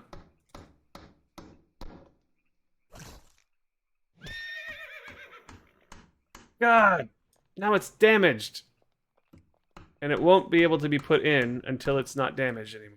Am I leading it or no? No. I did, now I am. Ugh. Can't lead them when they're attacking. That's weird. But now it's damaged. Oh. And it's adolescent, so I can't... Let me think here. What's my options? What are my options? Heal it. Oh, yeah. Well. Let me think here. Let me think. Do I even have cotton to heal it? This is a disaster. I have my armor. I can heal it by... I will just use my pants.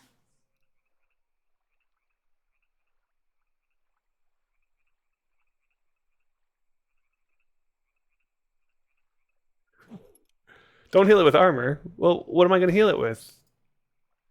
My string of cloth. I have some COC string of cloth. I was like... I mean, this all has to happen before I die, right?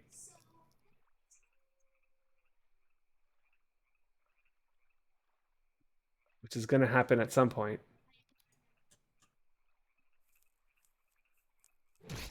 I failed.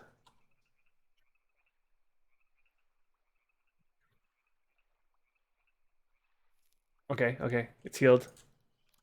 I can't believe I hit it. I'm unequipped, so I'm using my fists. And Xander has like, I want to say 15 fight skill. Okay, which one is this one? This is the one. Get in there. Why? Too far away from the cage. Get in there. Oh. Boy. Go in defensive stance. Thanks. I should have saw that. Time to botanize. Yeah, okay. And that horse just walked off. That's fine. Okay, let's get that horse back in there. I don't want to load the wagon just yet. I want to. I can't see that one. Okay, so let's.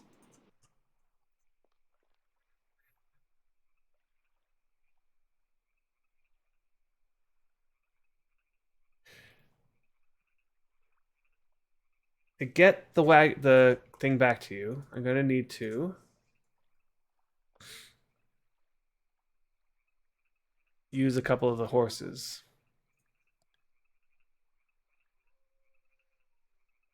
What? Why is this? Oh, I see. It's like organized in the because these two are the aged. So I'll just use these. I guess I'll have to. Yeah. Okay. I guess I'll just do this. I'll unload these guys. I should have thought of this before. I knew this was something I wanted to do. Don't know why I wasn't thinking properly. It's because I was doing this, and he's wasting his sleep bonus now.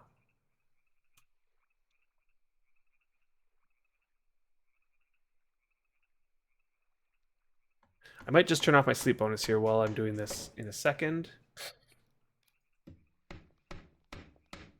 Okay.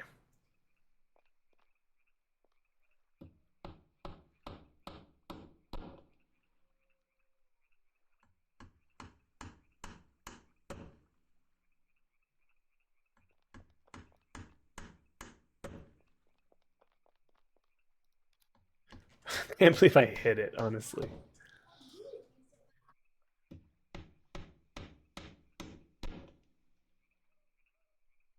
Load creature.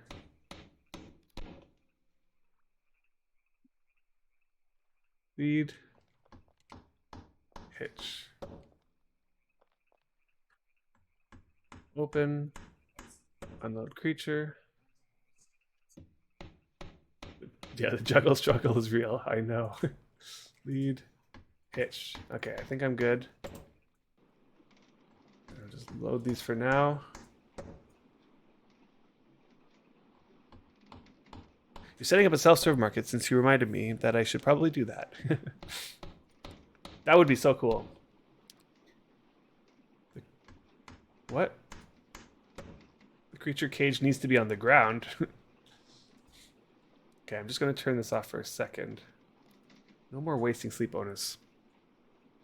Where am I? Did I make it to 95, 45? I'm like one or two ticks from 45.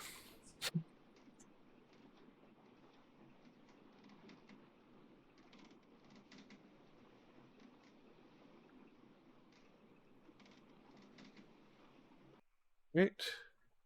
And let's just figure out what's going on here. I'm just going to double check that this is the one. Yep, this is yours. Load cargo. Then I'm going to bring you into here.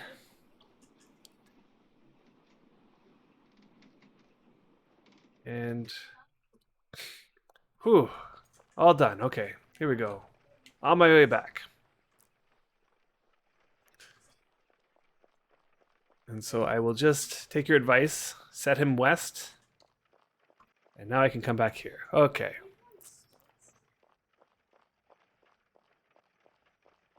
There we go.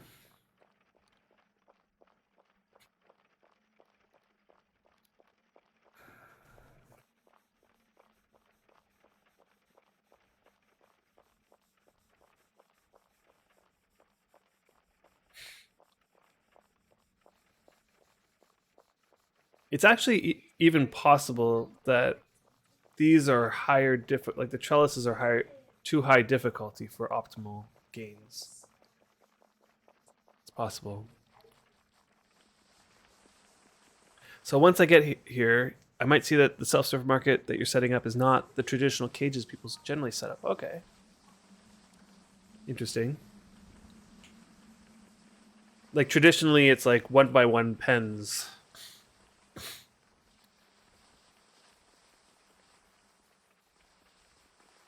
And then you need keys, you know, on the. Yeah, you won't be using pens at all. I noticed that you had it set up so I can grab off a hitching post, but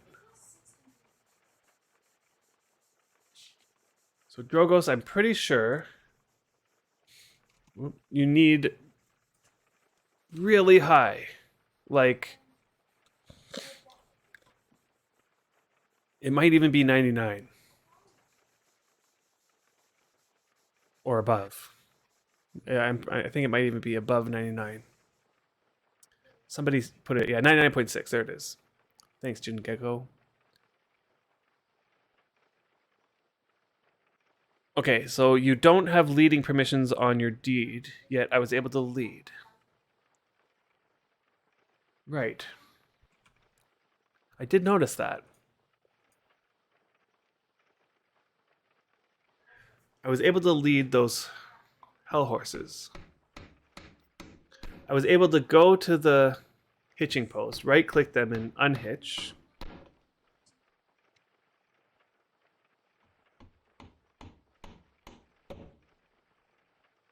That would be with 100 imbue. You would need 100 imbue at 99.6 mining.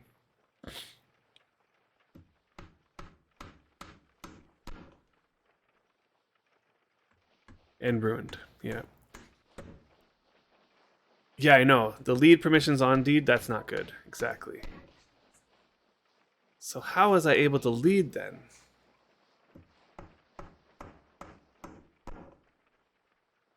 And you're going to do this in a self-serve kind of way, so that means that you don't even have to be online for this to happen.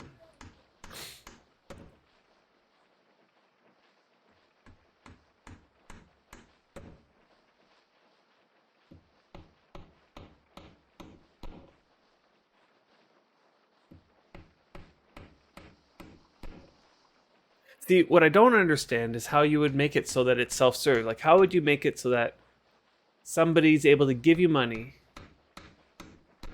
and then lead horses off your deed without you giving them lead permissions and without you being on? No, no, just give me one more second. Let me think. Let me think here.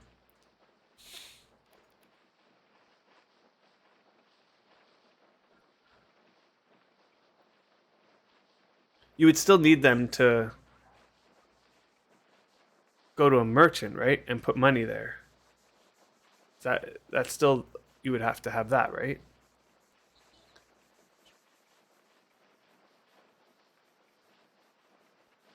Yeah, okay, so I would give the merchant money. The merchant would give me something. Like I'd have to buy something from the merchant.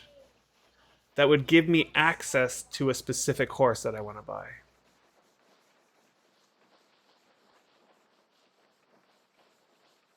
And somehow, where am I in terms of the road?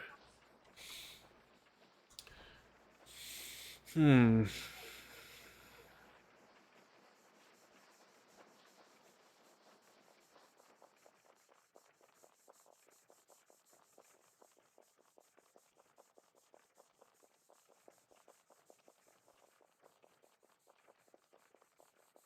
Boy. It doesn't seem possible.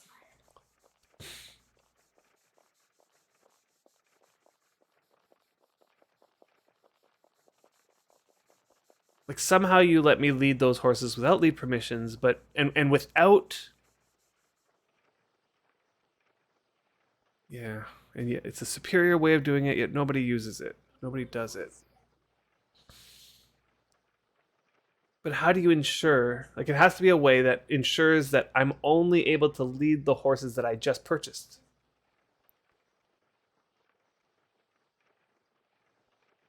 Right? Because otherwise, I could just lead all of them.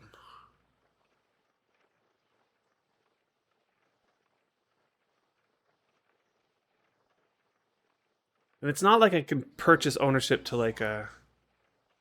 Right, I wouldn't be able to lead any other ones. Hmm. So the merchant might give me an item that does something. Maybe if you can give me the hint of what is the item that I'm buying off of the merchant. Okay, key to a cart. So it's a key to a cart. That's a good idea, Valiance. Okay, so I'm buying a key.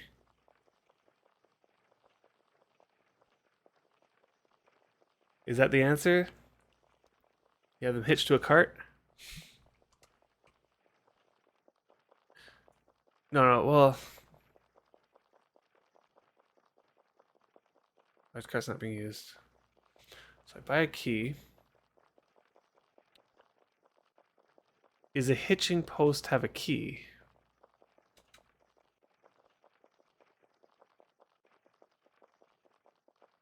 No, but that still doesn't stop the leading problem.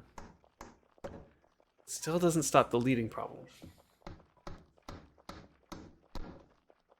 How was I able to lead off of your deed those horses without leading options?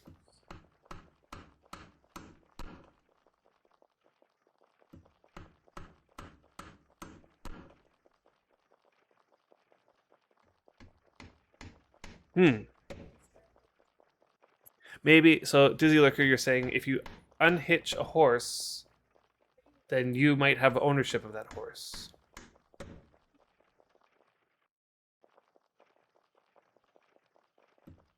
Okay. Okay. You need perms to unhitch. Right. So that, like, this only solves half the problem. So if unhitching from the hitching post allows you then to lead immediately, even without the leading permissions.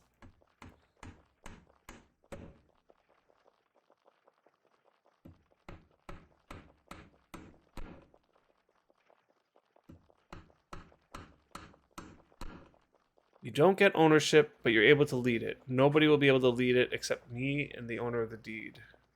And the buyer of the key. Okay, but what is the key? What does the key unlock?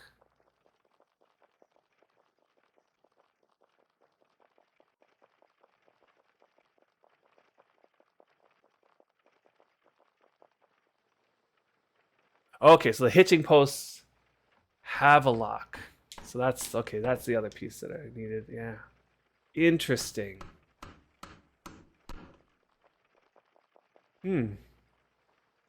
Now is this all new with the new update? Like, because I know they did some work with the hitching posts where they can make them, the animals eat out of them and stuff.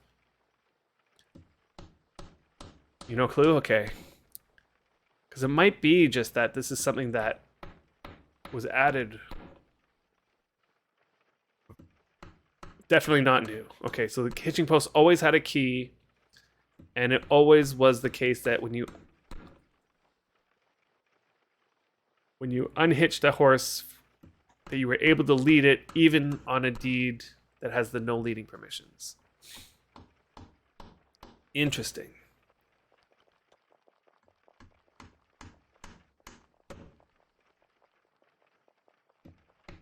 Ah, only the person who unhitches it can lead it. Very cool. That's very cool. That makes making this a lot easier. Making this self-serve horse market. All right, what happens if they stop leading? Once you're off the deed, it's free game though, but the same issue exists on cages too, so it's not a factor, yeah.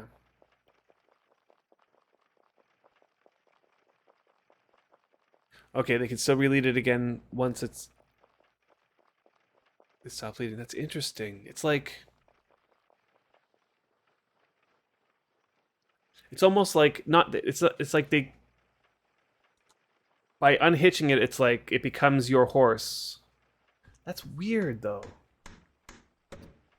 Because it's not branded. It's not like a branded horse where if I bring a branded horse to somebody's deed that you can't lead, then I can still lead it because it's branded. But okay, it becomes your horse temporarily. Yeah. It has to be unbranded, I see, for this to work. I just know that like if I take my branded horses onto somebody else's deed that doesn't allow leading, I can still lead it no matter what. As long as I have the brand to my deed. That's very interesting. Like I wonder why this isn't more well known, because like a lot of people do self-serve markets. Yeah, obviously the markets have unbranded animals anyway. Nobody wants to buy a branded animal.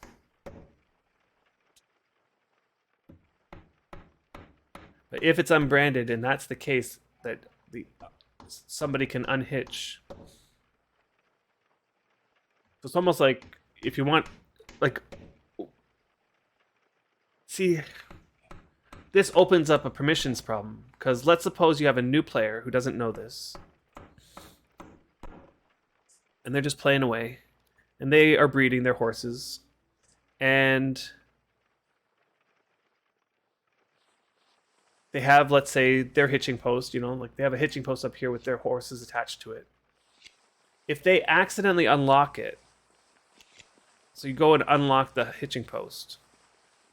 Let's suppose they didn't know better. They just thought, oh, I better leave this unlocked. It's on my deed. It's no problem. I better leave it unlocked just in case I lose the key or whatever. Some thought goes through their mind, so they decide to unlock it. And what you're saying is that anybody can then come along and unhitch the horses and take them away.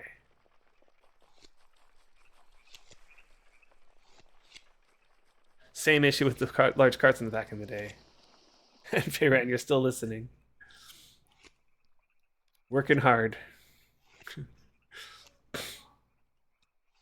I know you're working hard. Oh, I made it. I'm here. Where am I? What? I'm in water.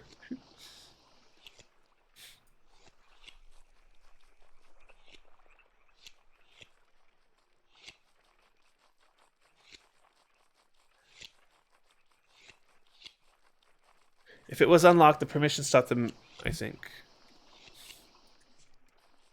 You sure about that? Because, like...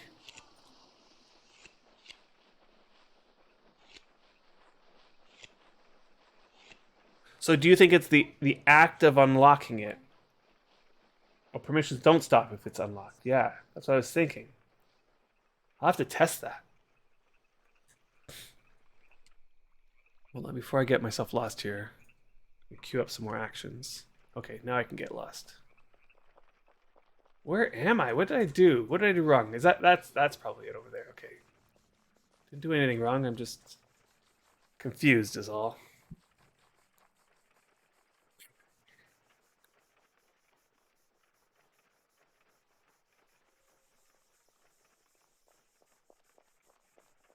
Unlocking would still make it under the D permissions only if you have the key. Right. See, this is the slippery part here about this. Like, unless it's the case where the act of unlocking it gives me temporary, like, quote, temporary kind of ownership of the hitching post, that then lets me unhitch, which then gives me temporary ownership of the horses. That might be. But if it's the case where any, like, okay, let's suppose I'm at your horse market, and there's a person standing right next to me. I don't know them, but maliciously they're just waiting for me to unlock the hitching post. Could they then unhitch? Like I go to unlock, and the moment I unlock, they unhitch. Now they can lead the horses, but I cannot. Is that a possibility?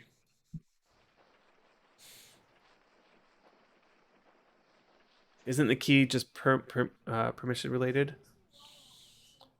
Yeah, I'm not sure. Get permission. So then the other option is that I unlock, and it's the act of the unlocking with the key that gives me temporary permission to that hitching post. That might be the way that it works. In which case, that mischievous guy next to me who's sitting there waiting, like I unlock the hitching post and he goes to try to unhitch, but because I was the one who unlocked. Do I want to try it out? I'm here after all. Okay, let's try it out. Let's see. Let's see how this works for science. Let's turn off sleep bonus for this because I'm going to get too distracted.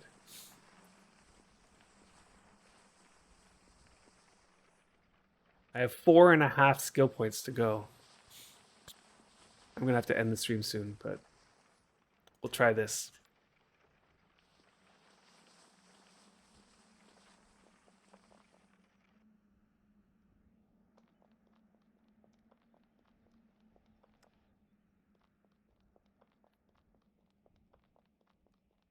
You got some champ creatures in the pens. We used to do this with wolves. We had back on our very first deed. We were breeding champion. No, was it champion wolves or was it champion dogs? I think it was dogs.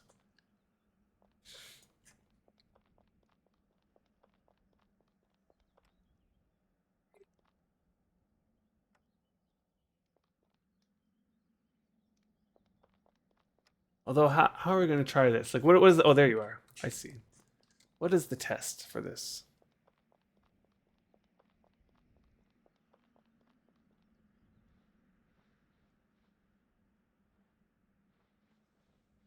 I'm going to enchant your grass here. This one here. Just enchant that for you. That would be very bad for my karma. Okay, well, I don't have permissions to enchant. Are these mules? It is a mule. Let's just see. Let me just examine this. This is locked. Okay.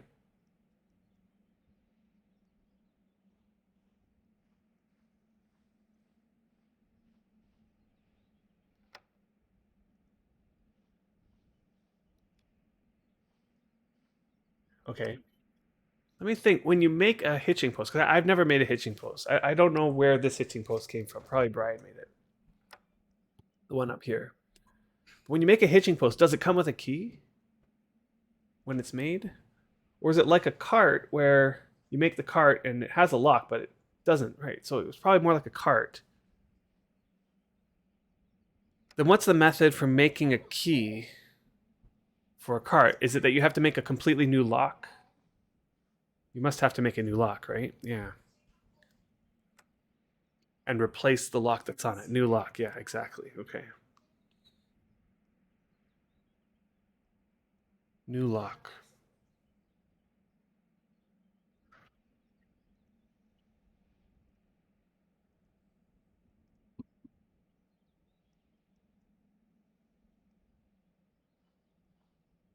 Okay. So let's just see how this goes. Okay, so number one. It's this guy. Okay. So it's locked. If I open, because I have the key in my inventory, does that work? No, that's just this. Okay, so I have to activate the key.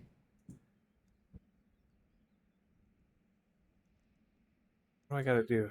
Can I just unhitch? Is it that? Let's say I don't have that activated, and let's say animals unhitch. Oh, no longer tied to the hitching post. Okay.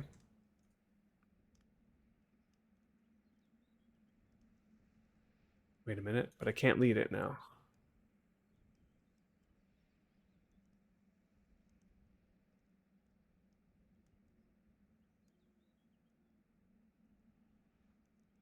See how the menus look like. Try right clicking. Okay, but I accidentally unhitched this one, but now I can't lead it. That is weird. Did you hitch him back? Yeah, okay. So let me see. Let me put this thing and then let me just lock.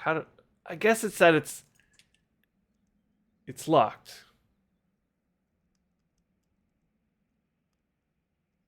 And then if I come over to here, I can't unhitch this animal. Okay. If I don't have the key activated, I can still unhitch it. And is it just because I have the key in my inventory?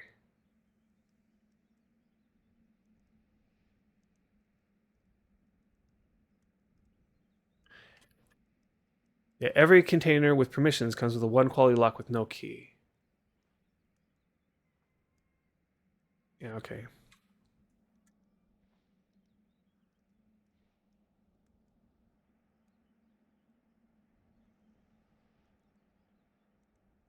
These mules do look ugly. Okay, try to unhitch again. Okay. So, animals, unhitch. Oh, I need to activate my thing. Oh, they're branded. That's why I can't lead it.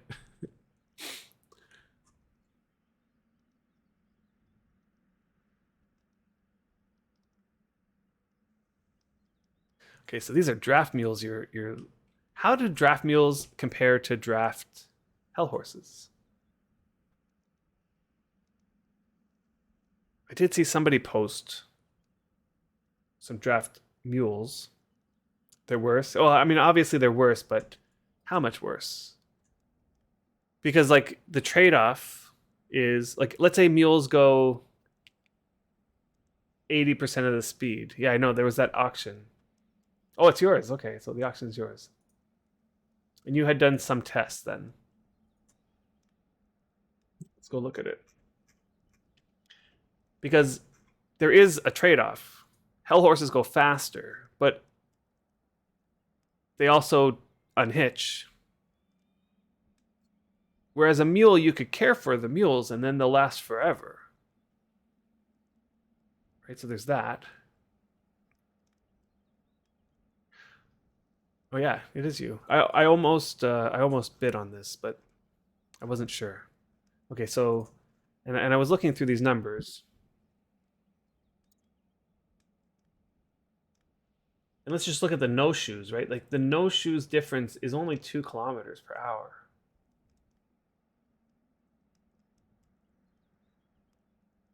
And this is, according to your very non-scientific testing, this is the base speed of animals with no traits. Okay, so these are no traits, no shoes. The cart mule goes 14.4. The cart hell horse goes 16.5.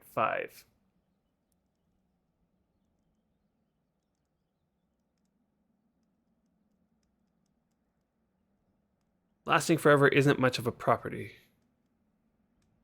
Well, kind of is.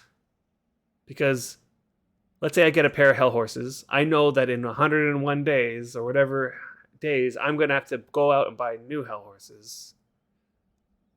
Versus I buy a set of mules and I know I will never have to buy another set of mules again.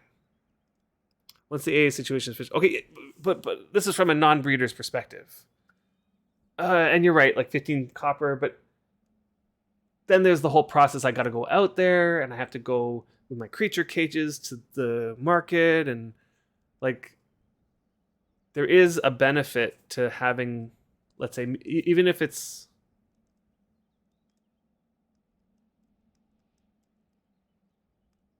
like I'm comparing from a perspective of somebody who would have to go out and buy another set. The fact that you can put on the mules and they'll last so much longer than the hell horses, combined with the fact that they don't nip at you and you don't run into those issues. Like I had that problem at the boat where I accidentally hit it. Now I can't load it. You would not have that problem with the mules, right? So like there's if you use horses, you should use mule. Exactly. Okay, so this is where I'm thinking. Like if you're not wanting hell horses because of all the fiddling with them and the fact that they hit you all the time and the fact that, you know, such and such. Like I have on my deed, although I put it down there, a cart with horses, and then I have a cart with hell horses.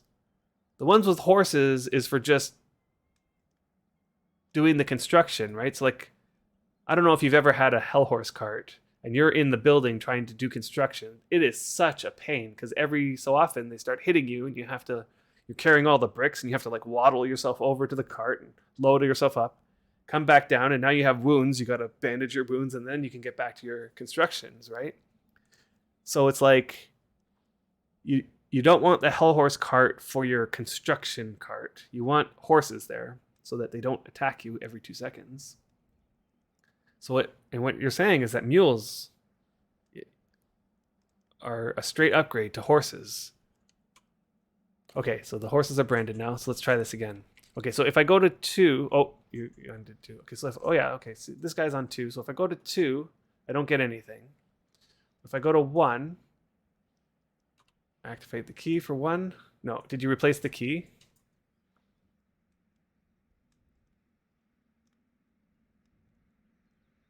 What happened? No. Oh, I can lead the, okay, so it's because the mule was off the hitching post. Okay, I'm going to hitch him back on there. Okay, so try leading this one. Yeah, I cannot lead that one. Okay. Right. So I can't lead that one because of the permissions. But what I was interested in knowing... Oh, I see. Okay. So the thing I was talking about before doesn't matter. As long as I have the key in my inventory, I can then unhitch the horse or the mule or whatever, and then I can lead it. But if I was not the one to unhitch, then then I wouldn't be able to lead it. So if somebody's standing next to me, they wouldn't be able to lead it. Interesting. Okay, so that works out pretty nicely. Interesting. Right. Okay, so let's try to unlead and lead again. So let's say unhitch. I can lead. Let's pull him over here. Let's stop leading. And then let's lead again. Oh yeah, that works. Okay. Leading him again. Okay, so hold on. One more thing I want to try. I'm going to stop leading. I'm going to walk away. I just want to see if, let's say I accident, like this would be something silly, but if I walked away, because sometimes if you walk further than 2 tiles away, you lose. Oh, I can still lead. Interesting. Yeah. Okay, so try 5 tiles. I did go 4 tiles. They probably could have gone farther. So let's say I lead. I stop leading. Let's go 5 tiles away. So I'll just go to the road and then back. It's possible I'll lose it here. Nope, I can lead still. So it's like I have temporary permission.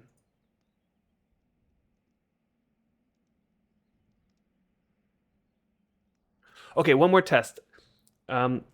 This number 6 hitching post. What if you were to unlock it?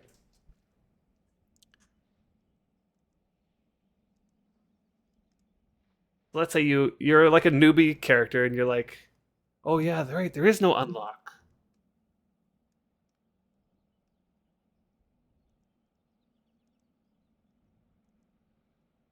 You can change the permissions or remove lock. Ah, okay. Try removing the lock. Oh, although, is that going to mess up stuff for you? If it is, don't worry about it. But I can see how this is not going to be a problem. Yeah, this won't be the problem that I thought it was going to be.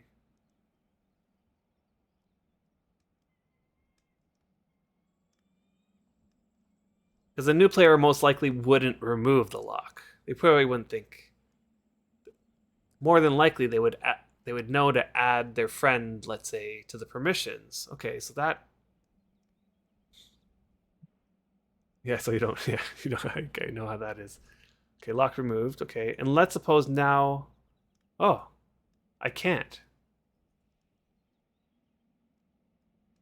Okay, so it must be because I don't have permissions on your deed. Okay, so that's like pretty foolproof then. Here's your key back.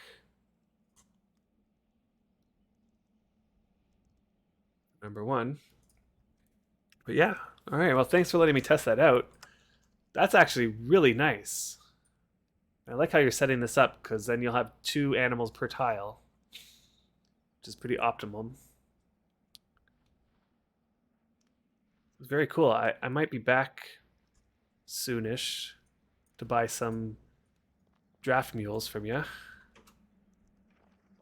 Yeah, it totally makes sense now to set it up that way. You're totally right. This is way superior. Hey, Joya, the reason why I came back. This is my brain. Thanks for reminding me. I would be off and back to the boat and realize, wait a minute. Oh, God. Okay. Creature cage. Okay, unload.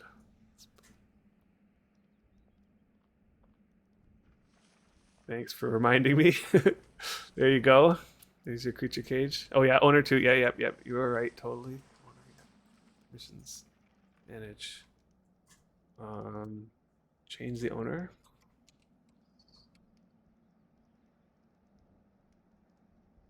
This is why I forget my tent. It's like that's the reason. I'm like, okay, I'm ready to go. Off I go.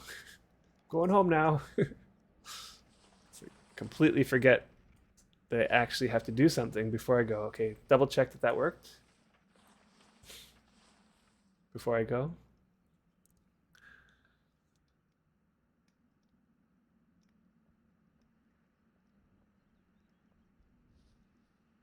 I guess it's the other way around this stream. I'm learning stuff like the die and the hitching post. Totally. Although, I have to be honest, every time I stream, I feel like I learn something new. Somebody in the chat knows something that I don't. Okay, often. Awesome. Okay, so that worked. Good. Yeah, I often learn new things on the stream that I never knew before. The hitching post one is a really, really good one.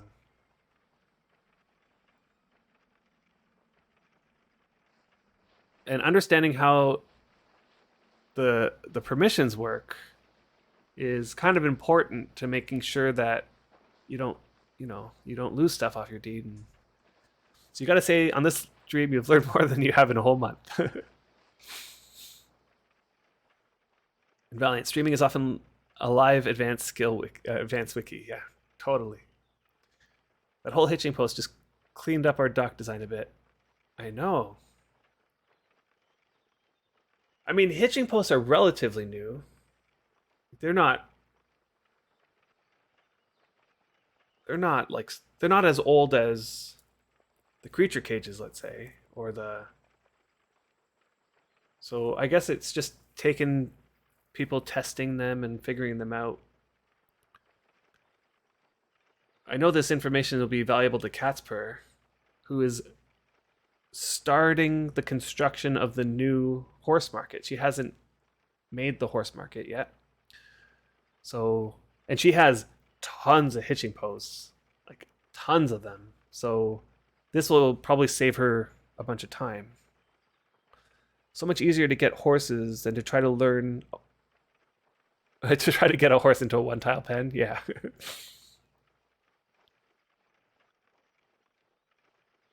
If you right click names in chat, you can copy name a person to paste them in so you don't spell it wrong. I should have done that. So like this, copy name. Yes. Thanks for letting me know that. I actually didn't know there was a copy name option. Does that make sense? Awesome. What permissions do you need to be able to cast spells, specifically Strongwell on somebody else's deed? I think there's just a permission, although I'll have to go over to Griffith to get it. It's deity. Okay. So many upsides. Multiple animals per tile. No need to give away lead permissions on deed. It can move an entire market without any rebuilding. Yeah, totally.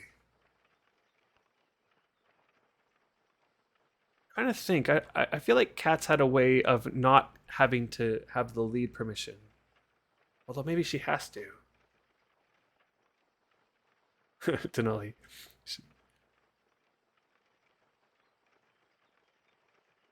Then trying to lead them into a horse. Yeah, exactly. Leading them is terrible. And if you can't ride them, like let's say they're young, trying to get them into a 1x1 pen. But I mean, the trick now is to put a hitching post in there and just hitch them to it. Or you could put a cart in there and hitch them to it and unhitch them. No, it's a alt deed. She's putting it on. I wonder though whether or not. I'm trying to think how she has the permission set up. I'll have to ask her. Only downside is that you can't sell animals that can't be hitched, like foals. Okay, so they have to be in the young stage after foals. I see. Okay, because you can't hitch foals. But wait, you had, so there's the hell horse that you gave me. He can be hitched to the hitching post, but cannot be hitched to a cart.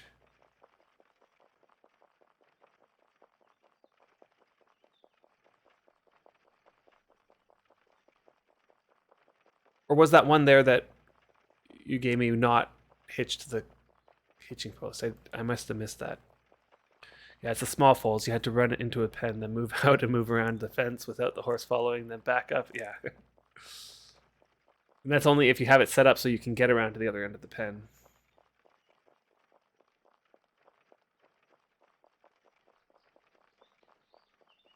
Oh, but the only relevant animal to sell at full stage is Helly's anyway. Yeah, which can be hitched at full. That's weird. But is it that they can be hitched to the hitching post, but they cannot be hitched to a cart? Yeah, hitching post. Yeah, hitch. That's so weird that they did that. That's very weird. But that's just like, that's how Wurm is, right? Like, Wurm is like inconsistency all across the board for everything. It's crazy.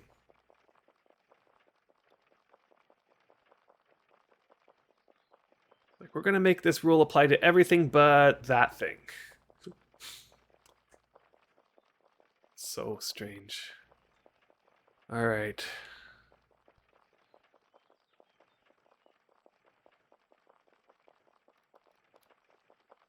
Yep, nothing standard, exactly. Yeah.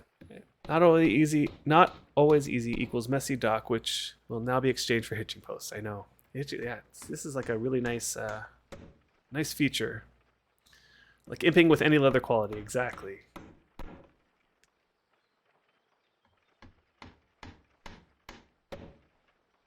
No doubt that was put in really early on by people complaining that they couldn't get high quality leather. Because back in the day, before people knew how to do stuff, like before we knew that how to get higher butchering, butchering was hard to get skill.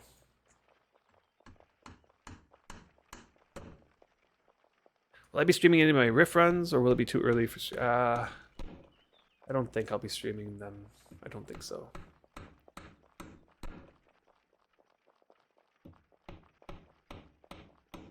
Yeah, it's very possible because yeah, I'm streaming today. Every time I say to my wife I'm going to stream today, I get eye rolls.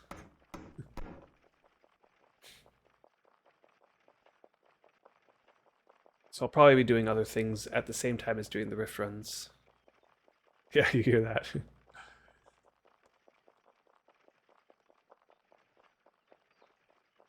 I definitely get a lot out of streaming. I honestly say that the skill of streaming that I've developed over the years has 100% helped with my profession, especially last year, because I'm a teacher, and last year when the pandemic hit, a lot of teaching went on to online. And for me, the transition to teaching online was very smooth as it possibly can be. Because now I'm teaching like this. I'm writing on my tablet, which is showing up on the screen. I'm broadcasting that to the students, and the students are watching, and I'm interacting with the students, and just the act of being able to do that and listening, watching their chat as they're asking questions or responding to them, like that, all of that was just natural because of streaming. I know a lot of other teachers had a lot of issues transitioning to that because, like, you might have heard other streamers talk about it, but when you're streaming, there's a lot of energy output happening. There's like a lot of things, and it's part of the reason why you'll see me forget to do things like queue up my next actions. When I'm playing by myself, I'm like so vigilant about being on time, you know? But when I'm streaming, it's like next thing you know, you're talking about something and your mind is going off in a completely different direction. What recipe undistilled vodka? Oh, the vodka just popped. That must have been what happened. Ooh, the vodka just popped. And I got the beverage skill for that.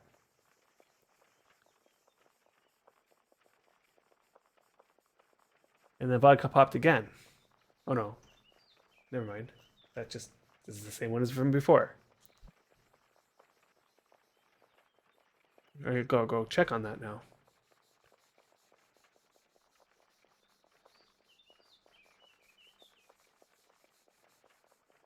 Time to get lit. Well, it's not ready. Because I need to then put it in the distillery. Hey Buddha, what's going on?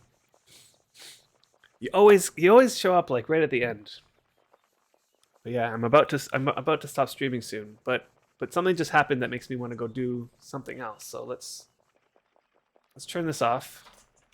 I need to do this because let's get rid of these trellises here. All right, and I almost went through 2 full logs. I had 2 logs to start with at 80 some odd quality. There it is. Only one of the barrels. There'll be one more barrel coming shortly then. Because there was one day I made 2 barrels of vodka. And then the next day I made the rest of them. So, but let's go see. Let's go see what happens now. Okay, so here's the still. I'm walking so slow. Where's my cart? Oh, I don't have my cart because, right, my cart's. I have another cart down there. Okay, so let's do this the old school way.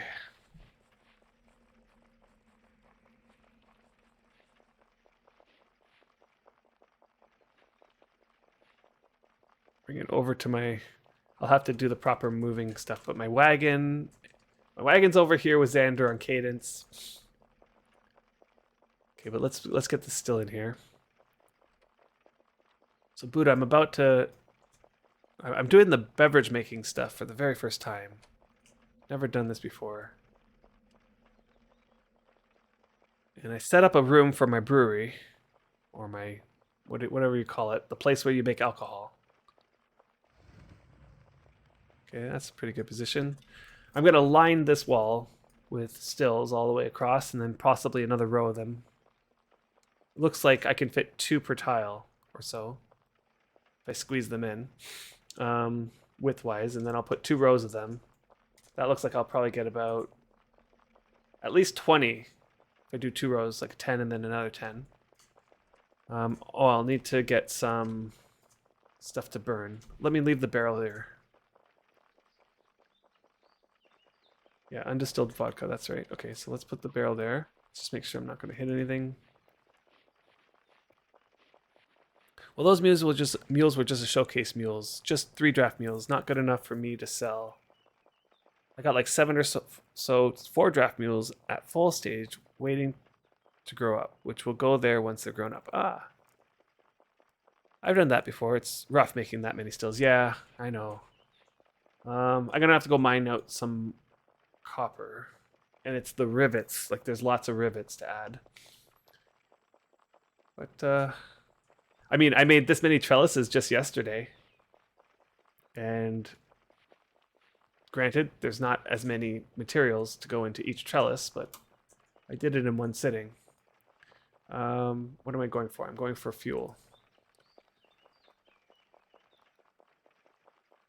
I also need to imp them. I haven't imped them yet, so there's still some work to be done.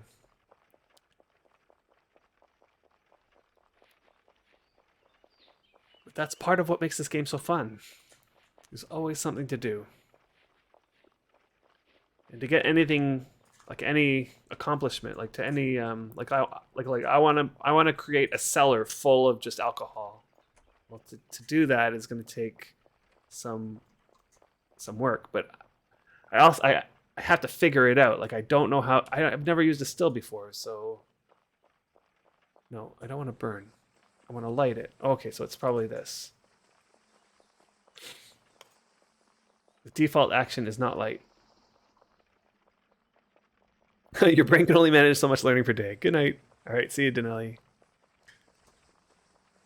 And since then, I'm not sure about the statement that you must wait to 4 draft mules before you can sell them, because if you have 3 draft mules that don't have the, what's that one that makes the gear run low? It's easy on its gear. Okay, including the gear. Yeah, okay, I see what you're saying. So if you had 3 draft traits that didn't include the easy on the gear, that might be worth selling. Like sell it for a little bit less, but some people might be willing to do that, or willing to pay money for that. In fact, I might be one of those people who I don't care for that trait, and I'll save whatever, a little bit of money. Every single one with the gear trait. It's too common. Yeah, it sucks. Okay, let's, I gotta go on. Actually, I did not need to go on there. I just need to stop attacking me. Okay, 3rd person mode. Make this easier. You know what? I'm more interested in doing this right now. Okay, so let's fuel the... This is it'll burn for a long time. Okay. I think I need to have it on the ground to unseal it, right? Unseal. And then the other thing I think is that this...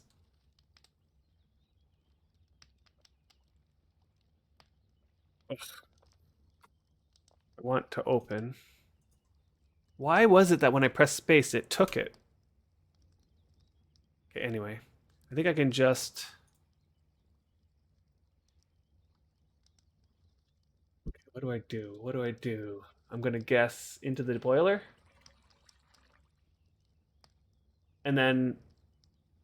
So it gets put into the boiler, and then it ends up in the condenser.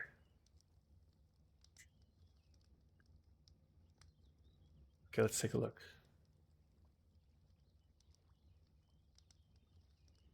So it has a strong body. It can carry more than average. It has strong legs.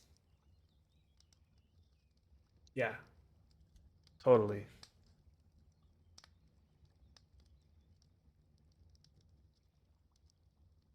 And that's a molten. Yeah.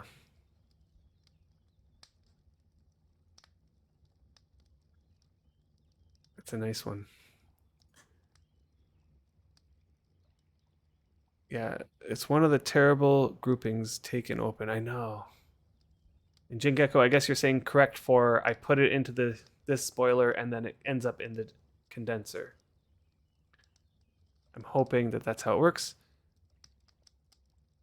And then I'm gonna need barrels to... See, I was thinking of putting like the barrels like along here, like on this little half tile here. Put barrels there. I'm now thinking about it, like this place is too small. This is too small for what I'm thinking. Now that I think about it, because you're not going to have any room to walk, right? So I have this little entrance area, and if I have 2 rows of stills, okay, oh, it's working. Let's see how this goes. 0.01 vodka.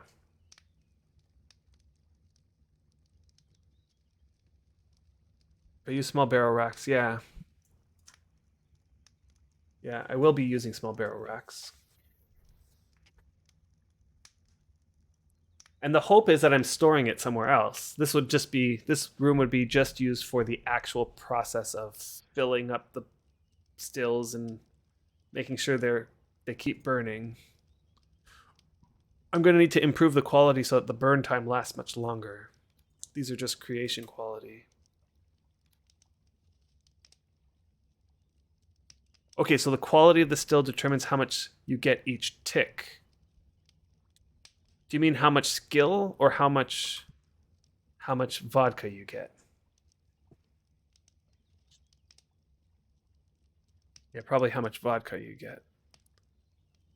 And it probably also determines the length of the burn time. Yeah, how much the still brews exactly. Okay, so well, that's exciting. That process is finally on its way. Okay, so once that's going, I'm gonna have to make a setup for that. That works. I should be able to imp it while it's burning. Yes, so it should be easy enough to imp. Yes, I could. I totally could. Um, but that's for another day. So let's get this. Let's get this going now. Gaffer's stream last night was showing how he fit 12 stills on a single tile, like in a circle. Okay. I just I want them to look nice. You know, I don't want it to be big blob of stills. You know, but I see what you're saying. Like maybe one in the center, and then the little, like well, let me see. So have this thing in the center, and each one coming off has its little condenser bit going off in a different direction. Is that how he has it? You only use tar in mine. You only use tar in yours. Does it make a difference? Yeah. I think it's 15 max because the tile can only take 15 decorational items. Is there a difference between tar and other things?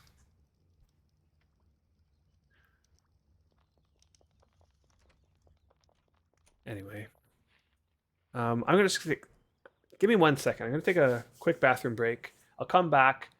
I'm gonna see if I can stream for a bit longer. But I've been streaming for quite a while now. Um, but I'm gonna just see what the family's up to. Dinner's gonna have to be made soon. I'll just give I'll peek on what's happening. And I do need to take a bathroom break. So I'll be right back in 1 or 2 minutes, and we'll see what's the word.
All right. Okay, I'm back. So, let's see here.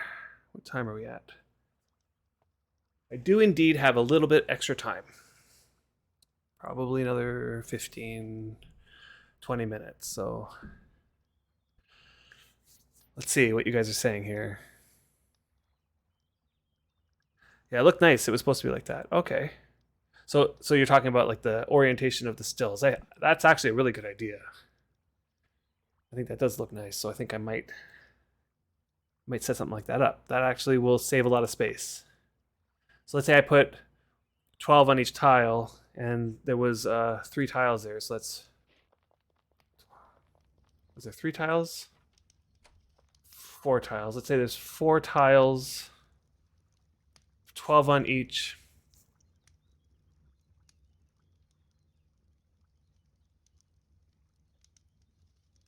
I mean, that's a decent amount of tiles. It's a decent amount of stills. That's more than what I was thinking I was going to fit in here. Okay, your stream ending would be a good time for you to go to bed. Nice. Good timing. Okay, it's hot. Can I drink it? Can I taste it? Let's see what it tastes like. Shields. Let's see what happens when I drink it. Fuck, it's too hot to drink. Okay. But it's warm. Drink. It's too hot to drink. Okay. I'll have to wait till it's all done and take it out and do the thing. Learn new things. Thanks all for. No worries. Buddha, are you still here? Buddha, I saw you come in, but I have a question. What are your thoughts on the VR update? The VR announcement? I'm so curious because you had been looking into implementing VR at one point, and I remember you abandoned it. Curious to know what your thoughts on the feasibility of putting VR into the game. Like what's the chances it'll actually work? Okay, did I already put one? No. All right, I'm getting rid of this horse. Yeah.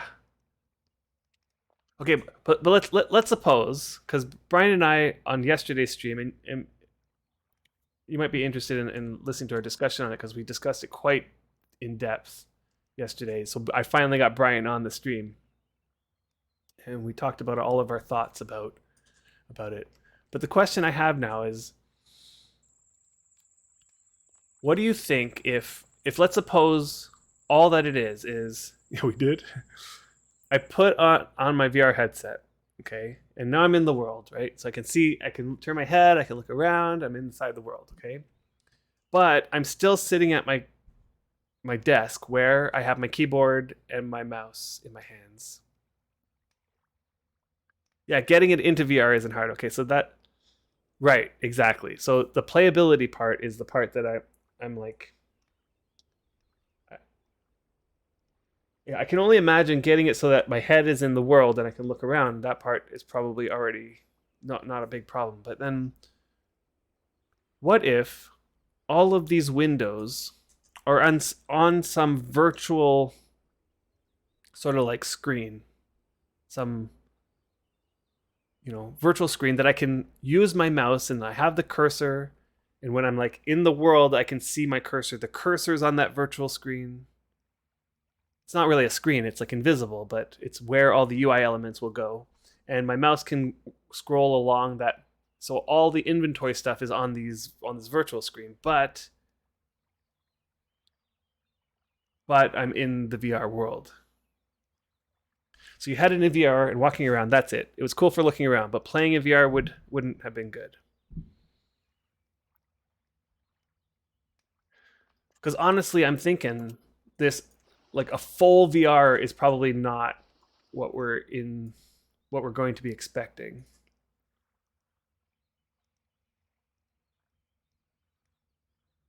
Yeah, I mean, for full VR, there's no way there's going to be full VR. Yeah. I have my doubts there. Yeah. Yeah.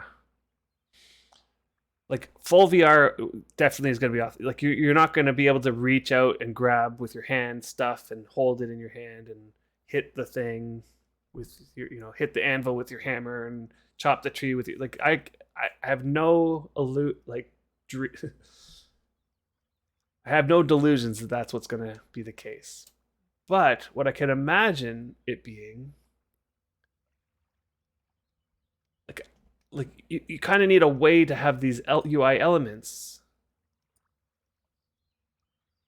to be present in the VR world. And I've seen kind of games where there's some games where there's UI elements that come up off your arm, like you can, you're holding something and like this thing, and you can like tap the thing.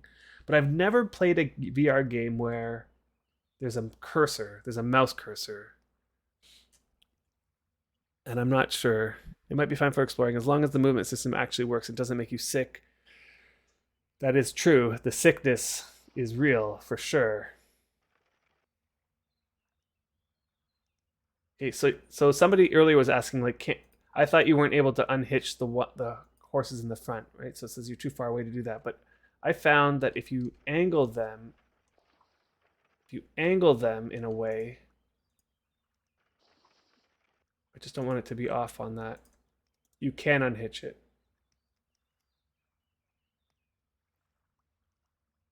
Now I can't lead it because I'm too far. Okay, good.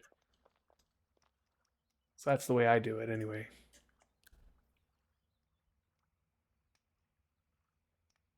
Even for just by exploring, it would not be it would not be good. I was hoping it could be cool for exploring. I think it'll be cool for exploring for sure. And you really hope that VR is not just what it's going to it's not what it's going to be. It definitely will not be. The exploration update is something that has been planned for a long time, well before VR was even mentioned. Okay, and Buddha, you're saying the VR games usually have their movement and worlds designed for VR. This would be the other way around. I know. It can be done, but not easily, and definitely not at zero development costs.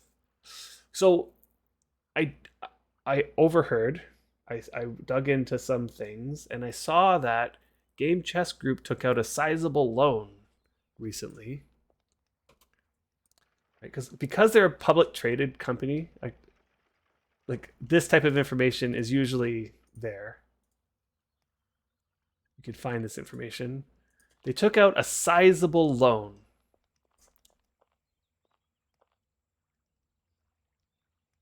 So I'm curious to know if part of that money might just be what they're talking, like what they're thinking for using to develop VR, right?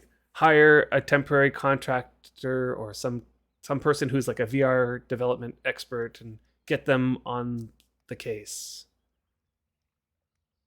You saw the other day that Game Chess Group CEO left last year to make his own company. You doubt it. Okay, so maybe it's possible. Let me just see. Where did I see that? Uh, Game Chess Group.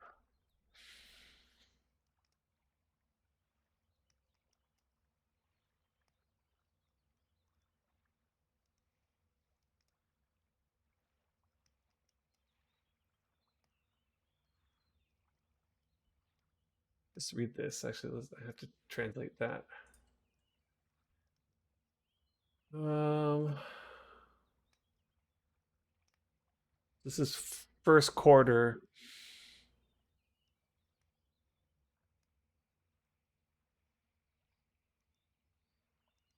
This is not organized in a way that I can read it. Oh, I see. It's because quarter two for 2021 is being compared to quarter two in 2020. That's what they're doing. They're comparing this year to last year.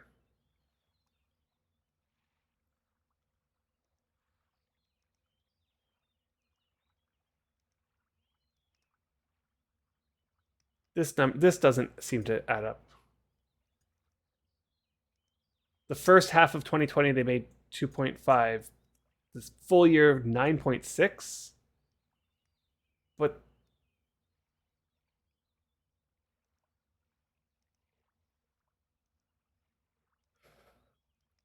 It doesn't seem right there.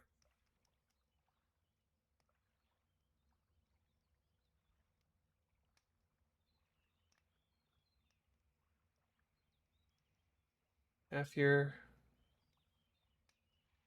What and what's the? Oh, this is multi-year overview of the group. And what's this? This didn't get translated.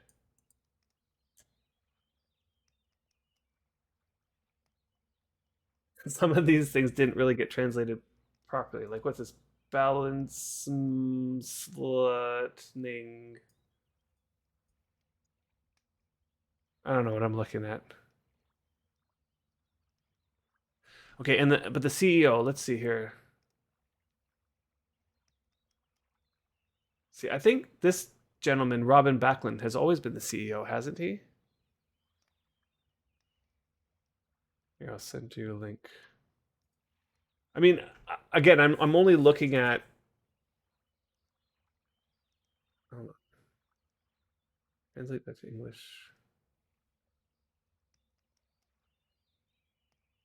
This is just their interim report for 2021. This is like publicly, like it's on the internet. Like they posted it. With the way the UI combat and AH overhauls have gone, I expect the exploration update to be worst treasure hunt system for Wurm Unlimited. And the VR support will let you move around and keep all current mouse-based UX. Yeah.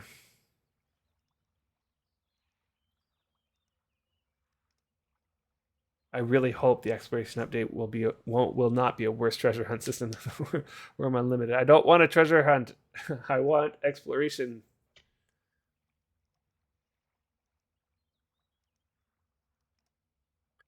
Yeah. Let's hope for better things though. So you think it was about 600,000 Canadian dollars? Yeah. What is the What is the conversion between MSEC to US? What is MSEC? SEC is like Swedish, so MSEC is million, right?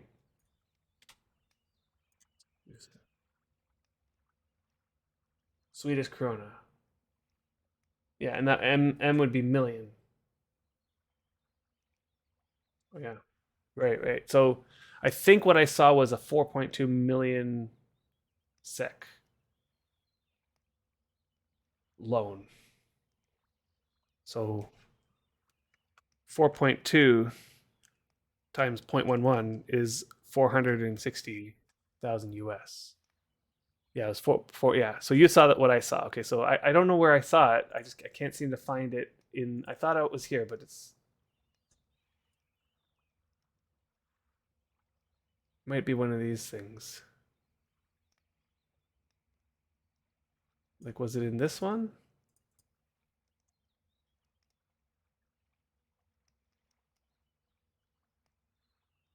I don't know if they would be putting into these messages to investors that they took a loan.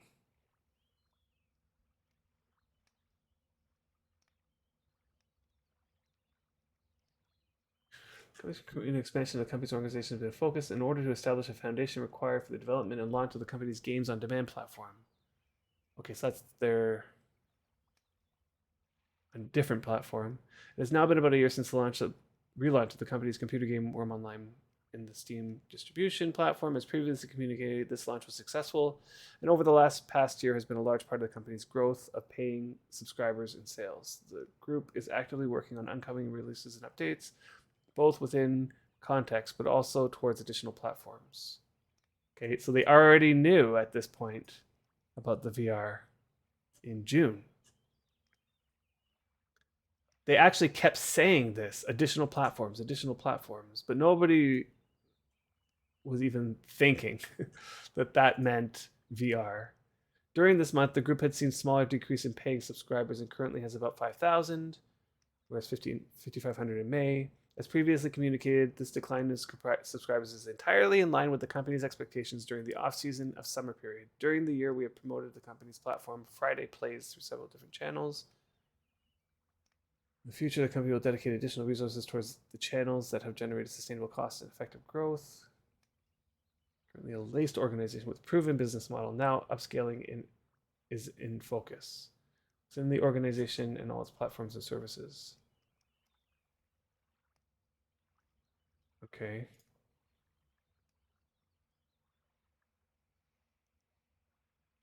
And then we read this one pretty depth. I'm pretty sure this one does not have any information about taking out a loan. Anyway, there was something somewhere that was posted that said that they took out a loan of some kind. You found it in the Swedish financial magazine total unrelated site. Interesting. Okay, and this horse I'm just going to let go. I do not need that horse anymore. Okay, let's load it all up.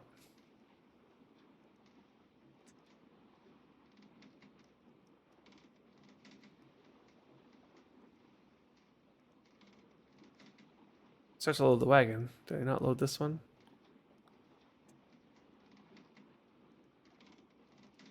And I think I think my food was in here. Can I eat it from in here? Yes, I can. And what did I do with my waters here? How long has it been hyped up now? Okay, it's weird. There's still no information about what the exploration update entails, despite all the talk about it. Yeah, I know. So it was originally announced in October of 2020. And in fact, I honestly don't think like an average player knows how to get to it.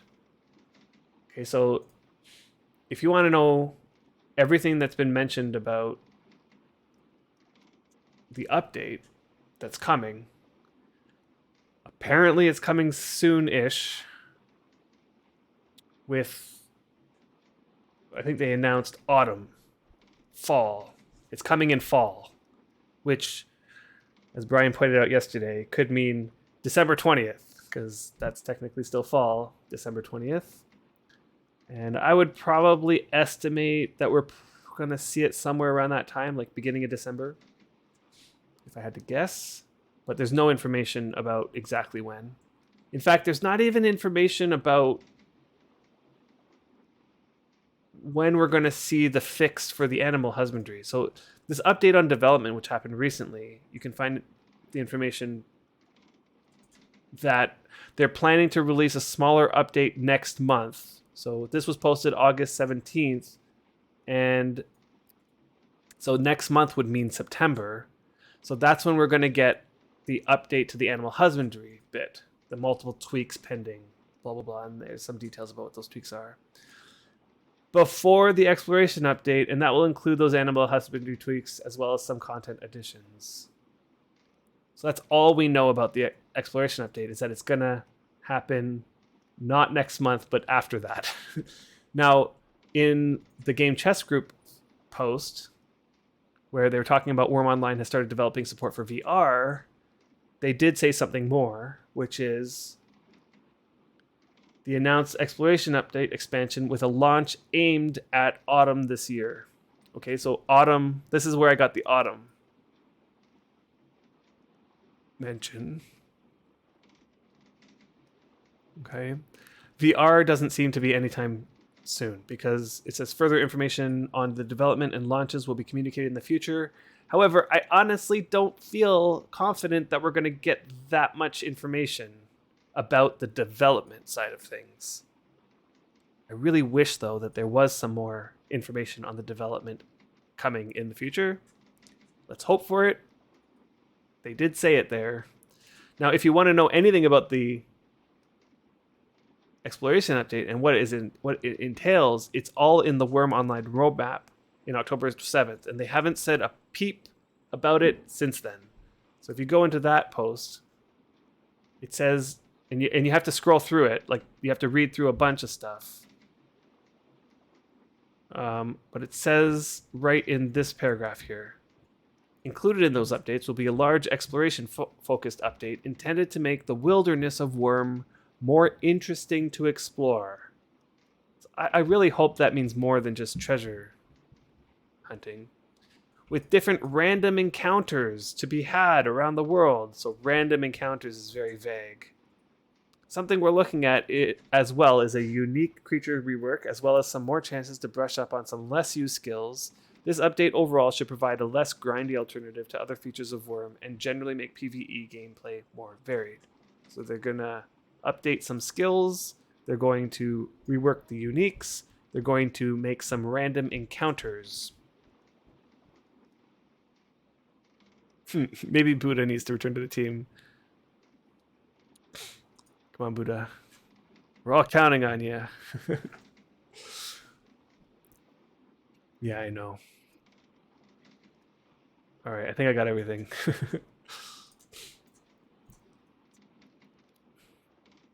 I do recall you saying once that very likely. Yeah. Very unlikely that you're going to return. I really. What is the. Who now? Okay, I think I just need to get off and get on again. This must be some bug. This must be some bug. What? How did I get my boat here? Oh, what? Ooh. Oh, I see what's the problem. I'm facing the wrong way.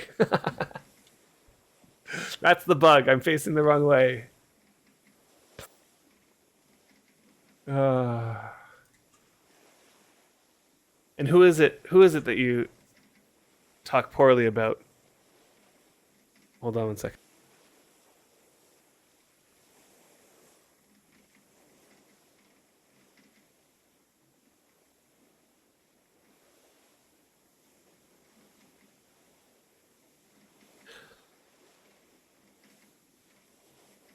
Okay, I'm back. So it's like it's. Is it like the game chess group that you're rubbing shoulders with, or is it the current team? I don't know. I kind of feel like Worm's development team works separate from Game Chess Group. It's like its own subsidiary company. But yeah. Yeah, I know. I know. He probably shouldn't be talking too much on it either. Anyway, now is the time that I do have to end the stream. You know me though. If I could stream forever, I would. I just can't, unfortunately. So, let's check out to see who else is streaming. Let's see. Oh yeah, Katz was going to do her Subnautica stream. I want to see that. Let's go over and raid Katz again. This will be the second time that we did this in a couple days, and I don't think that we ever really got the chance to raid Katz before that. Yep. So I'm gonna pass it over to Katz. Okay, that's 2 times this week. Got one of those. Maybe. She just hasn't gotten into the drafting the hell horses that much, but maybe. It's hard to say. It's just, I've been without hell horses for a long time, aside from those wild ones. And they just seem slow going, is all. Okay, so we're going to end it off. We're going to pass it over to Katspur, who is playing Subnautica for the first time now. So I'm kind of interested to see what that looks like. So I'm going to sign off here. You're very welcome for the stream. I was glad seeing you all. I'm very, very happy that you all were able to hang out with me today. So until next time, you guys keep on worming. And yeah, we'll see you next time.